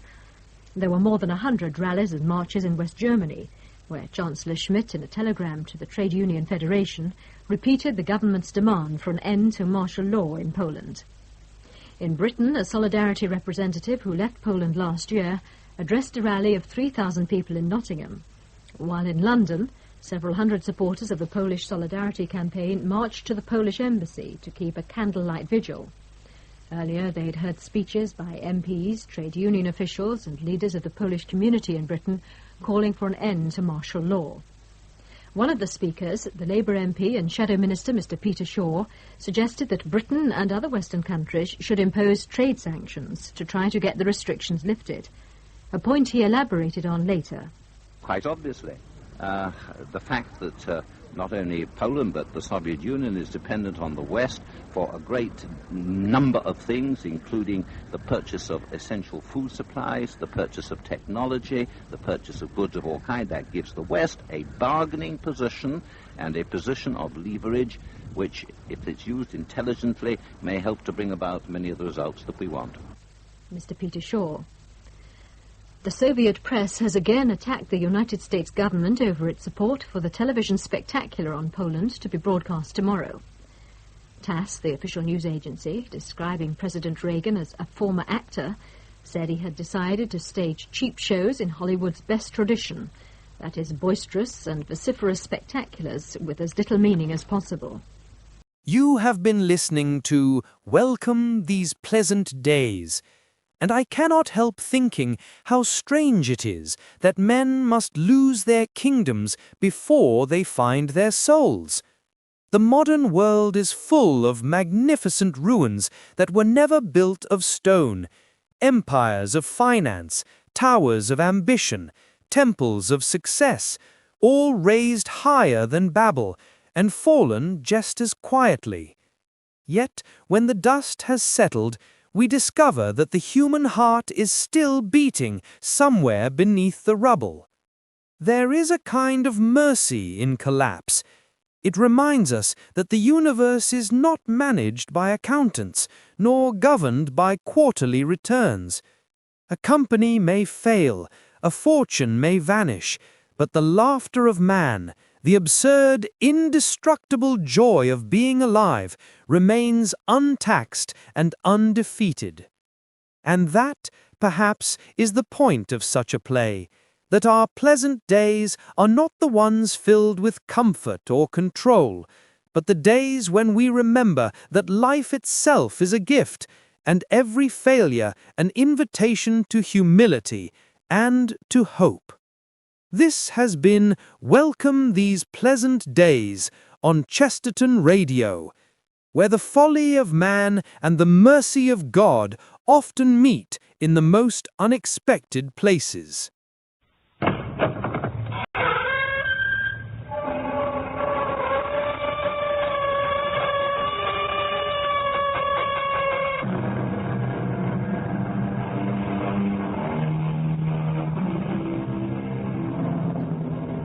Come in.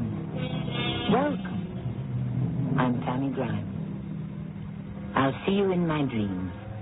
Thus went a popular ballad of the 1930s. What a sweet song it was, too. And all of us from time to time see someone in our dreams. And it doesn't always have to be someone whom we yearn to hold in our arms, either. After all, dreaming is not the exclusive pastime of lovers. Haters can be pretty good dreamers, too. Slow down, Helen.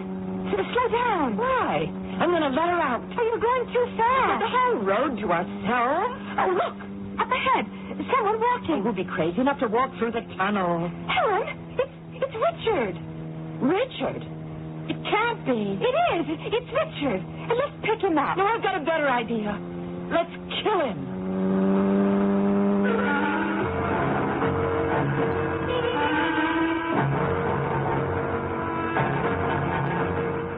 Our mystery drama, Dreamers and Killers, was written especially for the Mystery Theater by Sam Dan and stars Marion Seldes.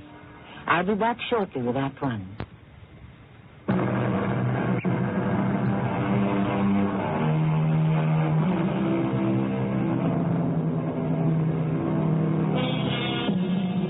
Tick-tock goes the clock that regulates the days of your life.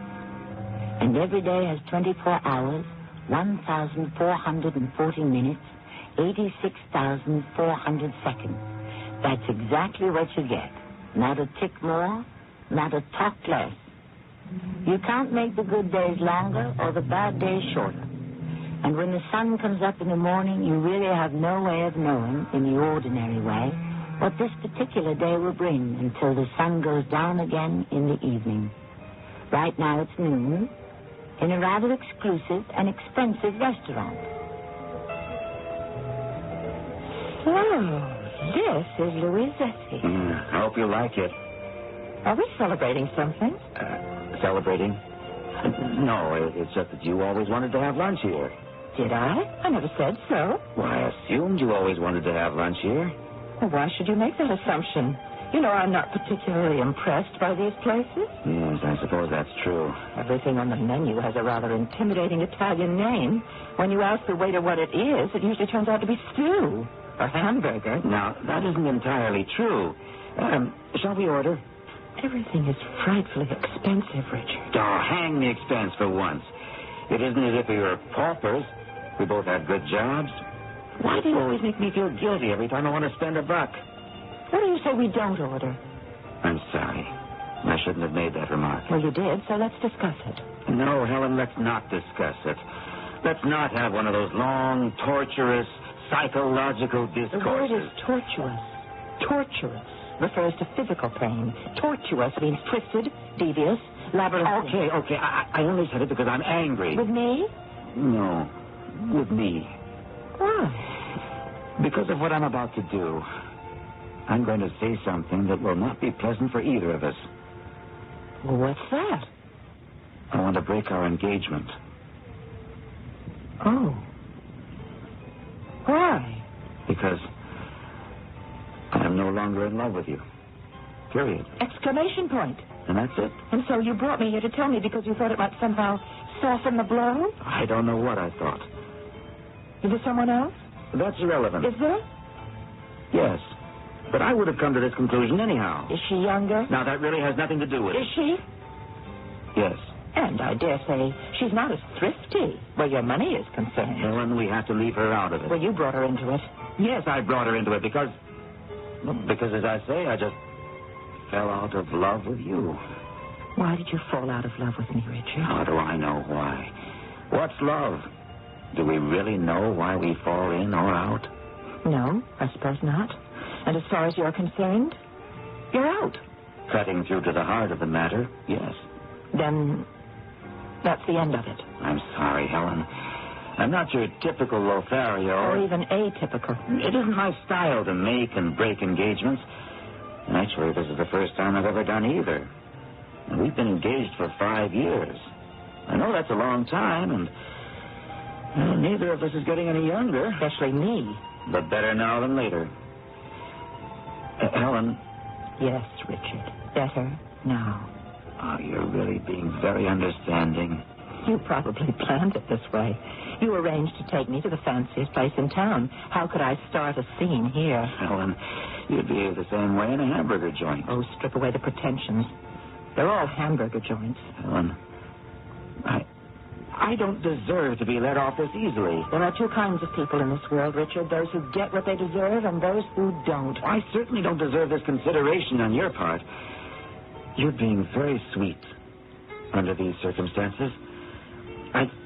I just wish I knew what to say. You've already said it all. No. There's one loose end. What's that? Your pride. We'll have to say something about this at the school. Why? Well, everybody knows we were engaged. So, why don't I say you're the one who broke it? Well, that's very thoughtful of you. Actually, I can give you a rationale. Can you? Well, look at it this way. I'm a football coach. And you teach not just mathematics, but higher mathematics. Since we both make diagrams on blackboards, we thought that would give us something in common. But, well, after a while... 5 years? Yes. You decided that wasn't enough. What do you think? Why don't we order? Order? Breaking engagements is hard work. It builds up an appetite. Let me see. I think I'll have the spaghetti marinara. Oh, now, Helen, did you order that because it's the cheapest thing on the menu? Nothing in this place is cheap. But that's the least expensive. Oh, all right, Richard, if it'll make you feel any better. I'll have the steak pizzola. Now you're talking.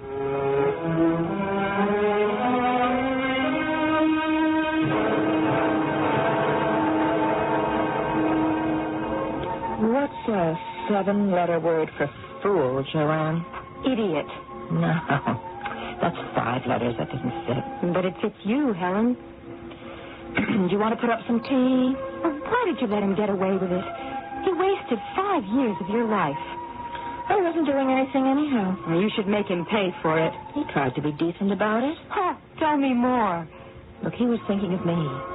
He wants everyone to know that I'm the one who called it off. He was thinking of himself. He could lose his job. How could he lose his job? Old Mossback Myers. He won't stand for what he calls shenanigans among members of his teaching staff. Joanne, Richard can't be fired. Why not? You know why not? He has tenure. Oh, that's not how Mossback does it. He makes your life so miserable you can't wait to quit. No, I want to be civilized about this. It wasn't his fault. He just fell out of love, that's all. These things happen. You're being very philosophical about it. Do I have any choice? It just isn't normal. What isn't? Your reaction. Well, what do you want? At least let your true feelings come out. Show a little anger. What good would that do? Well, if it were me, I'd feel like killing him. Would you? Really? Kill him? Really kill him? You mean walk up to him with a gun and put a bullet or two through his heart? Oh, no. No, I wouldn't have to. What does that mean? I wouldn't have to do it in reality, because I would have already done it up. So the pressure would be off me. Pressure? Oh, come on. Don't tell me there's not something boiling inside you under that smooth, calm, peaceful exterior. Under that smooth, calm, peaceful exterior, there's a smooth, calm, peaceful interior. You want to keep kidding yourself? What? A 7-letter word for fool?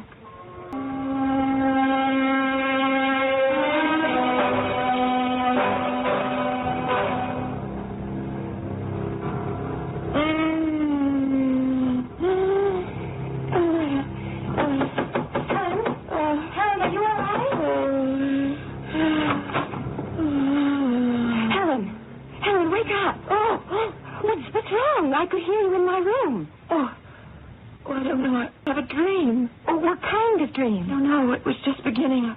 Because it was horrible. What was it about? I don't know. Sense of foreboding. I knew it was going to be bad, and I tried to wake up, but... Well, I guess I did. Not exactly. I woke you. Oh. What time is it? About 10 after 1. Oh. I suppose it's too late to go anywhere. Where? Except back to sleep. You'll have to go back to sleep. I know, but later I'll be able to handle it. Right now, I'm frightened. Of what? Nothing. Everything. I'll sit here. Nothing. Everything. I'll sit here and talk with you. Oh, you've got a long day tomorrow, Joanne. It's all right. I'm just being silly.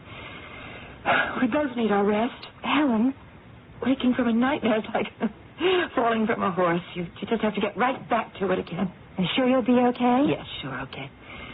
Good night. I'll listen to some music. That'll help get me back to sleep. Well, good night. Good night. Music.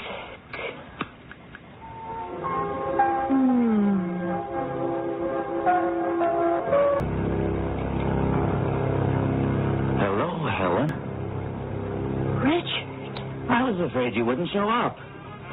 Why shouldn't I show up? It's my party, isn't it? Sure. Wasn't it great of old Mossback Myers to throw us one? I mean, break the engagement party? Get me a drink. A drink? That's what's wrong with me. Yeah. I suppose you were kind of a stiff. Was I? What's the difference? That's all water under the... Water looks beautiful tonight, doesn't it? The way the moon is reflected on the river. I always envied old Mossback, his home right on the bank. Are you going to get me that drink? Oh, yeah, sure. I really need it. You need a drink? What for? To build up courage for what I'm going to do. Wait. On second thought, that would be false courage. I don't need a drink to do it. Well, do what, Helen? Push you into the river. What are you talking about? Right off the pier. I can't swim! Good morning, Helen. Coffee? Thank you. I was going to ask if you'd slept well, but I can see that you didn't. More bad dreams?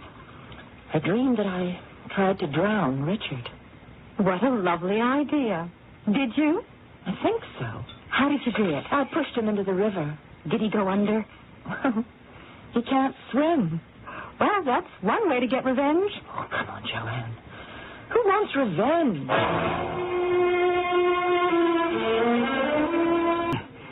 Mind if I join you? Why not, Richard? You very seldom have lunch with us here in the faculty cafeteria. Well, as Helen knows, Joanne, I like to bring something from home. But you didn't today. No, I'm very upset. About what, Richard? Oh, Helen, I was almost the victim of a tragedy last night. Oh, that's too bad. What happened? I almost drowned. What did you say? I was down at the riverside dock, and I was standing near the edge. And for some reason, I simply fell into the water, swim a stroke. Then how come you're here to tell the tale? Why didn't you drown? Well, by the neatest stroke of luck or fate or coincidence, call it what you will, a tugboat happened to be passing by, and they threw me a line. This was last night, Richard? Yes. About 1 in the morning.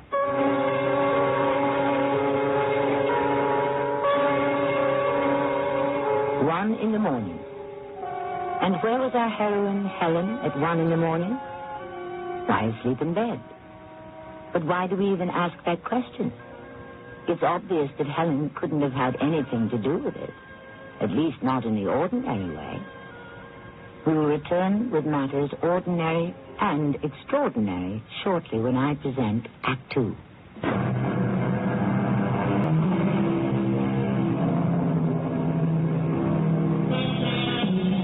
Ancient Greek philosopher is a revelation from the gods. A dream, said a modern Viennese psychiatrist, is the forerunner of our heart's desire. And of course there was an English writer who said that a dream could be nothing more than an undigested bit of roast beef. So it's like everything else, isn't it? You pay your money and you take your choice. You fell into the river last night, Richard? Yes, I fell off the riverside dock. What were you doing on the riverside dock at that hour? I just happened to be there. You just happened to be at the riverside dock? Yes. It sounds peculiar to me. I'm sure I don't owe you any explanation, Joanne. Excuse me. Well, the fact of the matter is, I happened to be there with my fiancée.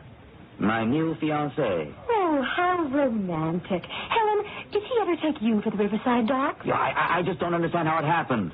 We were standing there just looking at the water and... Did your new fiancée push you in by any chance? No. Although? No, it couldn't have been Louise. Ah, her name is Louise. Why should she want to push me in? But somebody did push you in? Well, we were standing there just looking at each other. Oh, how sweet. When I felt as if... As if? Oh, no, it's impossible. I felt as if somebody just sneaked up behind me and gave me a shove. And the very next thing I knew, I was splashing about in the water. Louise started to scream, and that attracted the attention of a passing tugboat. Oh, how fortunate. But are you all right, Richard? Well, I had a pretty good scare, Helen. And I think I caught a cold. But I'm all right, I guess. See anybody? And this isn't supposed to be an inquisition. Poor Louise. After she screamed, she just fainted away. And nobody pushed her in? Now, I'm not even sure anyone pushed me in. So near and yet so far. Well, look at the time. I'll be late for a meeting with my assistant coaches. I tell you, it was a narrow escape. See you tonight, Helen? What? I guess it's hard to break the habit of 5 years. I mean, I'll see you around. Yes, Richard. I'll see you around. Do you suppose you'll see him around 1:30 a.m.? What are you talking about? Well, that's about when you saw him last night. Tell me, did you really sneak down to the dock and push him in? What are you saying, Joanne? Did you? That's ridiculous. No, it just sounds ridiculous, Helen. It doesn't have to be ridiculous. Why would I want to push him in the water? You want to kill him. I don't want to kill him. Perhaps not consciously. Not even unconsciously. How can you talk such nonsense? You know I was home all night. Did you dream you pushed him into the river?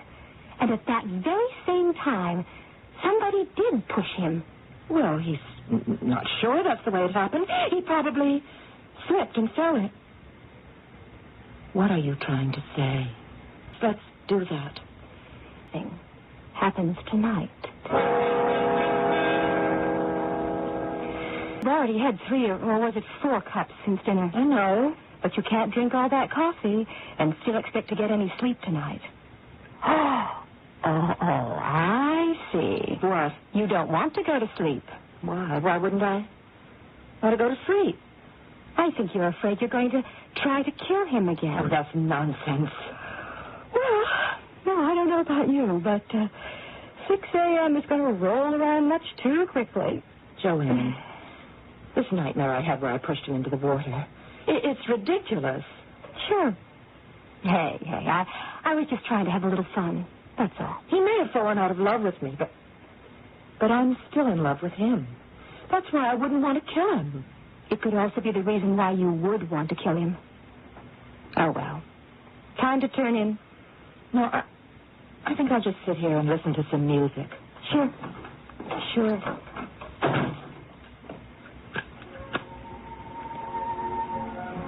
I'm still in love with him. Maybe he'll change his mind. He has to change his mind. He can never find anyone who loves him as much as I do.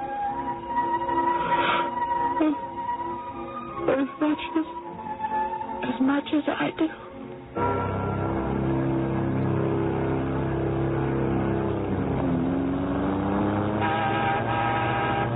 that really you? In the flesh. Wow. Hey, where'd you get that sports car? Where'd I get it? I bought it. You bought this? You want to see the papers? I can't get over it. Hop in. Oh, I've never been in one of these in my life. Go. I don't care. Well, we're heading for the thruway, where I can really let her out. We'll turn here and take the tunnel. Hey, there's somebody walking up ahead. Walking? Yes, walking. Now, who'd be walking in the tunnel? He'd have to be crazy. It's Richard. Richard? Can't you recognize him? You're right. It is Richard. And we gotta stop and pick him up. No. I've got a better idea. What? Let's kill him. What did you just say? You heard me. Kill him? I'll never have a better chance. Besides, he has no business being here. It'll be his own fault. Don't you see? He's starting to run. Helen! Fool. He has no place to go. Does he think he can outrun me? Run them faster, Richard. Slow down, Helen. Helen, don't. Coming to the end of the tunnel, and once we emerge, he can save himself by jumping over the ramp. Look, see, he's trying to make it. But he can't. He can't. Because... Game's over, Richard. Game's over.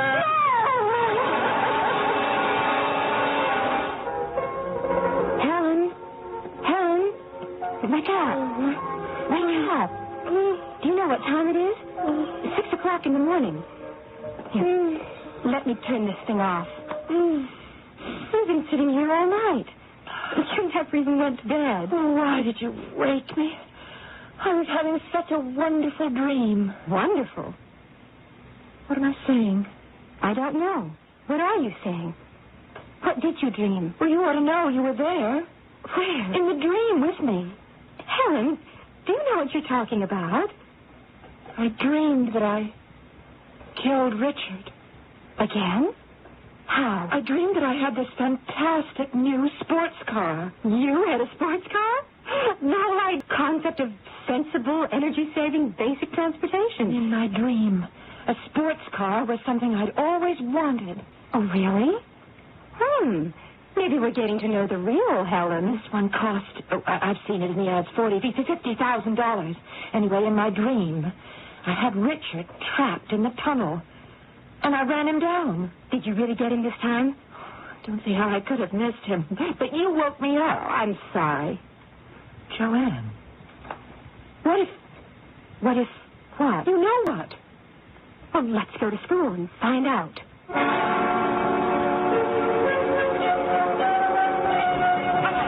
He should be at football practice. Do you see him? No. All right. I want the defense up at that end of the field and the offense down here. Get ready for a scrimmage in 5 minutes. And I want to see you guys hit. There he is. Look. His arm. It's in a sling. Oh, no. What do you think happened? I'm afraid to ask him. Oh, do you want me to ask him? He's coming this way. Let him tell us. Hello, Ellen. Joanne. What happened to your arm, Richard? Yeah, I was crossing the street. What time was it? It was late, about 11 o'clock. Yes? Louise and I had gone to the movies. I guess I wasn't watching where I was going. I stepped off the curb, and this car came barreling along. But it didn't hit you? No. Some sixth sense seemed to warn me. Oh? He came this close. But your arm. I jumped back, but I fell down, and I landed on my wrist. The doctor says it isn't fracture, just badly sprained. That's good. I mean, in the sense that things could have been worse. Oh, yes, a lot worse. Boy, I hope that this is the end of it. End of what? Oh, I don't know. This thing last night and the night before, I almost drowned. How do you account for two things like that in a row? I wouldn't know. Poor Louise.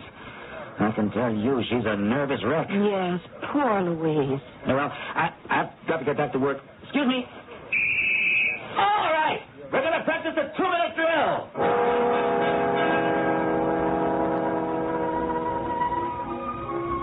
What time's it getting to be? 11 o'clock news just went off. Which means it's bedtime. Yes, I suppose so. Tell me. Wouldn't say that. Why not? It's true, isn't it? I don't want to do anything to him. Oh, you only want to drown him and run him down? What's left? I bear him no malice. Tell that to your subconscious. I'm tired. I'm going to sleep. To sleep? Perchance to dream?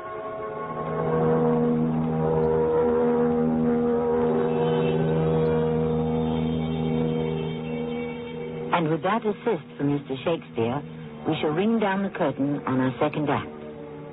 Once again, we face the age-old question which concerns the relationship between dream and reality. And once again, the suit of the question does not lead us to answers, but only to further questions. One way or another, the problem should be resolved in its proper place, which is Act 3 shortly.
night is filled with dreams. The good, the bad, the beautiful, the ugly. And to each of us, one of those is sent, or do we, in some fashion, choose our own? There are those who say that events shape our dreams, and those who say that our dreams shape events. Which is it? Or does it all amount to the same thing in the long run? I do believe it's past my bedtime. What about you, Helen? Get that look off your face. What look? As if you're a spectator in an ancient Roman arena, waiting to see some spilling of blood. I'm just going to ask you the usual question. How are you going to try to kill him tonight? Excuse me. I am going to sleep.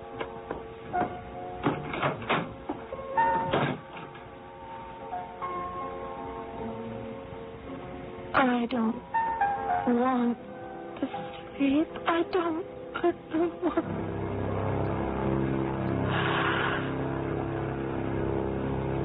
Lieutenant. Sir. You will assemble a firing party and carry out the verdict of the court. Yes, sir.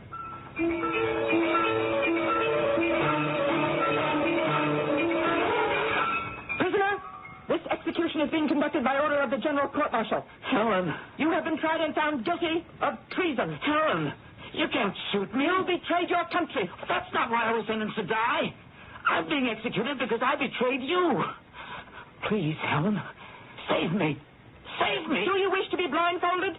Helen, save me. Do you want a cigarette? Helen, you know I don't smoke. Have you any last words?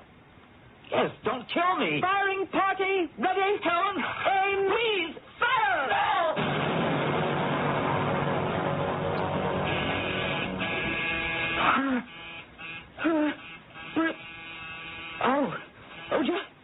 Just a minute.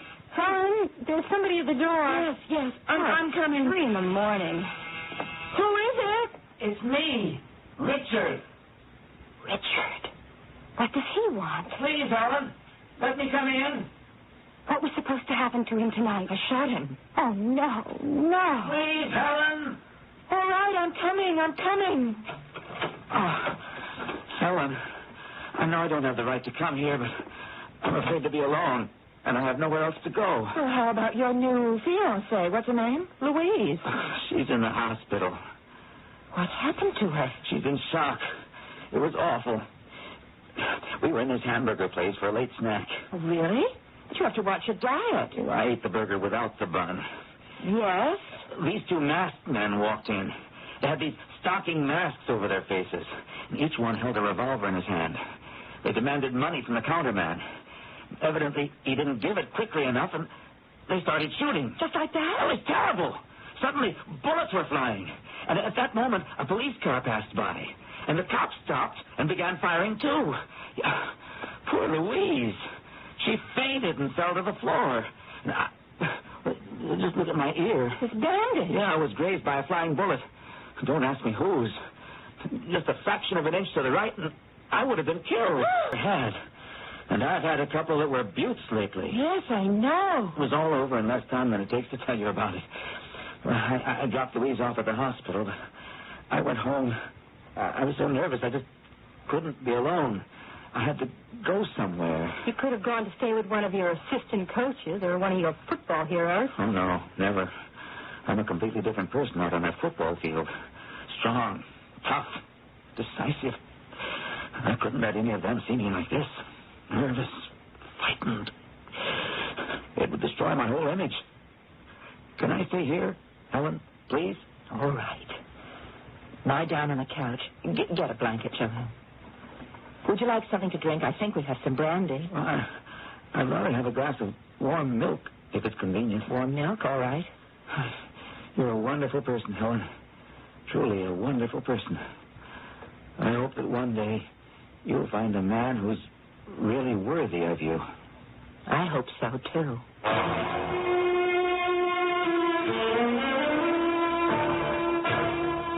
What's on the late show tonight?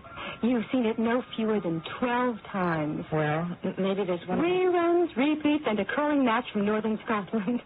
There's no help for it, Helen. You simply have to go to sleep. I'm frightened, Joanne. Why should you be frightened? It's not just that I dream of killing him, but... But?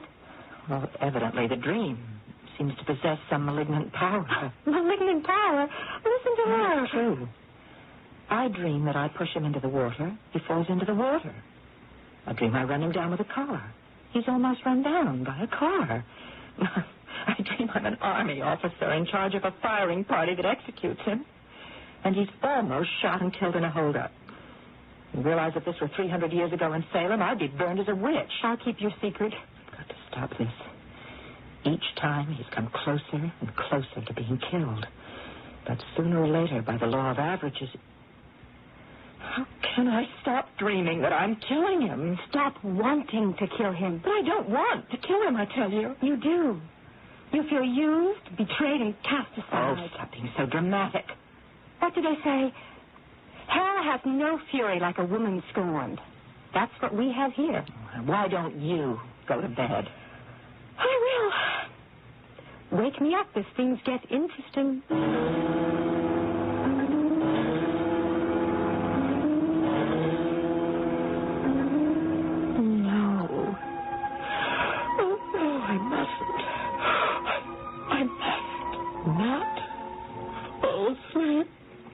I must not.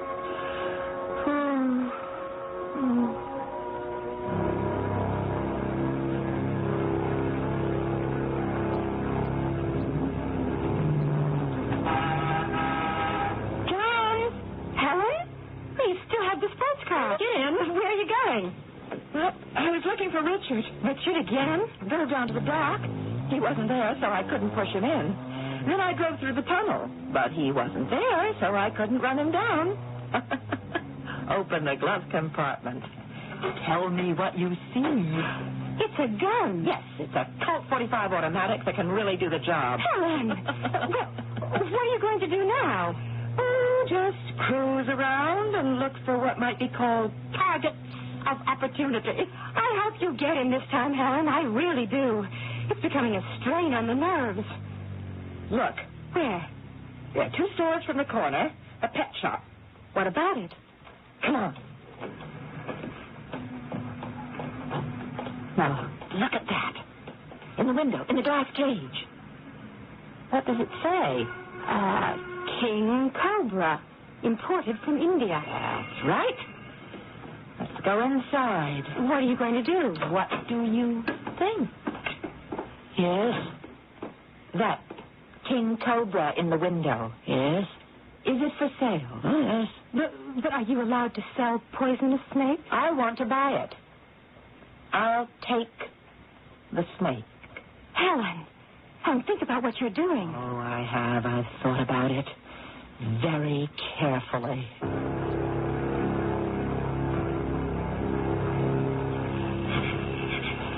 Helen, what are you going to do?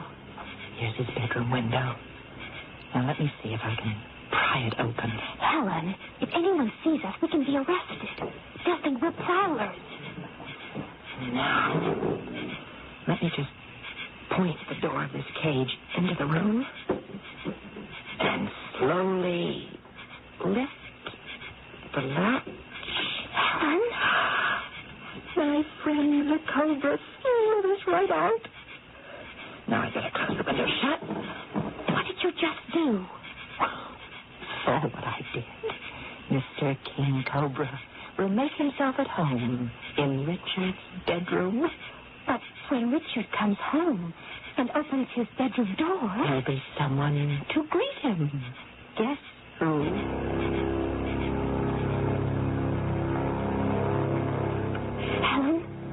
Helen, wake up. Oh.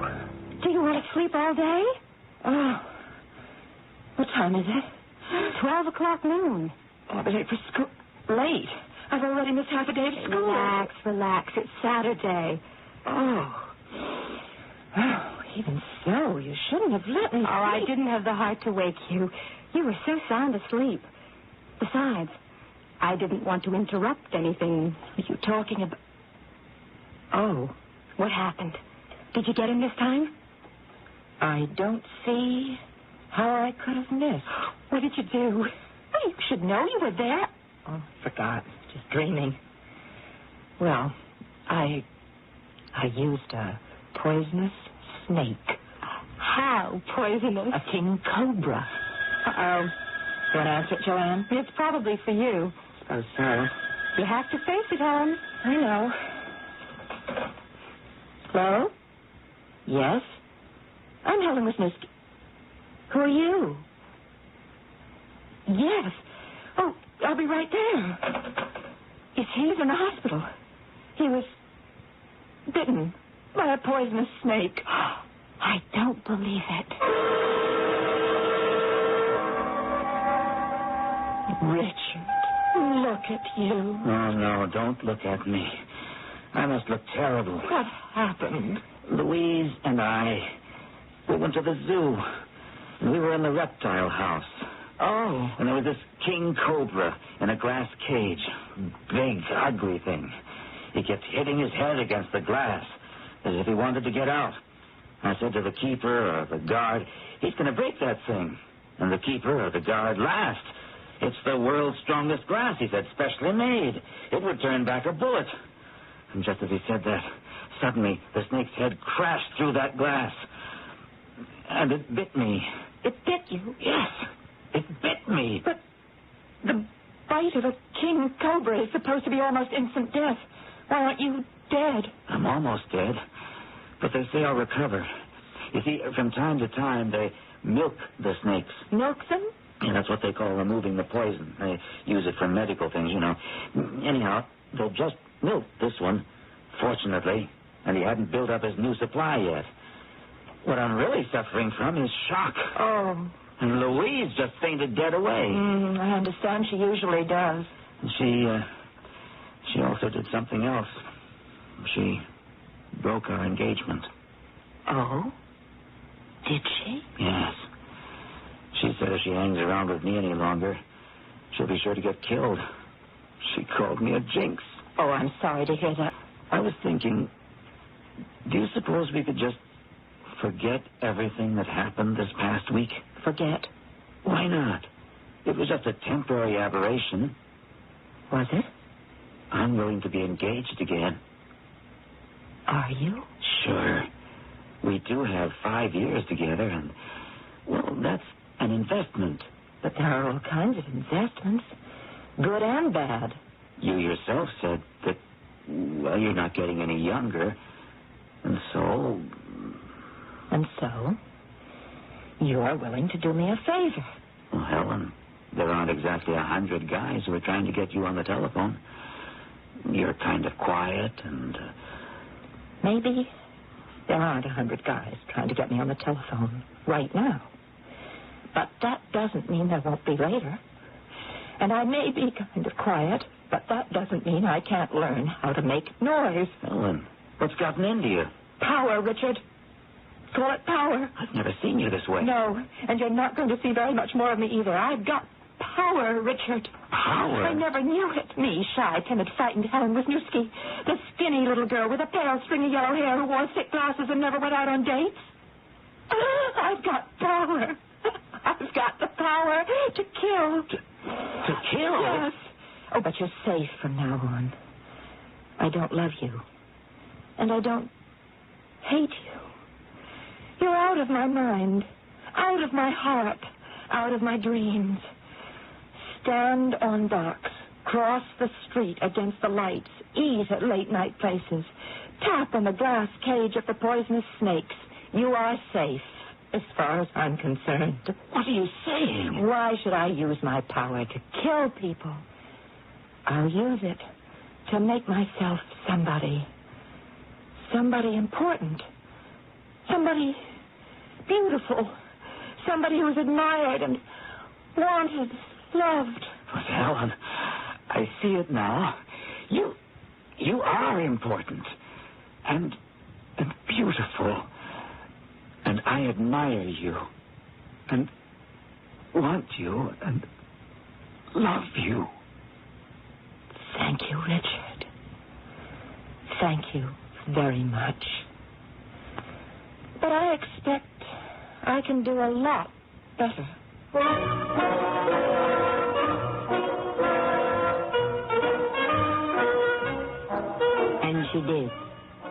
Yes, she married a very handsome, intelligent, wealthy man. Which proves what? Quite simply, most of our problems exist in the mind. Beauty, as they say, is in the eye of the beholder. And the most important beholder of all of us is the one who looks in the mirror. But before you go off to look in the mirror, wait for some words of wisdom when I return shortly. If you'd like to take advantage of the current high interest rates in today's money market, but want your money available when you need it, take a moment now to call this toll-free number, 800-228-5000. Ask the operator to send you information on Dreyfus liquid assets. Find out just how much income growth you can get from one of the world's largest money market mutual funds.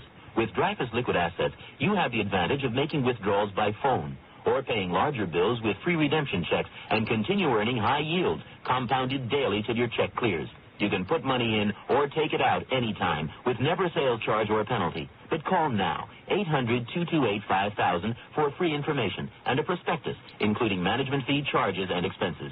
800-228-5000. Study the prospectus carefully before you invest and learn how Dreyfus liquid assets can help you get the lion's share from today's high interest rates. 800-228-5000. Toll free, 800-228-5000.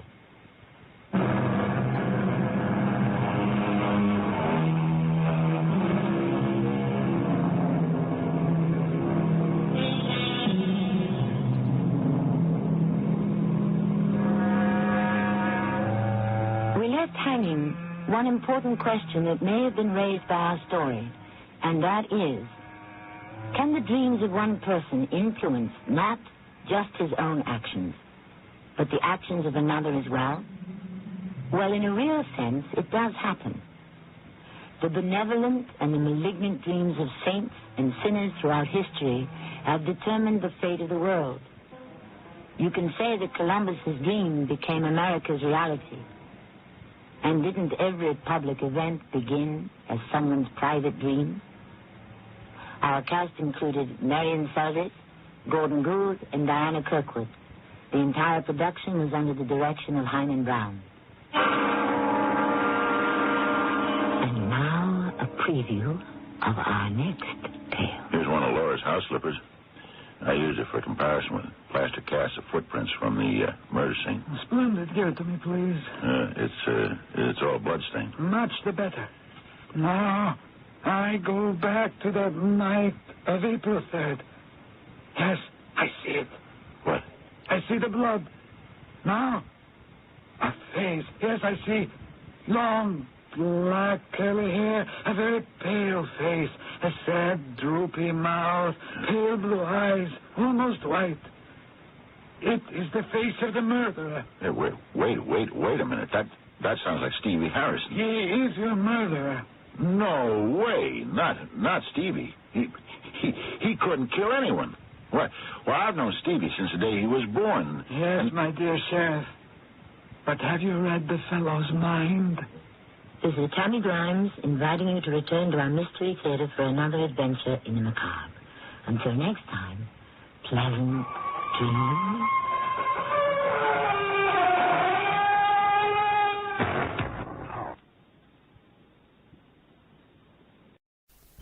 The Sound of Murder.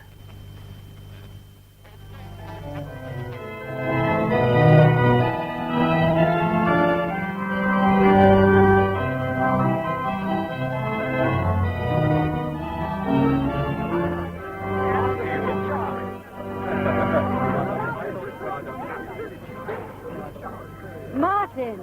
Hello, V. Am I late? The service is all over. Oh, God. The rest of the family have all gone on to the reception. Traffic was fine as far as Red Hill, but after that it was... I want a serious talk with you. Honestly, I left Salt with plenty of time to spare. About Henry. Henry? I want you to find him for me. Where did you last put him? Oh, grow up, kid brother. This is serious. Well, wasn't that Henry playing the organ? No, it was someone they had to find at the last moment. Well, Henry always plays the organ at family weddings. I know. Besides, I thought young Cynthia was a favourite. She is. So what's he up to? earlier this month he went off to the southwest on an organ playing tour. So? He was due back the day before yesterday, but there's been no sign of him. Not even a message? Well, 10 days ago he sent me a postcard from Launceston. He was going to a village called Fernybrook in the Moor. And where's that? Dartmouth. It seems the church organ there's something special. He wanted to make a tape recording. I see. He also said he'd be back on Thursday, and he was looking forward to playing at Cynthia's wedding. And that's the last you heard from him? Yes. You didn't tell the police? No. I want this kept in the family. But surely it would be... It could be simply one of Henry's little lapses. Again? You might say he was a martyr to young women. Might I? One flattering remark from a girl Cynthia's age, and he completely loses his head. It's certainly vain. Come back to you, of course. Till now. You think that this time he won't? I think that someone in the family should go down to Devon and make inquiries. Oh. And as you're going back to Salcombe, well, Dartmoor's not much of a diversion, is it? You can call into Fernybrook on the way. I guess I could spare some time. Spare some time? You retired from the Navy 3 months ago, and all you've done since is mess about in boats. Boats, I understand. Okay, if you want an escort, searching for Henry, Brother Martin is willing. Escort? I can't go. What? I've got the family business to run. Oh. You should see my appointments book. Monday, Aberdeen. Tuesday, Oslo. Wednesday, Paris. Perhaps you could delegate. Who to? You? Well, I haven't got the head for it. Besides... Yes? Well, this business with Henry, I don't want to upset the poor old boy by stumbling into one of his silly little affairs. Oh. He's always so embarrassed about them. I found him cry like a kid. They're being found out? Because he hates to hurt anyone, especially me. You should know. So, if there's some designing little bitch down there who's got to be dealt with, you better let me know. Why? He won't have enough money. Oh, I see. But we'd better move. I can't have you missing the reception, too. Whatever you say. Can you get away immediately after it? Oh, sorry. I've arranged to spend the rest of the weekend with some friends at Hamble. We're all going sailing tomorrow. Oh, and drinking, no doubt. You and your fellow bachelors. Can't you cry off? Oh, I promised him I'd be there. Oh, well, looks as if you have to start first thing on Monday then, doesn't it? Well, Henry might turn up by then. Oh, well, if he does, I'll let you know.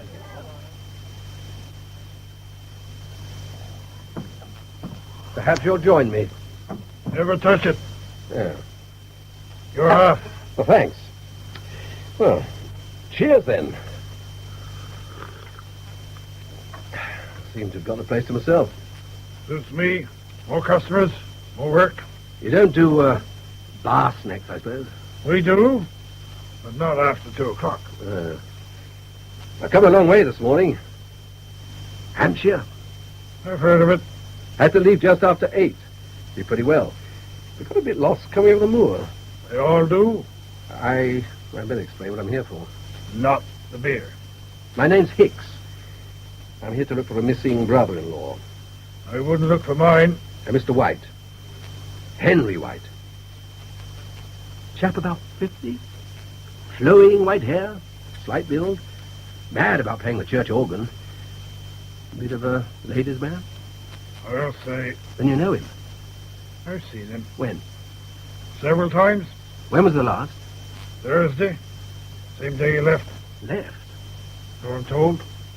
Any idea where he was going?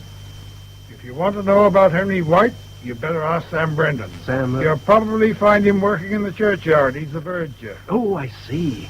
He's also the father of the girl your brother-in-law's run off with. Want the other half?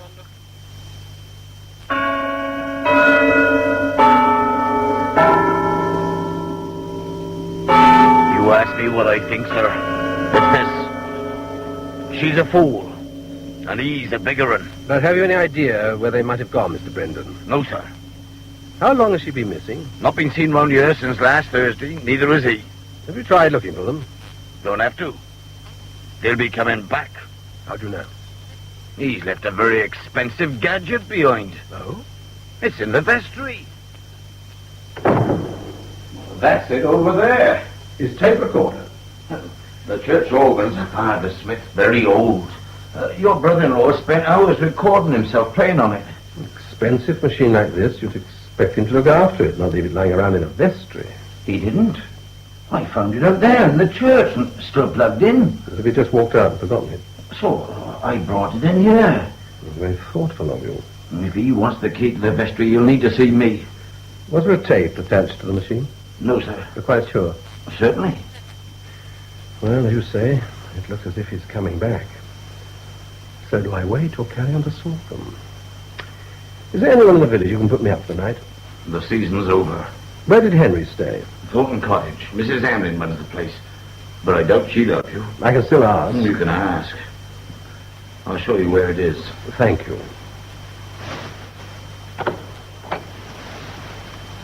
This way, sir. How old is your daughter, Mr. Brendan? 20. If you're right about this, when she comes back, you better talk some sense into her. She'll not listen. And I'll have a pijo with Henry. I won't. You don't need to. No, he's a puny mortal. I can strangle him single-handed. Your brother-in-law is none too popular in this village. Well, so I gather. Even if he was, I couldn't put you up. Because the season's over. All this week I'm working up at the big house for Sir Lionel. Oh? Sir Lionel Dunning. I've heard the name. Oh, I expect you have. He's not a musician, but he is to do with music. I see. This cottage belongs to him. Oh? His sister lived here, Miss Emily. I looked after her. As well as the paying guest. Your brother-in-law wasn't a paying guest. He stayed here for nothing? Not the first visit, naturally, but the second one he did. Second? The first was in July. Stayed here for 3 weeks and worked his charms on Miss Emily so he could do whatever he wanted. She liked him. He had a way with elderly spinsters. Once told me he was an orphan brought up by maiden aunts. When did he arrive? Last Tuesday. Miss Emily, all of a twitter, of course, poor thing. She got so excited about his coming, she had a stroke during Monday night and died. Did she suffer from heart trouble? All her life. Well, I'm sorry, but you can hardly blame Henry. Well, that's as may be, but I do for clinging on to his free lodging. The state he was all in, I thought he'd have the decency to take himself off, not he. Said she told him he could stay till Thursday, so stay till Thursday he did. I'm afraid he was probably short of ready cash. All day Wednesday he was over at Newton Cross at the races. No, Henry backed horses. Only the ones with 3 legs, judging by his pace that evening. He came back worse off than he went. That is why he tried to steal one of our watercolours. What? Morning he left, I saw him slipping it into his suitcase. He said Miss Emily had always wanted he to have it. You mean he kept it? While we were arguing, Sir Lionel walked in. He told him to put it back. Which he did? Double quick. Sir Lionel then ordered him off the premises. Out he went. I see. You should have seen the look on his face. If you ask me, Sir Lionel's got an enemy for life. And you've not seen Henry since? Oh, yes, I have. When? Last Thursday evening. I saw him leaving the village. About dusk it was. I was pulling my curtain. He come out of the church, walked down the path, got in his car and drove off. Alone? As far as I could see. So, he was in the church just before leaving the village? Playing the organ. He was always playing that organ. Said it fascinated him. Don't fascinate me, 'tis a proper old wheeze. And using his tape recorder, which he then left behind. He got all the things on his mind. What things? You told me you'd spoken to Sam Brendan. Didn't he tell you about his daughter? Yes. Well, no better than she ought to be, that one. He got expensive taste. Look, could you be a bit more explicit? I could. Except I never got it. Where does the girl live? Plainworthy Guest House. It's about 2 miles from here, along the Craigford Road. Works there and lives in. I see. Jane Saunders. She owns the place. Could be the only one round here who might know where Sally and your Mr. White have got to. Really? Gives you another reason for going there. Another? She might have accommodation. Sounds rather a long way out of the village. Just as well, you being his brother-in-law. I like the room, Mrs. Saunders. Can I take it just for one night? Of course. I hope you'll like the food. I just lost a member of staff. Sally Brendan. Well, you're well informed. I'm Henry White's brother-in-law. I've been making inquiries about him in Fennybrook. Oh, Shall I sign the register? Or do you want me to move on? I'll risk it. Dinner's at 7:30, if we can cope. Well, don't worry. I'll eat anything. It won't be that bad. All I meant was I've eaten nothing since breakfast. I can offer you some sandwiches and tea. Any good? Fine.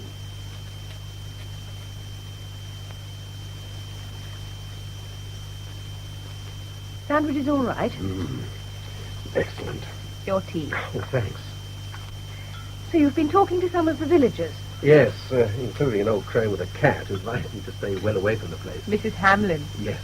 She's a damn good cook. She also told me that Henry has eloped with your member of staff. I'm afraid she's right. I haven't seen Sally Brendan since last Thursday evening. Any idea where she could have gone? I'm afraid not. Did you see any sign of my brother-in-law last Thursday? I mean, did he call here to pick her up in his car? No, I drove Sally over to Ferny Brook in mine. You did? Well, Thursday's my evening off, so I decided to have a word with Mrs. Hamlin. I'm trying to persuade her to come and cook for the next season. Oh, I see. Sally was supposed to be on duty. She'd got one of the other girls to stand in for her, so when she asked me to give her a lift, I agreed. What time did you get there? Oh, about 7:30. I dropped her in the lane behind the church. Was Henry still playing the organ? Yes, I could hear it. Sally went into the church, and I drove on to Thornton Cottage. And was that the last time you saw her? Yes. After I'd had a few words with Mrs. Hamlin, I called in at the pub to get all the latest news, and then went back to the church. To see if Sally was still there? I thought she might want to lift back. There was no sign of her, so I drove back alone. What time? Oh, about 9:15. She hadn't left the church with Henry. How do you know? Because Mrs. Hamlin saw him leave on his own at about 8 o'clock. That's odd. When you drove Sally to Ferny Brook, did you suspect she was planning to go away with him? Of course I didn't. Broad-minded I may be, but when calculating young girls arrange to elope with elderly married men, I draw the line at helping out with the transport. Oh, sorry. I know she was anxious to see him, though. Yes? But, well, it sounded to me as if she was planning something more in the way of a confrontation. Did you have any kit with her? No. Only a sling bag. Well, she couldn't have been intending to go away. Unless he planned to buy her a new wardrobe. Isn't that part of the thrill? He wouldn't have had the cash. Perhaps she didn't know that. And all this was 4 days ago. Yes. Didn't you think of telling the police? Last Friday morning, when I went up to her room and found the bed hadn't been slept in, I immediately phoned her father. Sam Brendan was quite certain that she and your brother-in-law had gone away together. But he didn't tell the police either. Nor did your sister. She suspects this is one of Henry's indiscretions, and she wants it kept in the family. Maybe Sam Brendan wants it kept in his. Especially if he's quite convinced they'll be coming back. Because of the tape recorder. Right. Rather expensive for a man without any cash. Present from my sister. Oh. Are you quite certain he was short of money? Why? Well, during our car journey, Sally mentioned that he'd spent the afternoon talking business. Did you say who with? Sir Lionel Dunning. What kind of business? Antiques, I suppose. That's what he's in, isn't it? My sister directs a very successful furnishing business. One of its functions is to wipe off Henry's antiques. What an expensive child he is. Besides, Sir Lionel had him thrown out of Thornton Cottage that very morning. What? Also, Mrs. Hamlin. Henry doing a deal with him in the afternoon. Can you? Depends what he had to say. Hello? Is that V? Oh, it's you, Martin. How are you getting on? Well, having had a hot bath and a damn good dinner, thought I'd just phone and report that I don't doubt that you made yourself comfortable. It's Henry I want to know about. Well, quite. Well, I'm afraid your suspicions were correct. He's had another lapse. Damn. You still there? Oh, yes, just fixing my head back on. Who is she? The verger's daughter. Age? 20. Type? As if I didn't know. Well, I've not seen her, but from what I hear, she... Thank God it's only... It's the moorland air. I've also had an excellent dinner. Thank you. Get through to Aberdeen? Yes, thanks. How did your sister take the news? Like a veteran. I'm to keep on plugging away. You must be very fond of your sister. Why do you say that? Well, spend your time looking for her husband. My time isn't valuable. No? I'm retired from the Navy, you see. So all I do is live on my boat at Salton and wait for something to turn up. If you're trying to find a new career, I should have thought time was very valuable indeed. Perhaps. In my case,